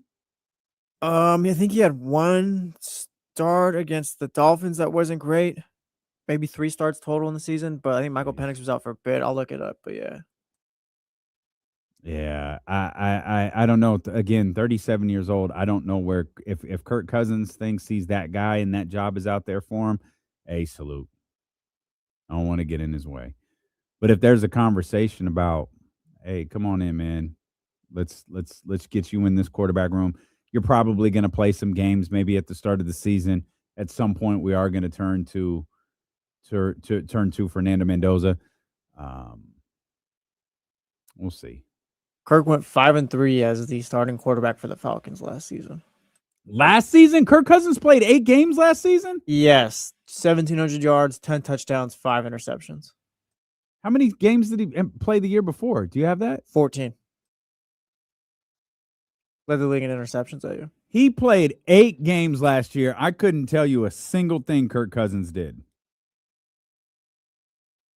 That's incredible. Yeah, his first start of the season was against Miami. Went 21-31, 173 yards, no touchdowns, no interceptions, and then he threw the ball 31 times for a total of 173 yards. Yeah, I was out there kind of hanging out that day. They lost to the Dolphins 34-10. Shout out. Then he started against the shout out to your Dolphins. Yeah, started against the Saints, beat them, lost to the Jets. Yuck. Oh man. Lost to the Seahawks. Lost to the. Who did he beat? The Bucks. He beat the Bucks. Shout out Zabo. Beat the Cardinals. Beat the Rams, and beat the Saints. He did beat the Rams. Yeah. Oh wow. I don't know, man. Kirk might still think, hey, I got some. And there's probably still gonna be teams looking for a quarterback. I don't know.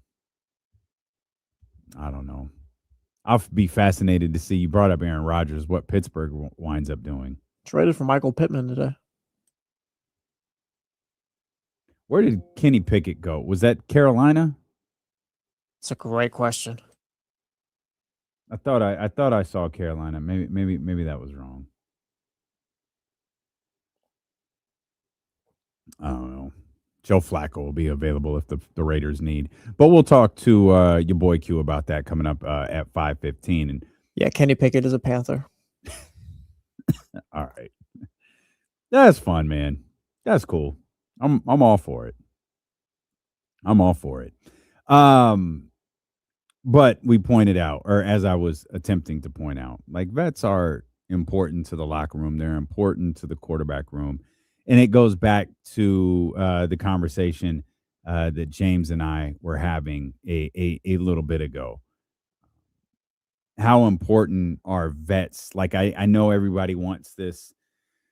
I know that everybody wants this Sacramento Kings team stripped down to nothing. And, you've got, Neek to see what's next. You got Maxx to see what's next. You got Dylan. I guess you got Keegan here. And then everything else is gone and you work from there. I don't see a lot of value in that.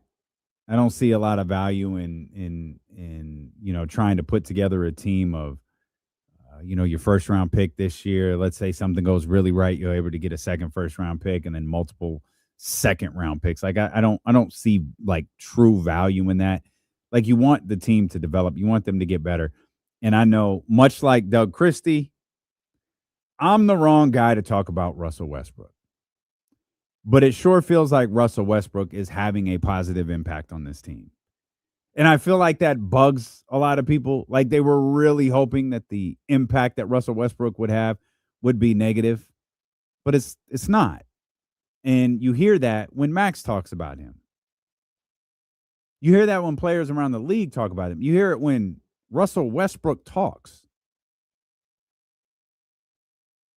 He's got a role in this locker room. And I think Westbrook talked about it last night. He was talking about Maxx because I think Deuce and Mo asked him how much Russ has seen Maxx learn through, the course of the season. Or maybe the question was, how much better has Maxx become just within the course of the season? And Westbrook talked about how much, Maxx has learned and how he pays attention to everything. And you see the way that Russ, works with Maxx. They seem to have, a nice little connection. And the difficulty in navigating what type of team you put out there next year is you have to pick the pieces that work well together. This team is made up, for the most part, of good basketball players. I'm not a big Zach LaVine fan. He is a good basketball player. It just doesn't work. DeMar DeRozan is a very good basketball player, but it doesn't work on this team with this coaching staff. It does not. And I know I know for whatever reason I'm hanging on to Domantas Sabonis a little bit. But just over the last couple of weeks, I've started to wonder, like, maybe there is a way you can bring him back. And and a lot of it centered on, what if you landed if it's not Peterson, but what if you landed a point guard, be it Darren Peterson or one of the other high-end ones? What if you landed like a true star at the point guard position? Does that revert Domas back a little bit to a couple of years ago when De'Aaron Fox was here? How do Domas and Maxx play together? Like, be it on the floor together at the same time or just in a rotation? And how do you work Dylan Cardwell, who's nothing like those two, into the rotation? How do you do that? And what if you don't land the point guard position? You wind up landing the 4. You wind up landing someone who could play at the 4 spot. Then what does that mean for Maxx and Domas? What does it mean for any combination of those 3 bigs? What does it mean for Keegan Murray's primary position on the floor? And then how do you address the point guard position again? Like, there's so many questions going into this offseason because you need so much. We talked extensively a few minutes ago about what I think is a fantastic day that the Las Vegas Raiders have had. If for no other reason than they have direction. They see positions of need. They've addressed some of them through free agency. They address some of it through trade. I think we all know, I believe they know where they're going with the number 1 overall pick in the draft. And then you've landed another mid-first round selection. That's great work. You're getting established NFL players with to add to a young group of players from previous drafts in Ashton Genty, which we already talked about, and Brock Bowers, which we already talked about. Now you're adding Fernando Mendoza and whatever you do there at the 14th pick. A mixture of young talent and NFL talent, established NFL talent. The Detroit Pistons. That's what the Detroit Pistons were last year. A mixture of young NBA talent with established NBA players. I don't know that any of us thought it would work to this degree, but it has. And there's value in those Tobias Harris guys. To, the Cade Cunninghams and the other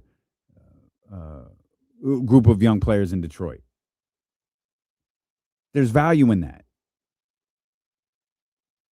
The Kings have to find that formula. Virtually every team in the history of the league has been able to find that formula. The Sacramento Kings, they got to do the same thing. And, the more I think about it, after that conversation with James earlier, we talked about Scott Perry. I said he has to be perfect.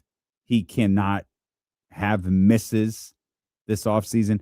I'm not saying he has to be perfect through his entire tenure as the general manager of the Sacramento Kings, but I am saying this offseason he has to be perfect. And the more and more I think about it, like the best thing that could happen for them, in my estimation, is Zach LaVine never returns here to Sacramento. It's not the hottest take in the world right there. But if you can find a way, be it through trade or some other creative formula to keep Zach LaVine from coming back here, I think you're in really good shape. The DeMar DeRozan situation, I think, will be able to be handled amicably. Amicably.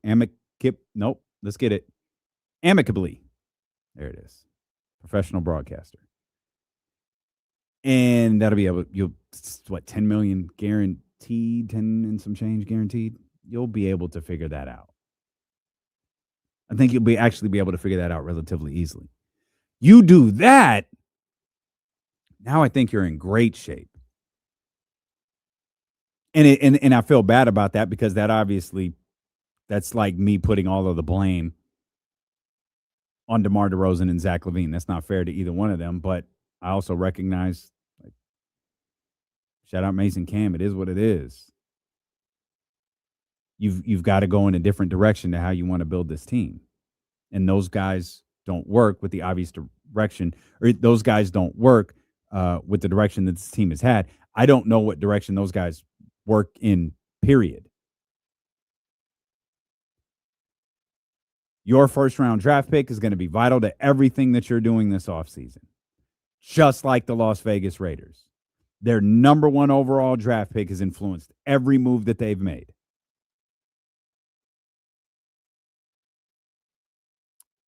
If on May 10th, the Sacramento Kings land the number one overall pick in the draft, if on May 10th, the Sacramento Kings land the number 2 overall pick in the draft, every single move they make should be influenced by that. And it's why I keep harping on the Doug Christie thing. If Doug Christie is not your long-term coach, and we'll talk more about this tomorrow, but look at the bottom of the league right now. It's nasty business at the bottom of the league. Obviously, you've got the Sacramento Kings right there. You've got the Indiana Pacers right there. Those two teams are playing each other tomorrow night at the Golden One Center. You've got the Washington Wizards. You've got the Brooklyn Nets. Stretch it out a little bit further. I guess you can include Utah in this, and I'll include Utah because their wins are in the teens, and it's a team that the Sacramento Kings are playing. But with the Pacers and the Wizards, those two teams have given you a combined 17 straight losses. Brooklyn messed around and beat Detroit. If you had included Brooklyn into that, that would have stretched to what I say 17, 18, 19, 20, 21, 2, 3, 4, 5, 6. Those three teams would have a combined 26 losses had Brooklyn not beaten Detroit. But there is one seismic difference between Brooklyn, Washington, Indiana, and Sacramento. And it's that Brian Keefe, Jordy Fernandez, Rick Carlisle. Those three coaches, they're all in on it. I don't know if Rick Carlisle's called the timeout in a month. I don't think Doug is in on this. Doug does not want this basketball team to lose. He does not want the Sacramento Kings to lose. He would never accept his basketball team losing. He would never not put forth the best effort, this team winning. Now, we can look at minute distribution, and we could say, oh, look at this, but this contradicts that. No, maybe he was in this game. No. Look again. He's made shifts in games when the teams have gone down 20, when the team has gone down 20. And we'll see younger players playing more minutes. Maybe DeMar's minutes are pulled back. Russell Westbrook's minutes are pulled back. Those are normally against really good basketball teams. Someone like Oklahoma City, someone like Detroit, Boston, Minnesota, whoever, Houston. And we'll see an in-game shift because, we saw with the Lakers, 34-11 in the first quarter. I don't think Doug is in on this. Which that's a big if Rick Carlisle can comfortably lose games. Brian Keefe has to lose games. Because Washington has to keep that pick. Jordy Fernandez, I mean, Sean Marks can't believe he has put together anything resembling a basketball team that Jordy Fernandez can win with. I think he's comfortable. He's in on it. Got to be comfortable losing games. I don't know that Doug is. A couple of different comments here from the Chatty House, youtube.com/ESPN1320, twitch.tv/ESPN1320. Shout out to everybody watching on Twitter as well. You can comment on there in the mentions. Tony White said, Kings have had a lot of injuries on this team. It's very hard to judge his coaching based upon all of the injuries that the Kings have had. Yaz, with a completely different point of view, Doug is a terrible coach. Why has nobody pointed out Doug's terrible timeout management skills all season? He called his last timeout with 5 minutes left in the fourth last night. He's awful. Yaz, salute, appreciate you. I think a lot of people have talked about Doug's unique use of timeouts through the course of the season. And that'll be the number one thing for me. That will be the number one thing Scott Perry has to address. He's either your coach or he's not. And they're just playing to me, if you bring Doug Christie back on his current deal next year, you're just like straddling this line in which you've accepted being bad next year. And then you could make the argument, oh, Doug's going to be out there fighting for his life. It's like, yeah, but like what investment do you have on him? What investment do you have in him? You don't. And that's where my frustration has been with this whole thing. Like, you have no investment in him whatsoever.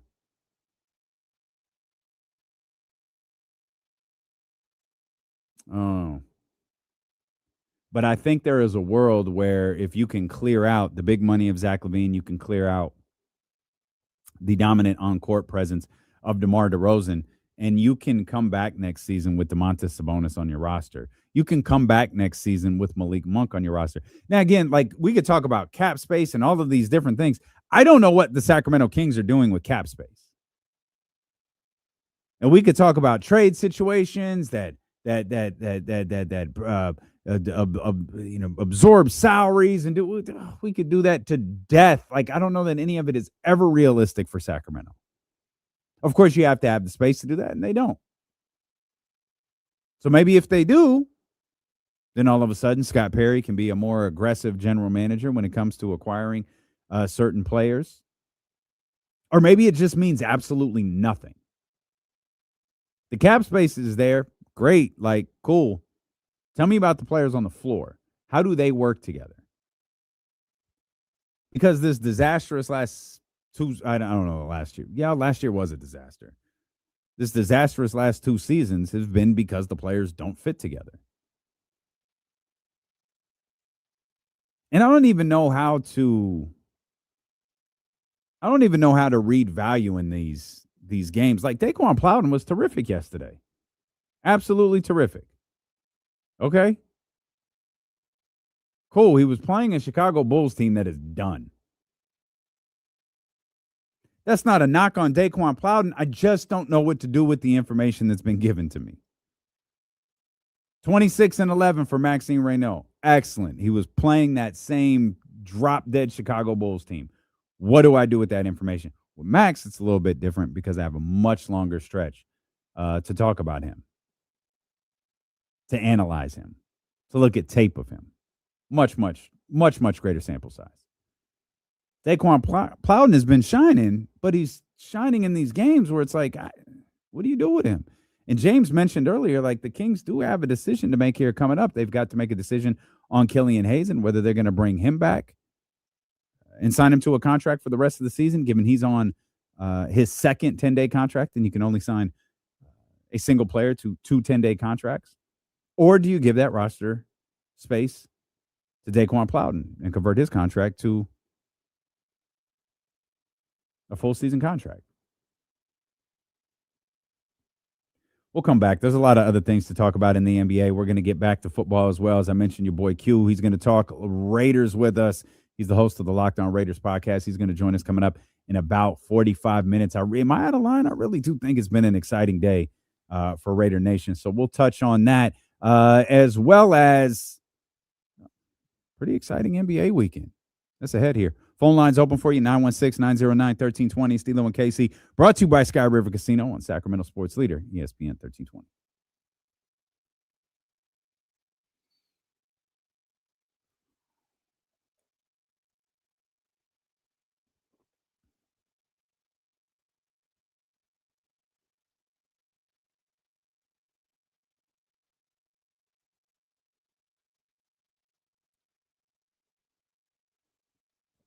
How old is Travis Kelce? 36?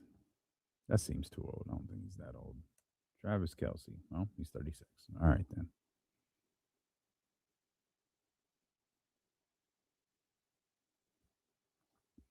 Nah, I hear you, Bryce. That's why I think they need to make their decision now.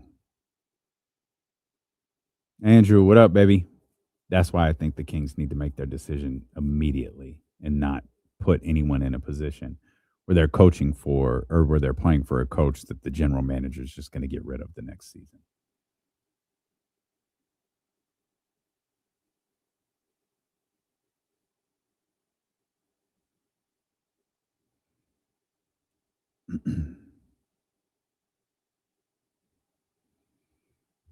Trying to make sure I'm not missing any football news here.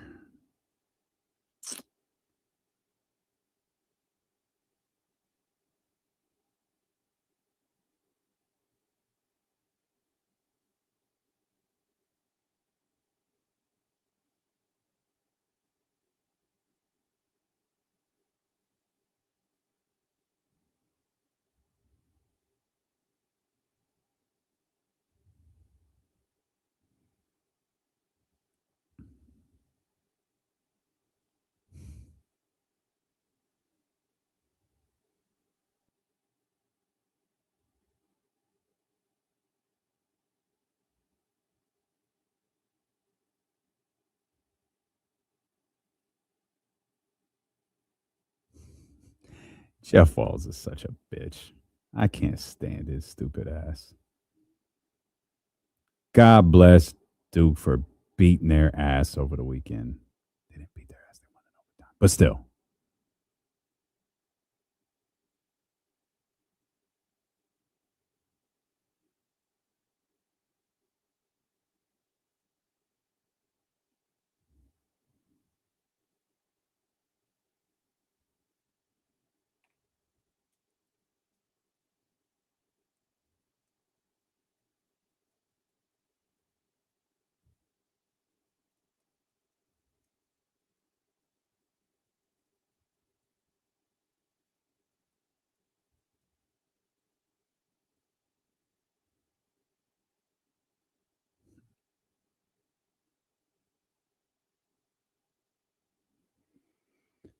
Oh, man.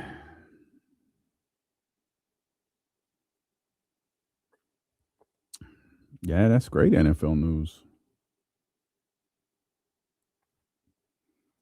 Making competent moves for the Raiders.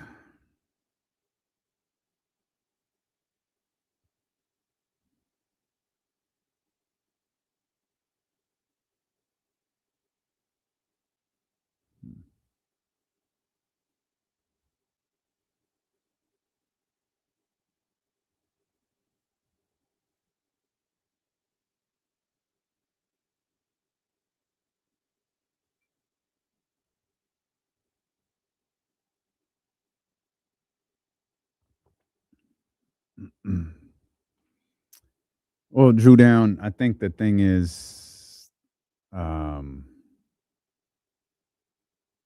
he's a first-year head coach, and you're going to give him an opportunity to make mistakes. The problem with that, Drew, is I think the answer is no. I don't think they're going to do that. I just don't want them to draw this out into,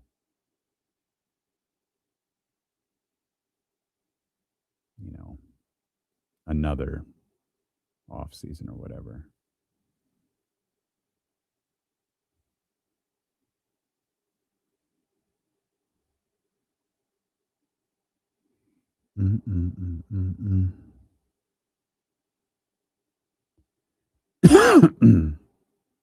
Oh, me too, Barrett. Me too. But yeah, me too. I would love to know that.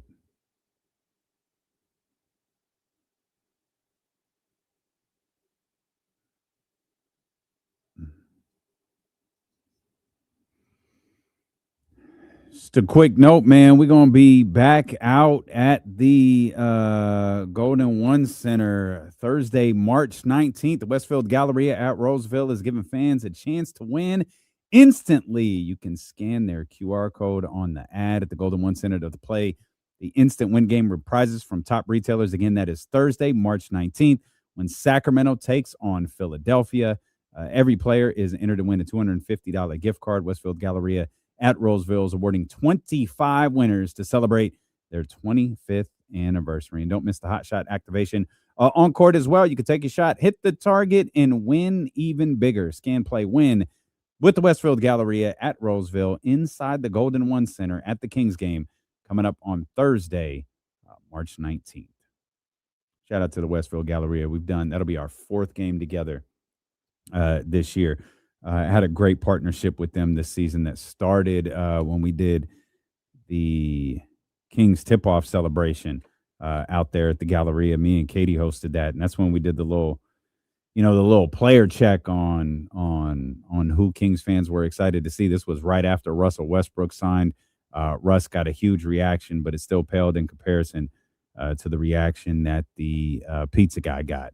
Malik Monk dropped 30 last night and reminded everybody he is still a crowd favorite. Spurs ran the Rockets out of the gym last night, 145-120. Shout out to our homegirl, Jill Ad. She celebrated her birthday out there in courtside fashion, watching Wemby and the San Antonio Spurs. And while that was, that could have just been a basketball game, and there might have been a couple of those over the weekend. But I think if you're feeling a certain type of way, there were a couple of results that solidified your feelings. And this might have been one of them. And we'll get back to that in just a second. But the Spurs ran the Rockets out of the gym. But that's not the game everybody was talking about this weekend. It was the Spurs win on, what was it, Friday? A 25-point comeback against the Los Angeles Clippers. It was 75-50. In the second half, third quarter. And the Spurs walked that deficit all the way down. Got the win. Wemby's defense on that inbounds play that wound up with Ty Lue just losing his mind was incredible. And it might not even have been the defense of Victor Wembanyama as much as it was the illusion of defense.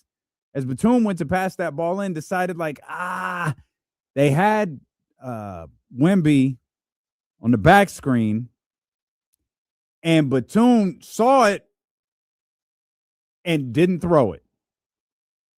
And then he immediately threw the ball into I can't remember. I can't remember who it was, but he passed it right back. He's standing out of bounds. Ty Lue is going nuts. The Spurs wind up winning that game. And Wemby is obviously elated that the Spurs came back, beat the Clippers, and maybe was a little emotional over that win. And that got everyone talking because it was a regular season game in which half the league acts like they don't care about. It was a regular season game that had no bearing on anything. This wasn't like a 1 versus 2. This wasn't the 2 best records in the league. It's nothing. It's like a 500 Clippers team. But the Spurs busted their ass to get back in that game and ultimately win it. And Wemby reacted in a way that actually caused a lot of his teammates to kind of chuckle. But it led to this discussion about Wemby being that guy. For the simple idea of that, like, he cares about everything. He cares about regular season games. He cares about all-star games. He cares about exhibition games. Like, he is the ultimate competitor. And those are all characteristics of Michael Jordan. Those are all characteristics of Kobe Bryant. And honestly, I think those are characteristics of LeBron James too. Some people will debate that, and that's fine. I'll disagree with you. But seeing Wemby react like that got a lot of people like, oh, he's the one. Like, he's the one. He's the league. He's the guy. He's the role model. He's the one you want. He's the one you want Anthony Edwards following in the All-Star game. Every name that you say that's not Victor Wembanyama, they're all going to follow Victor Wembanyama. And Anthony Edwards is the perfect example of that. Drew Down brings up Pat Bev, which is so great because I happened to see Pat Bev's tweet where he was talking about, we won a playing game and I got emotional and y'all tell these jokes. You keep moving the goalpost, shaking my head, facepalm emoji. And I used a lot of restraint to not share my opinion on social media because the easiest opinion to share on social media is a negative one. And I hate, like, Patrick Beverley sucks. Like, he is god awful in every sense of the word. And it's like, bro, people clown you because they hate you. Like, they don't like you. The league doesn't like you. The players don't like you. The fans don't like you. Nobody likes your sorry ass. So you could take the social media and your stupid little podcast and complain about how the goalposts move. But the difference is you're a role player, like at your best in the league, you were a goon of a role player. Wemby is him. This isn't moving the goalpost. This is talking about the guy. This is talking about the league. You have guys who you call, that's the franchise right there. That's the franchise. When you look at Victor Wembanyama, you say that's the league. That is the NBA in 2026. I'm an emotional guy. I love that reaction from him. And I'm really, De'Aaron was terrific in that game, by the way. If you didn't see that Clippers game, De'Aaron was absolutely fantastic in the fourth quarter.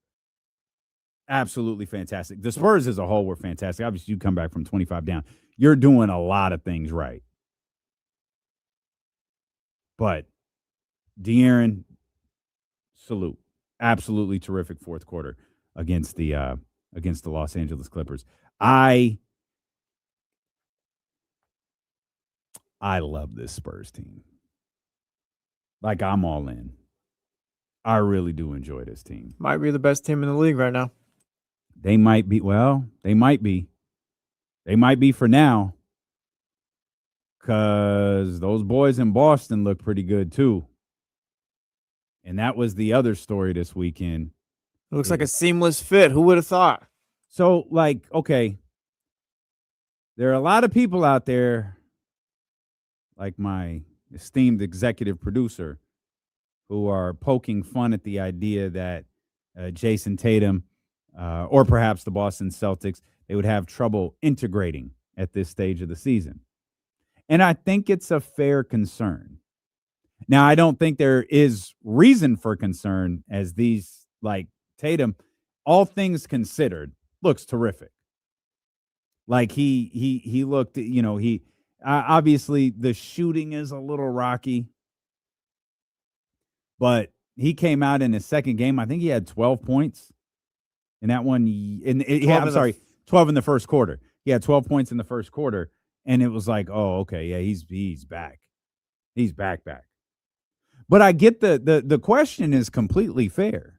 Whether you believe there should be any trouble with Tatum returning, the question's fair. Like when you talk about Cleveland, for example, nobody asked the question like, hey, how do you integrate Dennis Schroeder and Keon Ellis into this offense with Donovan Mitchell, who also returned over the weekend, by the way?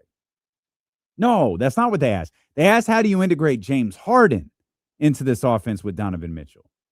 And it's because Donovan Mitchell and this Cleveland Cavaliers offense has been used to playing one way. Now you have another high-end player, another potentially high-end scorer stepping in to a ready-made situation and trying to get acclimated. Now, it's a little bit different in the Boston Celtics regarding that they have history together. But the fact is, the Celtics were the regularly second best team in the conference all season without Jayson Tatum. I don't think I have to explain this to Kings fans, because we remember, or at least older Kings fans remember, that Sacramento Kings team that was coasting to the number one seed in the Western Conference when when Chris came back. And they had the best record at the All-Star break-ish. It wasn't the All-Star break, it was the midway point, one or the other. And Chris came back, and it got a little sketchy. Kind of altered the playoff scenarios a little bit, or a lot. So I think it's a fair question. I just don't know how much longer you have to ask it. And that's the funny thing, too, because with the way Tatum has come out, it's like, all right, we're going to dead this for now. That question is going to come back in the postseason. Let them go down 1-0. Dear God, if they're down 2-0. The question's going to come back.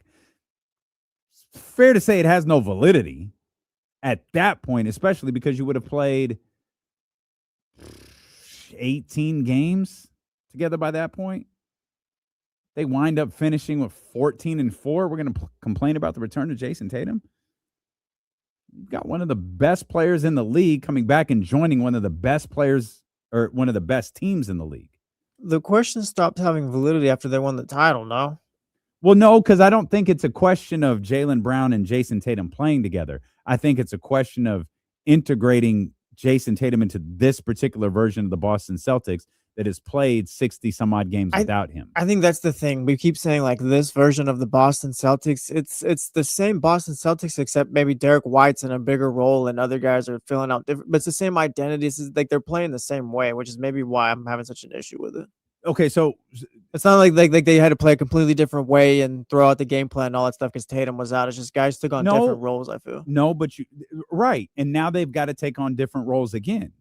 It's kind of like back to your original, like Derek White, you're now the third guy rather than like you're helping lead this thing. I got you. I'm completely with you, but those aren't roles that you've played for the last 60 games. That's the only, and again, I don't think it's an issue. I've got Boston in the East. I don't think it's an issue. I've been waiting for this since it was obvious he was coming back. But I also don't like talk down to the people who ask the question because I get the question. But I think Tatum has shown one, like Tatum looking as good as he did, particularly in that second game, is pretty fire. And it's pretty dangerous. It's pretty dangerous for Detroit. It's pretty dangerous for New York.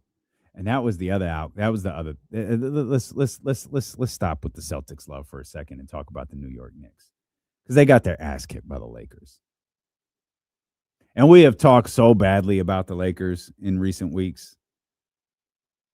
Now, this ain't going to change. I'm going to continue to talk badly about the Lakers. It was interesting that LeBron didn't play in that game, and I was listening to a couple of the Lakers guys talk about how they are actually better when one of those three isn't out there.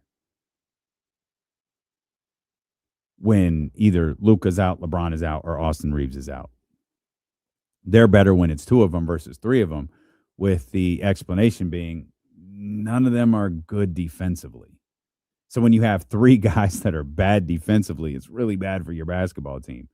When it's two, you can hide that a little bit. You can put the likes of Jared Vanderbilt and those guys out there, and they can make up for a little bit of that deadness on the defensive end. But the Lakers aren't the story for me. The Knicks are. And I said there were two outcomes of games that if you felt a certain way, they probably added a little validity to your feelings. If you didn't feel any type of way, you probably don't look anything. It's like, just an NBA game.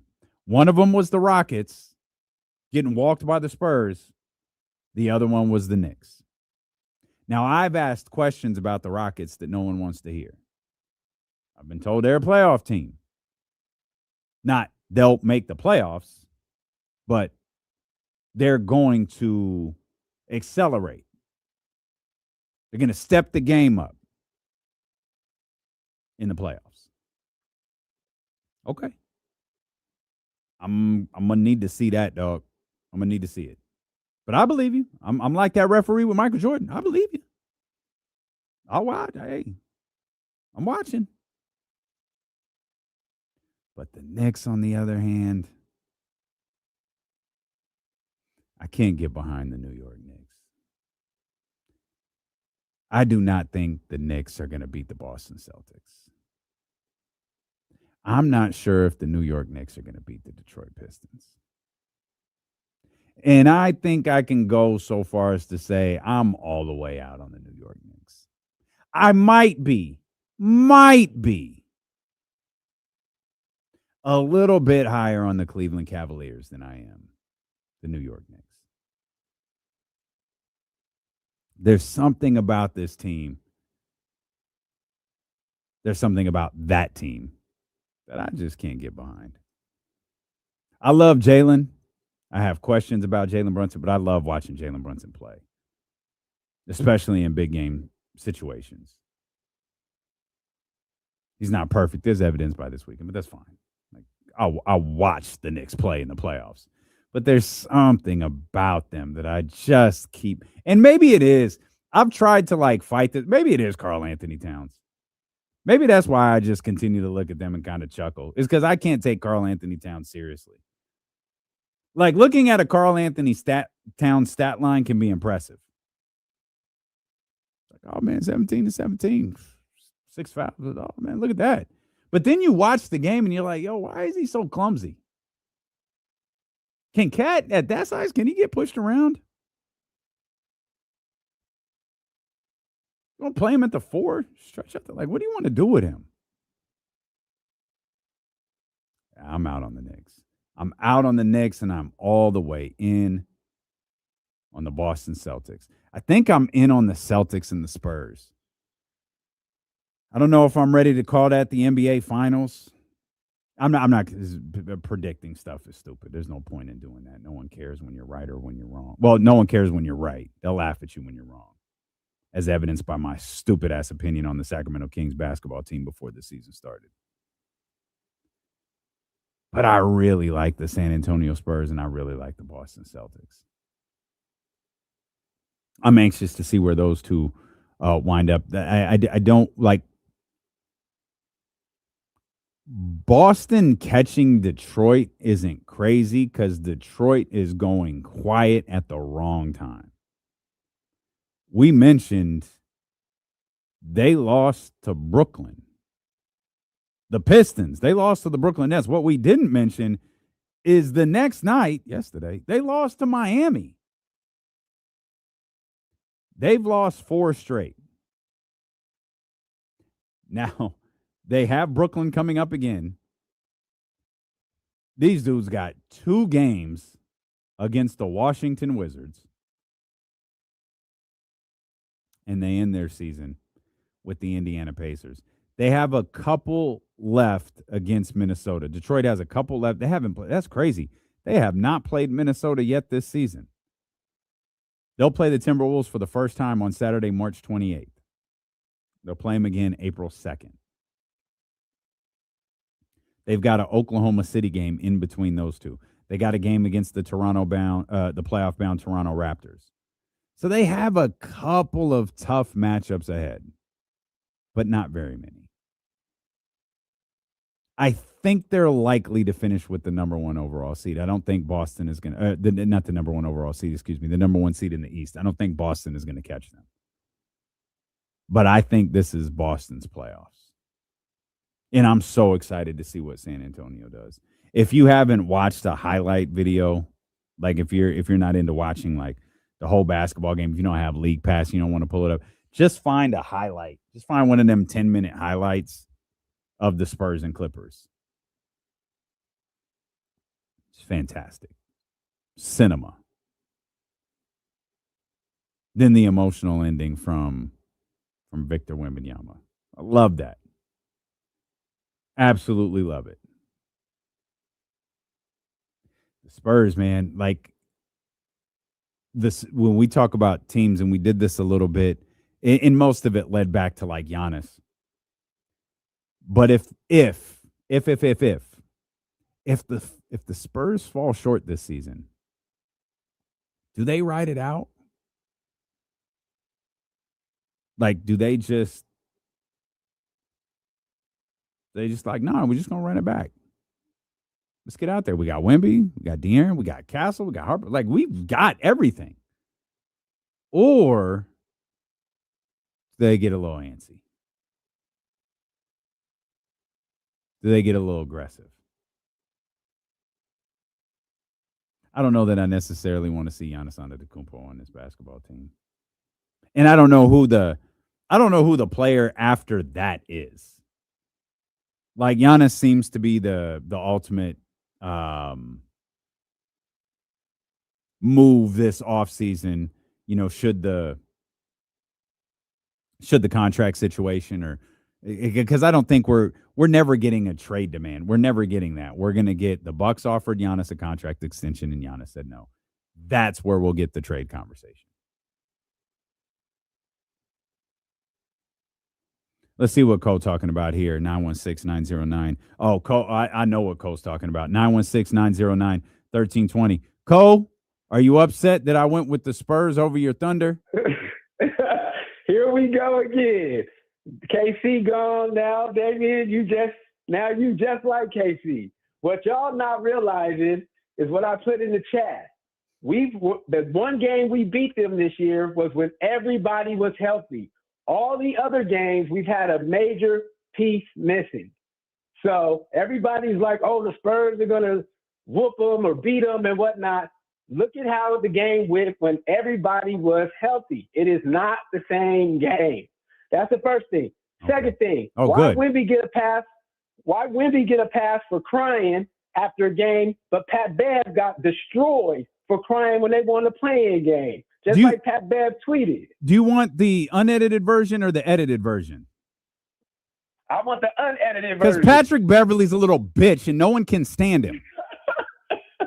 That's why. And so is Wemby. Stop. Like Cole. the French bread. Cole. Like the French bread. Cole, open the door and exit your feelings. Just walk out. I know you're a little sensitive about your Thunder. You got to exit your feelings. You're all right, Cole.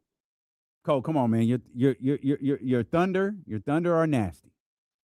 No one's saying there's no chance the Thunder aren't going to win the title. No. Not doing that.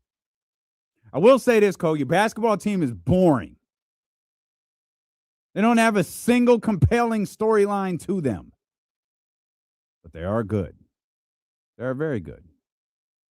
And I'm not running away with the San Antonio Spurs. What I'm saying, Cole, is I really like the Spurs team. That's what I'm saying. I like the young guards that they got there. I like De'Aaron. When he turns up, that game against the Clippers was a reminder. When De'Aaron turns up, it's special. Like, he can win you a basketball game. And Wemby is the basketball player. He's the league right now. I mean, truth be told, the Thunder are still the favorite. Getting all sensitive about. Thunder are good. Thunder are great. I'm just saying I'm enjoying the Spurs. And I really, really love Jayson Tatum back on the Celtics. We'll talk more basketball in the victory lap, but let's get back to the NFL. Let's get back to the 49ers. Let's get back to the Raiders. Your boy Q Meyers, host of the Locked On Raiders podcast. He joins us coming up here next on Sacramento Sports Leader, ESPN 1320.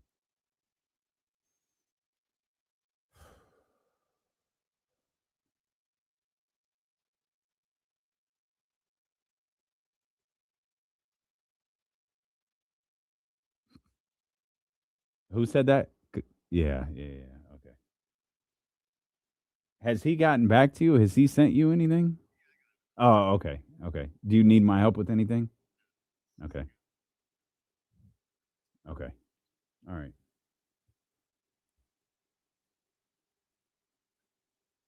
Hey, Cole, I'm gonna put the Thunder on right now. I'm gonna put the Thunder Nuggets game on right now. Man, it's gonna be hella bright when we leave today. And today's my long day, and it's still gonna be bright outside.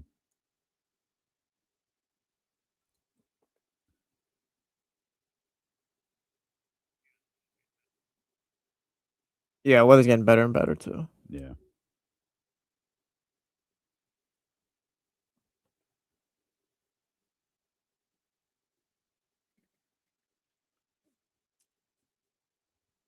Dr. David, no live events scheduled right now, man. No live events scheduled.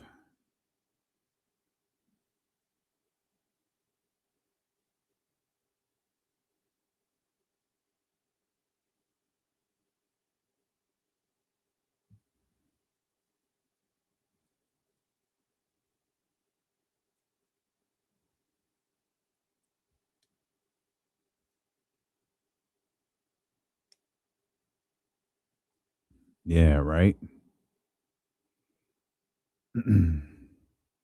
It's tough when it gets a little later, and I'm trying to convince the 5-year-old she needs to go to bed. It's like bright outside. Like, no, baby, lay down. Lay down. Yeah, maybe Bryce. We got to be coming. We should be coming up on something. I might. Well, it'll be too late when the show ends, but I'll check on that tomorrow. Like we should have something. We should have something coming up. You have Q's email still? Okay.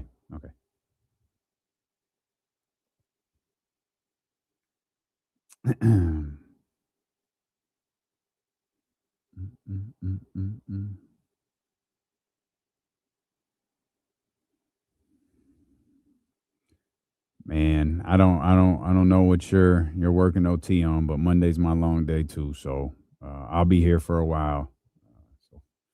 Salute.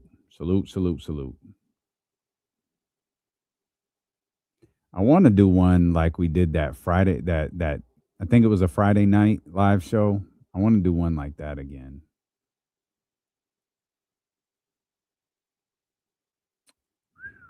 I'll take it.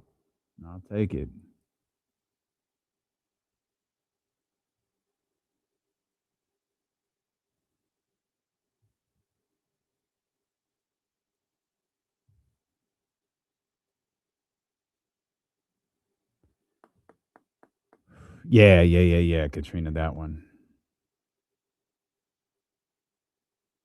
Oh, okay. I see you. That's a big project.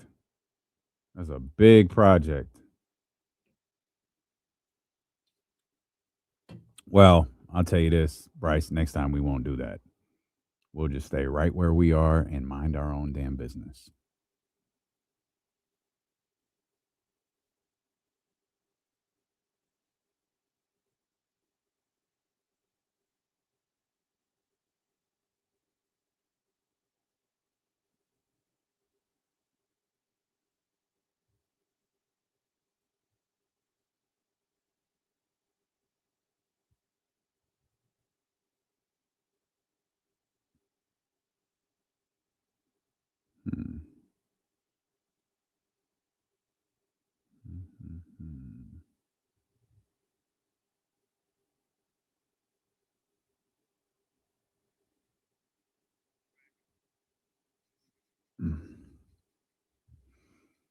Shout out to the crew in the chatty house who was asking about when our next live event will be at Sky River Casino or perhaps Baker Family Wine. I don't know, but I can tell you that Wake Up Call Live is coming back.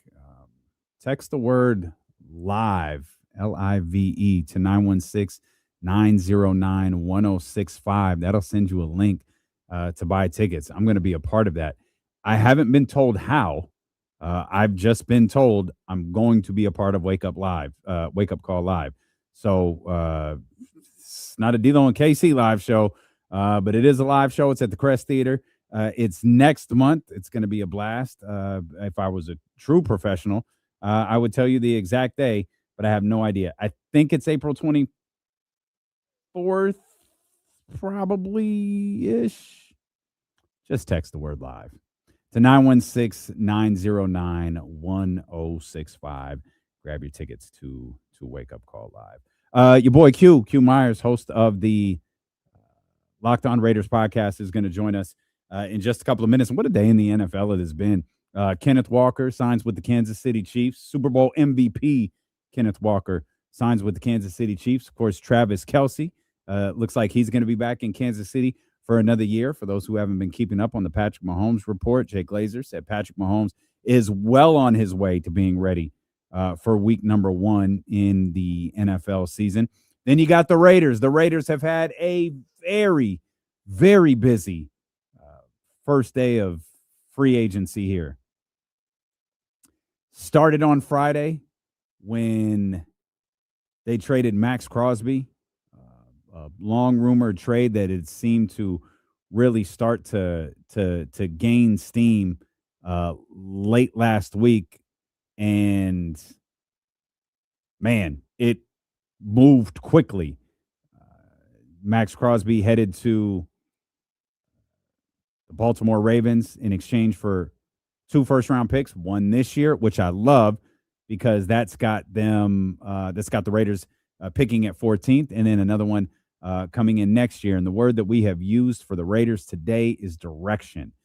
They signed a center. They signed multiple linebackers. They traded for Taron Johnson. They signed Eric Stokes, another cornerback. They have made moves. Quay Walker to a $28 million guaranteed deal. They have put in the work this first day of free agency to go along with the young players that they already have in Brock Bowers and Ashton Genty,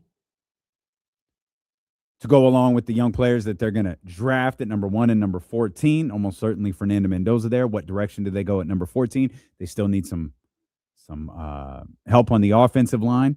You obviously now have a change on the defensive line that you're going to have to address. And then you got what I think is their biggest acquisition of the offseason, and that's Clint Kubiak. When that deal was final and it appeared that Clint Kubiak was in fact headed to be the Las Vegas Raiders coach, I thought the Raiders hit a home run. I thought they absolutely hit a home run with that signing. And this, it's what we do. You do it at the trade deadline. You do it at free agency. You do it at the draft. You grade, right? This is an A+. It's like, all right, like, I don't know, like probably, like in theory, like every signing this makes sense. Direction. You never know what it looks like till they get onto the football field. But just the process, man, the Raiders killed it. Thought they absolutely killed it. The 49ers, on the other hand, they signed their kicker, Eddie Pinheiro, to a 4-year contract. They're bringing in Mike Evans. I don't think it's certified Hall of Famer. 32 years old, coming off a season where he was, in fact, injured. He's a notoriously durable player, but, 32 years old nonetheless. Mike Evans, the newest wide receiver for the San Francisco 49ers. And that's all that's got those Trent Williams rumors kind of sitting on the back burner a little bit, as Trent Williams and the San Francisco 49ers are attempting to come to their latest version of a contract negotiation. It feels like this happens a lot with these two, but it's a little different this time because Trent's like 37, and I think the 49ers might be in a more comfortable space to just let it end. As reports from Ian Rappaport were today that the 49ers are comfortable executing a trade for Trent Williams should this process not be able to work itself out. Trent Williams apparently has stated he is frustrated with this process. He's due $32 million. It's a $38 million cap hit. And my guess is the 49ers might be asking Trent to take a little less here in what might be his final year or years with the San Francisco 49ers. Or perhaps it's not less money. Perhaps it's less years than Trent Williams wants. Maybe Trent wants one of those Aaron Donald deals where Aaron Donald signed a 3-year, if I remember correctly, Aaron Donald was going to retire. They talked him out of retirement. He signed a 3-year contract in which and it was a big deal, but every year that he played, or every year that he decided he wanted, it was just guaranteed money. It was like, I don't remember the exact dollar figure, but we'll say 30 million. Okay. He's going to make 30 million his first year. If he wants to play a second year, he'll make $30 million. There's no provisions to it. There's no nothing. If he wants to play, that's what he's making. And I think he wound up playing 2 of those 3 years before leaving that last little bit of money on the table. And for me, Trent Williams is always the guy where, like, if Trent Williams is on the field, I feel good. Like, I feel good about the San Francisco 49ers. I feel good about their chances as long as Trent Williams is on the field. Now, I recognize that Trent's getting older. I recognize that his career is nearing an end. But I can tell you, last year, Trent Williams was still the security blanket, so to speak. He was still the guy who I thought, well, if he's out there, I feel better about the San Francisco 49ers' chance to win this game. 49ers might not feel that way anymore. Now, ultimately, I think they will feel that way. Trent Williams should end his career as a San Francisco 49er. I don't know what the two sides could be asking of one another coming off of the year that they just had, heading into this year where the 49ers probably need to tighten up that offensive line a little bit. Like, if you do that and you have Trent Williams as the anchor, like, is that the worst thing? Like, was Trent Williams' production that bad last year? I never once felt that way. But those are just some of the early storylines developing here in the first day of NFL free agency. We've got Tua Tagovailoa. Just as quickly as he was out with the Miami Dolphins, he's in with the Atlanta Falcons. And that Atlanta Falcons quarterback room continues to be a massive mess, which is hilarious. I'm all for it. You have the Rams. They made the move for Trent McDuffie. They signed him to a 4-year, $100 million guarantee. I think the number was reported at like $128 million, somewhere around there, but it was $100 million guaranteed. Richest at that cornerback position ever. So you have guys, you have teams, making moves all over the place. We saw the Buffalo Bills making moves, and we talked about teams. And this is why I love the Raiders Day so much. It's not just the signings; it's the understanding of needs that this football team has. And I said earlier that when you look at what the Rams did, when you look at even what Baltimore did with the Maxx Crosby trade, and the Buffalo Bills, when you look at those teams, those are teams you would generally consider as Super Bowl contenders, certainly conference contenders, right? Those are teams that you like. Okay, here's what they need. Here's what they need. Here's what they need. They're gonna go get it, and they did. And that's how I feel. Like, obviously, the Raiders aren't in that conversation with Buffalo and Baltimore in the Los Angeles Rams, but they approach this free agency as like, hey, we have needs. We know what we need. We know what positions we need. We know what players we're looking. We have at the top of our list. We know what we're looking at. Go get it done, be it through trade or through free agency. And the Raiders were able to do that. And having that number one overall pick in the draft is so appealing to this process. It's so appealing to this process because you're a wide receiver. You look at the Brock Bowers. You look at Ashton Genty. Your guy, if you're on the defensive side of the football, you start to look at like, hey, what's our ability to win games here? Oh, well, look at this offense. We got a young quarterback here. We've got the opportunity to build something. And I think when you have the right mix of young players and veterans, and most importantly, and this is why I love today so much for the Las Vegas Raiders football team and Raider Nation, is direction. They have direction. Doesn't mean it's going to work. But they have direction. And let's bring in the true expert on this, man. It's my boy Q. It's your boy Q.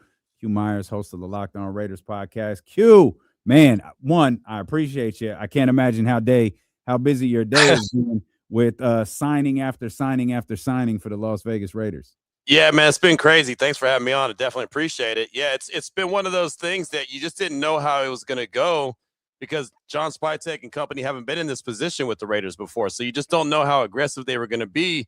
But man, they were aggressive, right? Landing Tyler Lindenbaum, being able to come to that agreement with him off top, that was huge. That was, I think, the number one target for everybody. And it just makes everybody around better, right? Everybody on the offensive side of things, the offensive line, he'll make the incoming quarterback, make Ashton Genty that much better. Like, everyone gets excited by that kind of a deal. And if you look at the landscape of all the deals that they've agreed to today, they're all 3-year deals. So obviously they had a plan, they had an approach, and they went after it very aggressively. And I got to applaud them for the job that they've done so far. And it really, you'll never forget Maxx Crosby. You'll never forget the fact that they traded him on Friday or agreed to a deal with to trade him on Friday. But man, it sure does kind of help you turn the page pretty quickly when they get so aggressive and start to add to the team like they've done today. Yeah, and we probably should really backtrack a little bit and go back to that deal on Friday. It had long been rumored like this was I don't want to go so far as to say it's a foregone conclusion, but I think the understanding that Maxx Crosby was probably going to be traded was well out there within Raider Nation. And I love the deal that they were able to execute for Maxx Crosby, to be able to land another player in this draft in which you have the number 1 overall pick and won last year. Man, I think that's a big win. It is. It really is. And it was, you're right. There was so much smoke behind it. There had to be fire at some point, right? It's like, I kept saying, I was like, all right, well, now there's just so much momentum towards a trade. It's almost like you said, almost a foregone conclusion that it's going to happen. But for them to be able to land 2 1s is huge. I mean, we all knew that number 1 overall, that's going to be Fernando Mendoza. That's great. Now all of a sudden they're picking right in the middle of round number 1 as well. So they're picking 1 and 14. So they have so many different options. And to land him when other teams wanted him, there was so much interest from other teams, but they weren't willing to go to that 2 first-round picks. And for them to just stay, hey, this is what we'll move them for. We're not just going to give them away. And then Baltimore, a team that had never, ever, ever traded a first-round pick for a player ever, and they ended up turning around and trading 2. I thought that was huge, and it shows the respect that they have for Maxx Crosby and the fact that they believe he's going to be that big of a difference maker for them, and I think that he has a chance to do that. But more importantly for the Raiders, they're able to really get a chance to build this thing the right way, inside out, and you see them doing that already in free agency. Now they got to hit it in the draft in April. Q, given what today wound up looking like, what do you think they wind up doing there in the middle of the draft now, or at least in the middle of that first day?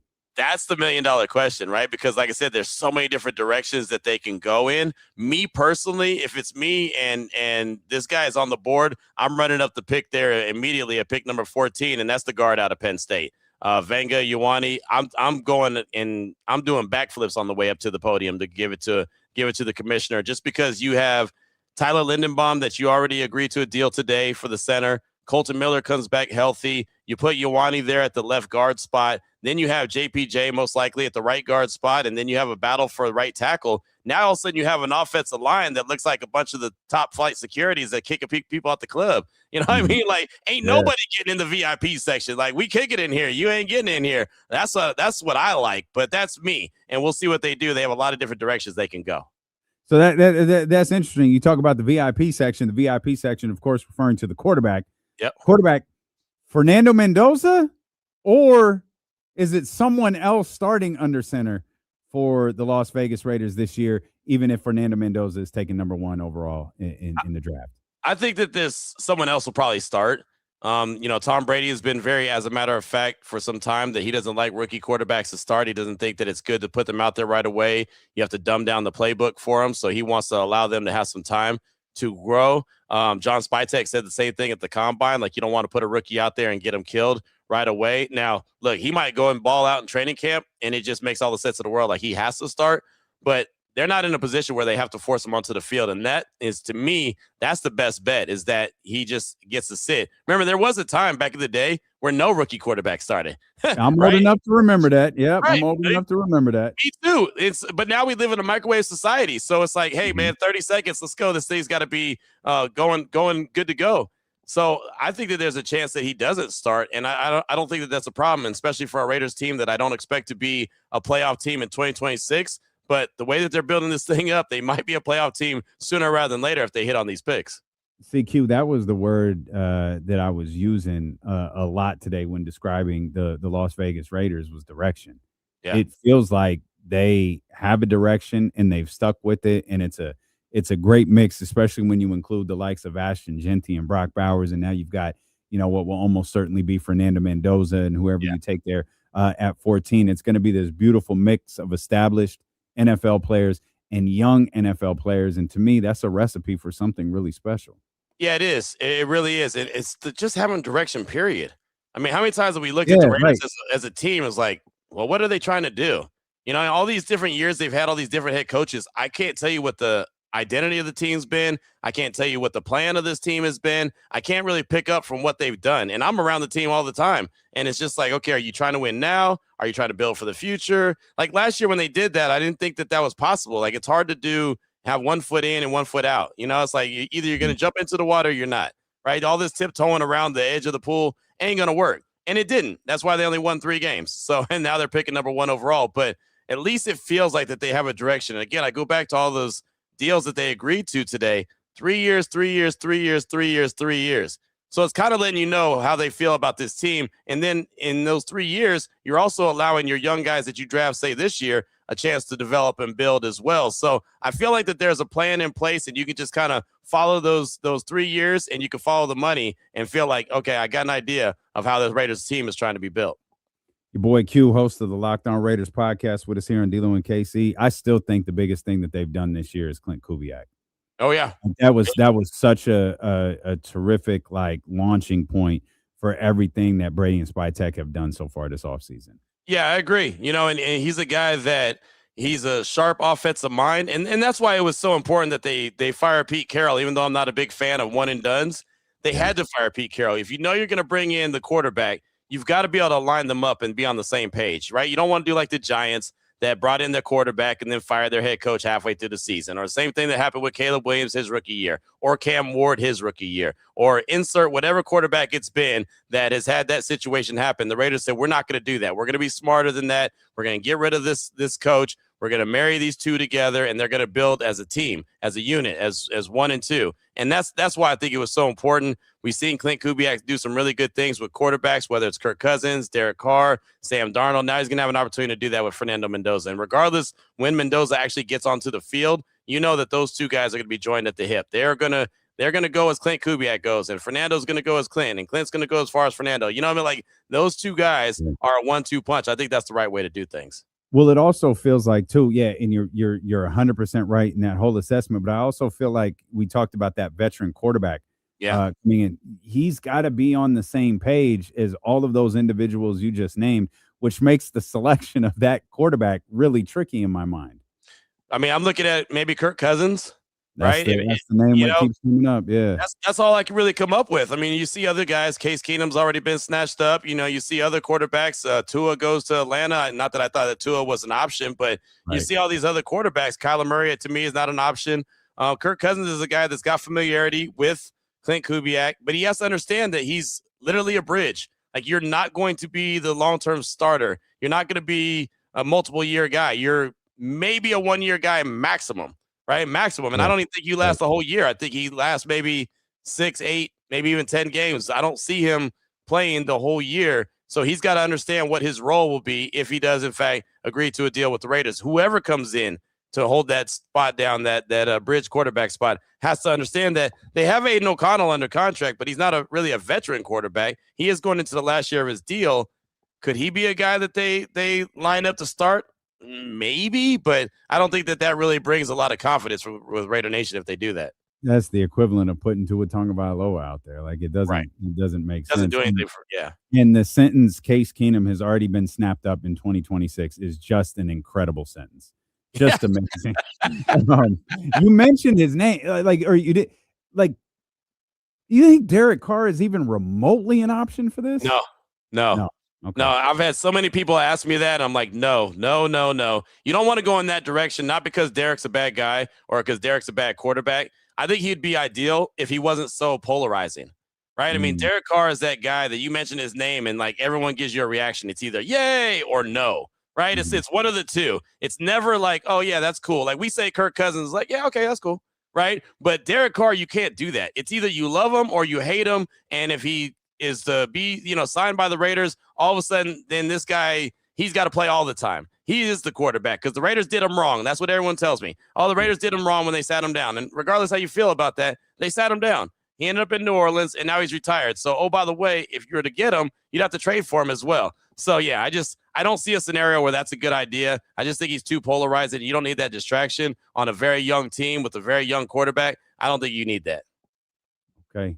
Q, I know how busy you are, man. Thanks for carving out a few minutes for me, my friend. I'm really legit. I'm really hyped for this season for the Raiders. I'm excited for this. No, I am too, especially after the activity today. It's been, like I said, really busy, but it's been really fun just to see the direction that they're going and knowing that this is only the beginning of the legal tampering period. Like, what happens when the draft happens? They got 11 draft picks. You know what I mean? And there's very easily, they trade back a couple times. They could end up with 14 or 15 draft picks for all we know. Like, this could actually be a lot of fun moving forward. We just got to see how it plays out and how they make the right decisions, if they make the right decisions. Q, I appreciate you. You're the only dude who hosts more radio shows than me, so I'll let you get at it, man. We'll talk again here real soon, man. Appreciate you.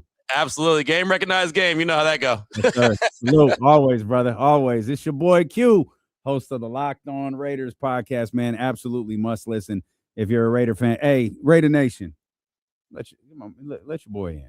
I'm going to rock with y'all this year. I have not. The Raiders have not made a move yet that I don't like. From Kubiak to I mean, they didn't do anything. Like, I think they handled the end of the regular season appropriately, and that landed them the number 1 overall pick in the draft. Man, I'm loving this. I'm legit hyped for the Raiders. I want this thing to turn around for them. I'd love for them to turn it around quickly. I understand why Geno Smith couldn't be that. It's just funny. We didn't even talk about Geno Smith being released with you. But I understand why he couldn't be that quarterback in the Fernando Mendoza conversation. I understand why Kirk Cousins' name comes up a lot, but it goes to what we were just talking about there a second ago. Like, everyone has to be in line. Like, everyone has to be in sync with their thinking and their understanding of where this franchise is going, both as a franchise, but also at the quarterback position. And you don't want, whether it be Kirk Cousins or I genuinely don't know. I mean, I don't know how much longer Joe Flacco can keep playing, but everyone has to come in with the understanding that, like, hey, Fernando Mendoza, that's our quarterback.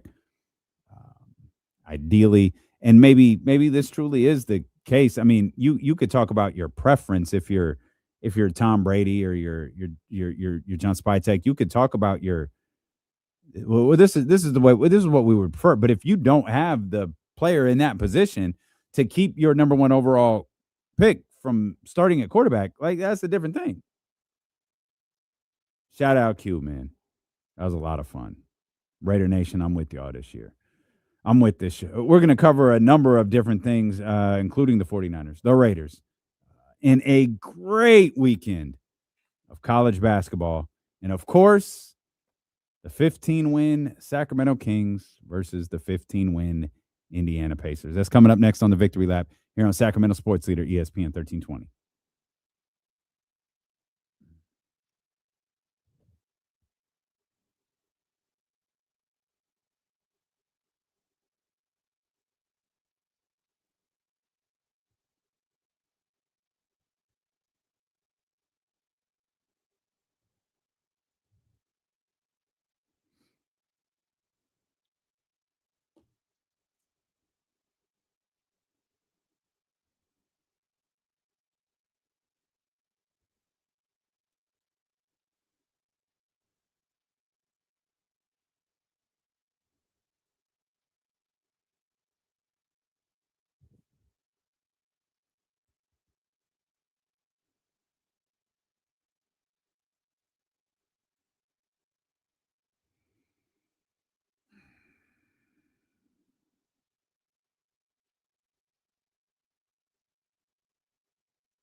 Oh, appreciate you, Stephen. Thank you, brother. Thank you, brother. Thank you.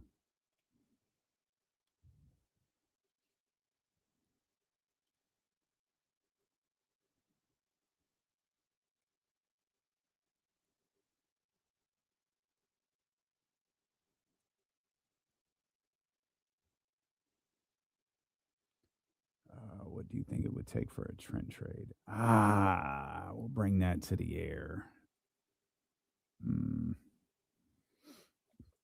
I'm being honest, probably not much.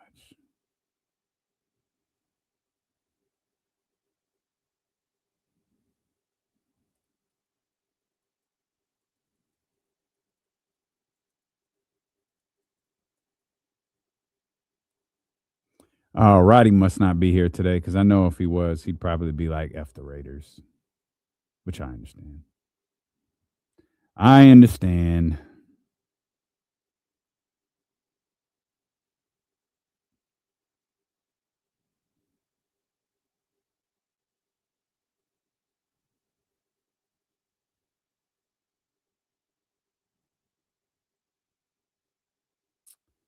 Oh, Leezy, it's good, man. It's good. I'm in a good little groove right now. I'm in a good little groove.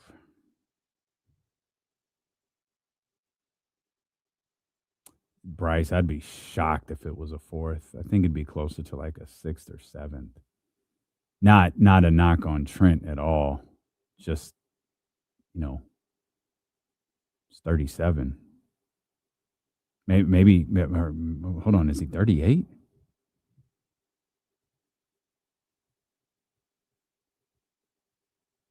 Yeah, he's 38. Like at that position, I don't know how much longer he's playing. Yeah, Leezy, I'm a AM trainer, always. I admire people. Like people always, how do you get up at 5 a.m. to train? I always ask them, how do you go train after work? That's crazy to me. I don't want to shut off after work. Y'all going to work out. Yeah, I'm a morning guy. I have been since I think I started taking training seriously as I could. It was like 20, 21 maybe. So pretty long time.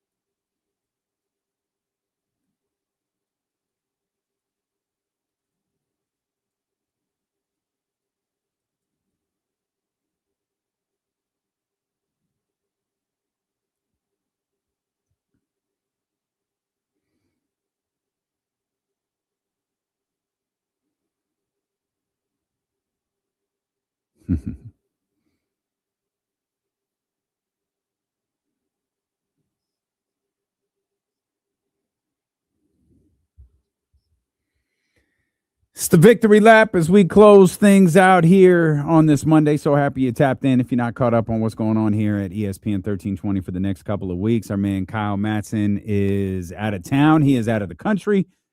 He will be back with us in 2 weeks.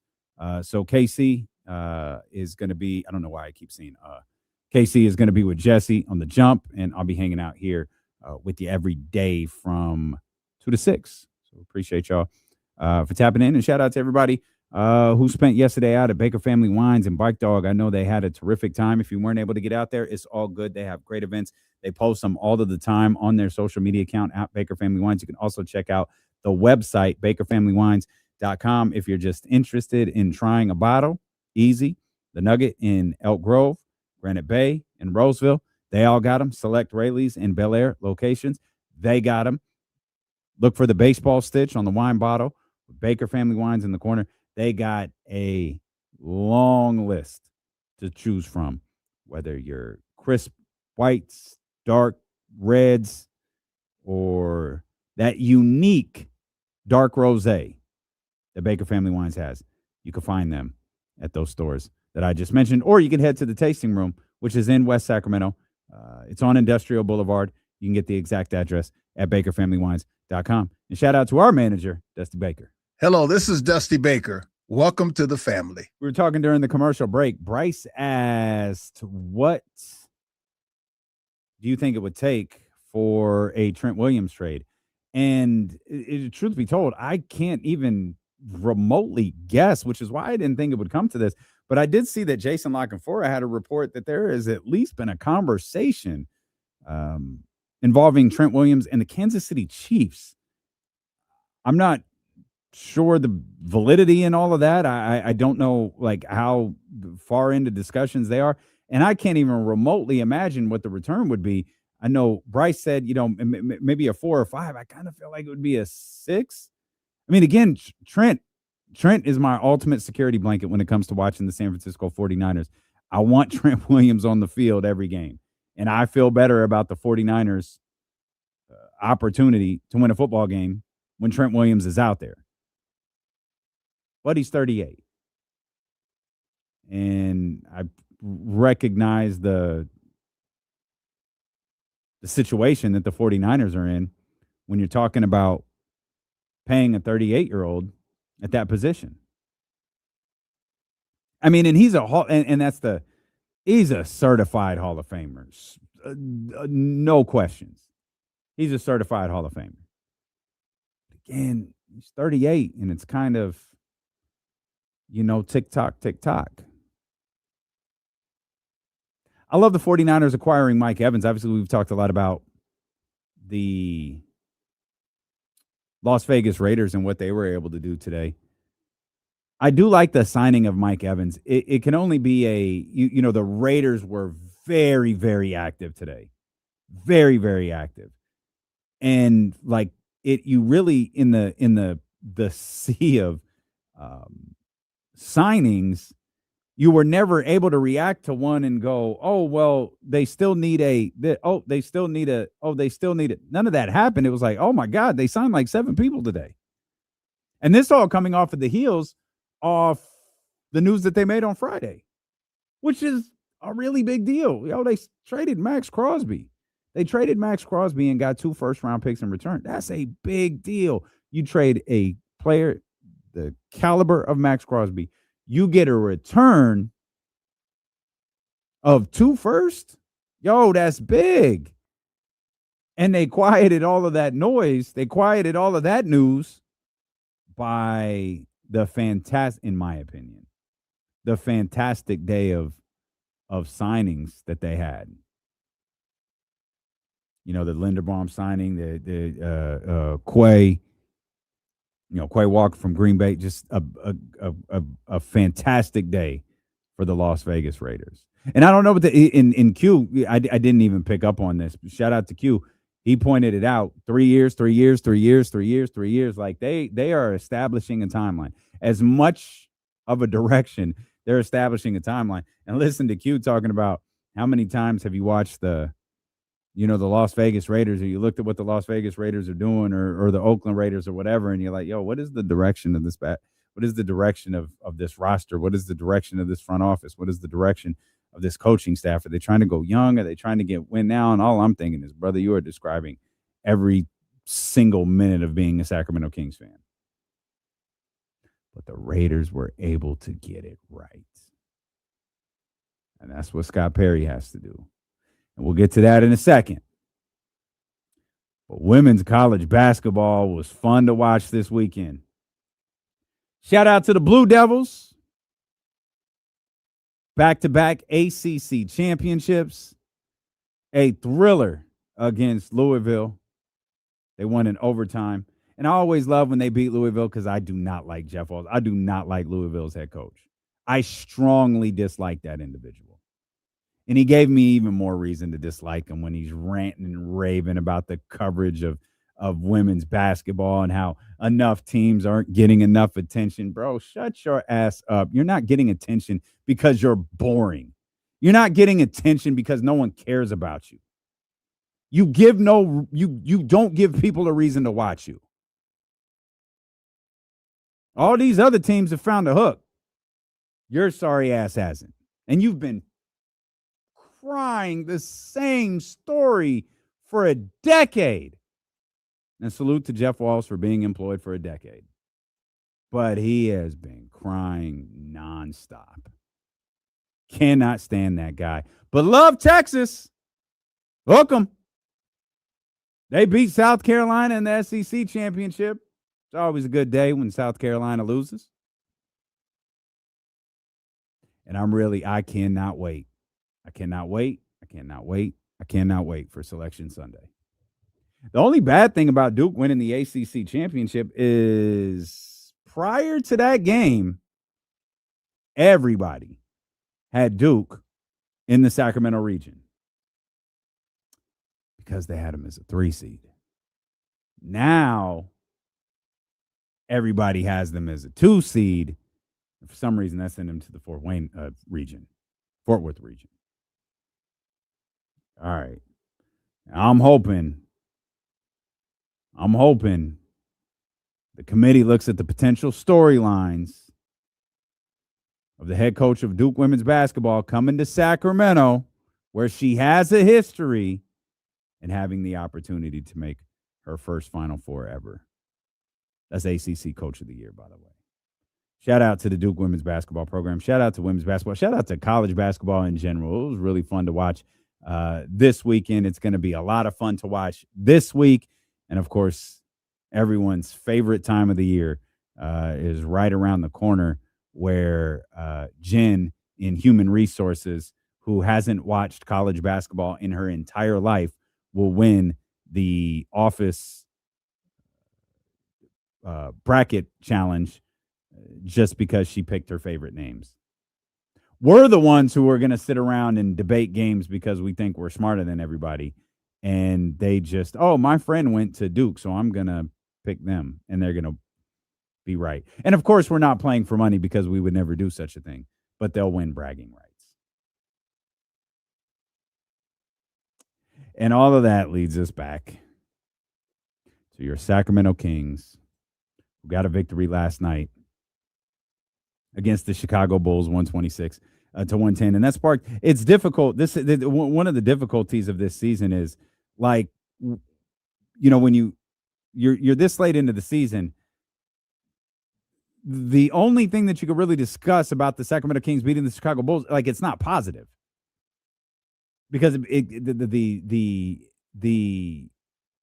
draft, the tanking, the worst record in the league, the different draft scenarios, that's all what comes to play. And there are so many bad basketball teams right now that the Sacramento Kings could go from the worst record in the league to being tied for the 4th worst record in the league in one night.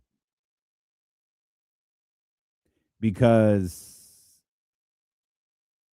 the Wizards, 16 losses. Nets, 16 wins, not 16 losses. 16 wins for the Nets, 16 wins for the Wizards, 15 for the Pacers, 15 for the Kings. Of course, the Kings and the Pacers play tomorrow night, and I think the Kings are winning. I think the Kings are beating the Pacers. I think the Kings are beating Brooklyn twice. That right there gives the Sacramento Kings 18 wins. Just those games alone give the Sacramento Kings 18 wins. Who knows what the Utah Jazz game will look like by then? But that could potentially get them to 19. The Wizards have lost 8 straight. The Pacers have lost 9 straight. I don't think Rick Carlisle has called the timeout since the All-Star break. This is going to be an interesting game tomorrow. And I get it. Like, I promise you, I understand. Like, it's hard for me. And I think it was who'd they beat? Dallas. Because they beat Memphis to end that just awful losing streak. But then they beat Dallas a few days later, and that was the first game where I was kind of rooting for them to lose, where they played really well, and Dallas was hanging around, and it kept becoming one of those things where it's like, all right, playing, all right, it's good. No, it was competitive. No, go ahead, just let Dallas go ahead. I think Dallas was within 5 with maybe 4 minutes left. All right. Go ahead, shut this down. Let Dallas get this one. I do not like watching basketball that way. I do not like having an investment in the Sacramento Kings losing. That's never been something I've enjoyed. And I've kind of just settled on, because like I said, I do think they're winning games this last stretch of the season, as much as so many of you are going to hate it. And I completely understand. I do think they're winning basketball games this final stretch of the season. And they'll be meaningless, and you'll be frustrated, and I will understand. But like there are Chicago-like teams out there. Thankfully, like there are Chicago-like teams, and Chicago is just ready for the season to be over. They're not racing for the bottom. They're literally just trying to get to the end of the season, because they're just trying their hand at the lottery. These new flattened odds in the lottery, they're just trying that. I mean, you got Charlotte coming up. You got the Clippers coming up. Then you got that Utah game after that. I mean, they're going to lose more games. It's not like they're going to win the next 18 or whatever it is. You got San Antonio, Philadelphia. Those games are at the Golden One Center. You've actually got 2 versus Charlotte. Orlando, Atlanta, they're all above 500. You got to deal with them. You got Toronto. That's another playoff team. You got the Pelicans. I don't know if you've beat them. You got another game against the Clippers. Those Warrior games are interesting towards the end of the season. That's a home and away. And then you end at Portland. Like, again, there's plenty of games for the Sacramento Kings to lose ahead. It's just they, as an organization, the Sacramento Kings, as an organization, they're in a different boat than Washington. Washington is very much in the understanding we cannot win. We cannot win too many games to close the season out, or we put ourselves at risk of losing our pick. Right now, the Washington Wizards are at 0 risk of losing their pick. 0. They win too many, and all of a sudden, the 5th overall pick becomes the 9, and they've lost it. To Houston, of all teams. They're not going to do that. Brooklyn's not going to do that. Brooklyn, I didn't watch this game. This game wasn't even remotely on my radar. It wasn't until last night after the Kings game that I realized Brooklyn beat Detroit by 2, which is still insane. Detroit is struggle bus right now. They've lost 4 straight, but I had no idea until last night that they had beat Detroit the night before. I don't know how many of those games are ahead for Brooklyn. I don't know how many of those games are ahead for the Indiana Pacers. But we'll see the Pacers tonight, we'll see the Pacers tomorrow night against the Sacramento Kings, and I've just got to watch it with a different perspective now. Watch it with the belief, and I could be wrong. I've been wrong about this basketball teams many, many times. But I've just got to watch it with the idea. I could be wrong in the thought that they're going to lose or that they're going to win all of these games against these bad teams. Could be. I don't think that I am, though.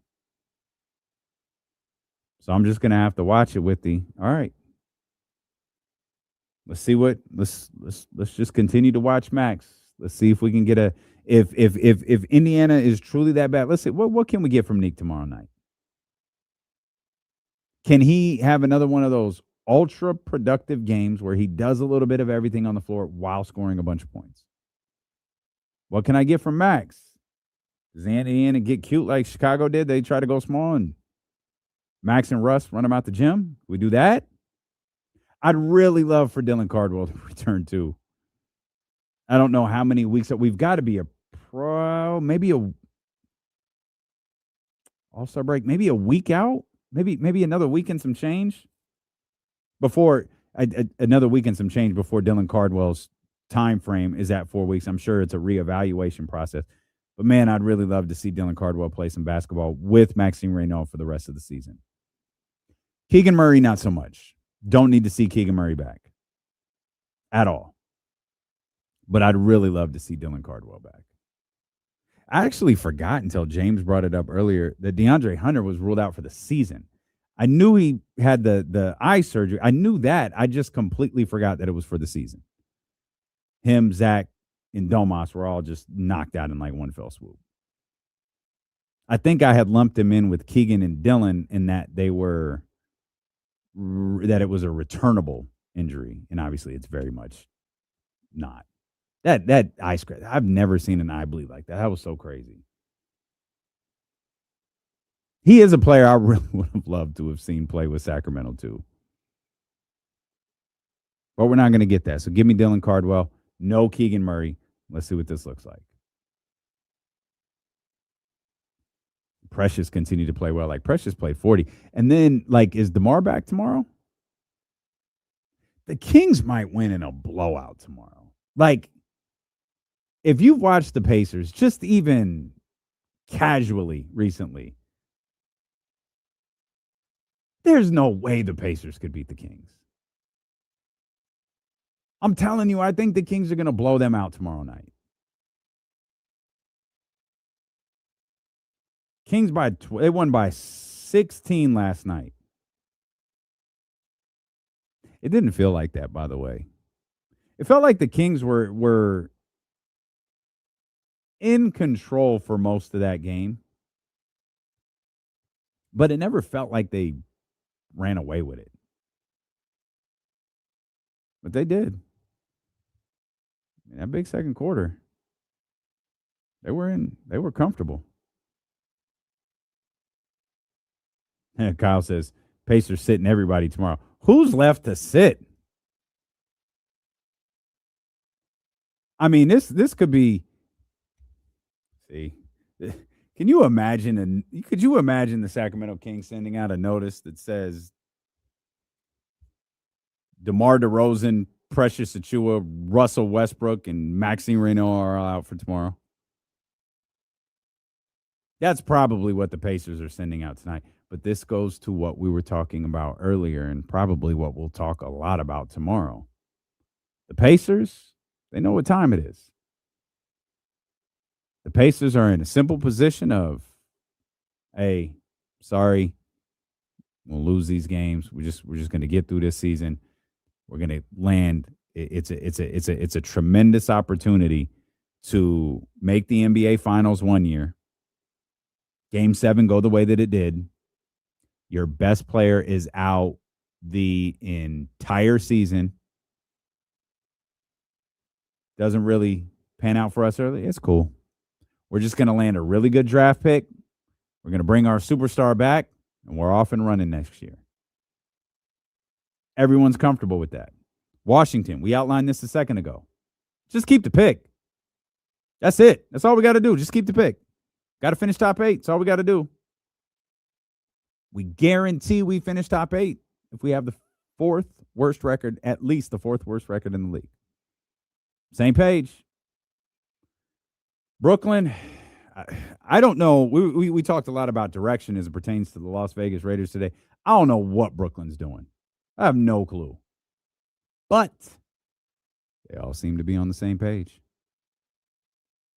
Jordy, Sean Marks, who I can't believe is still the general manager there, but whatever. They all seem to be on the same page. I don't know where they're going. They're all in the same car. I don't know where they're headed to. And then there's Sacramento. You have a coach who's not on a long-term coaching contract. You have guys who are out here like Russ is busting his ass. Max, Neek, Precious wasn't in the league to start the season. Like, you can't tell Precious to dial it back. Like, Precious is going to go out there and do everything he can every night to put up good numbers, and it probably benefits him if his basketball team wins. Precious, to me, already has earned an NBA contract next year. Like, Precious, to me, is going to get a lot of calls this offseason. My hope was he would be back with the Sacramento Kings, but he's going to have options. I didn't quite understand why he wasn't in the league anymore. Why people were so slow to sign him.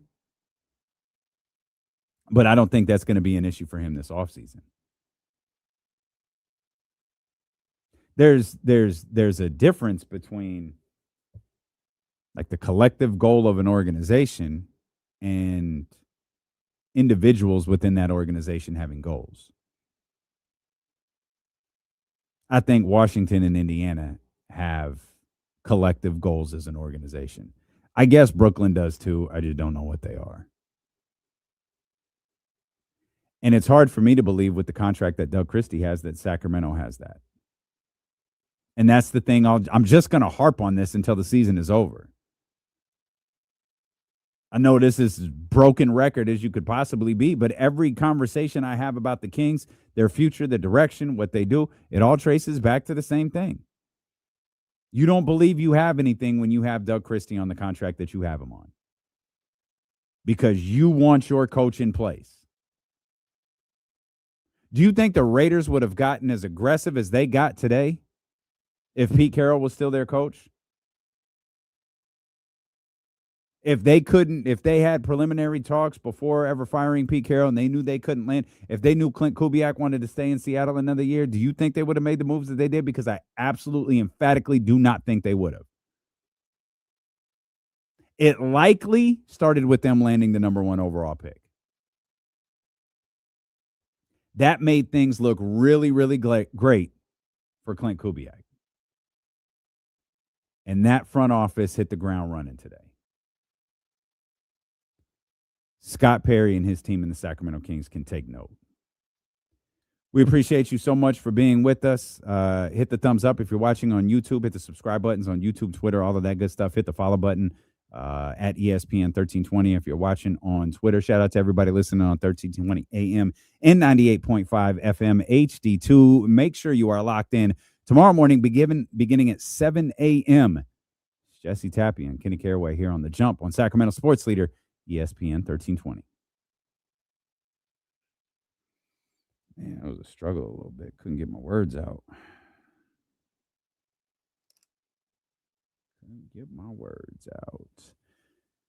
All right, y'all. Like we said, working overtime today. Got a bunch of KSFM stuff to knock out.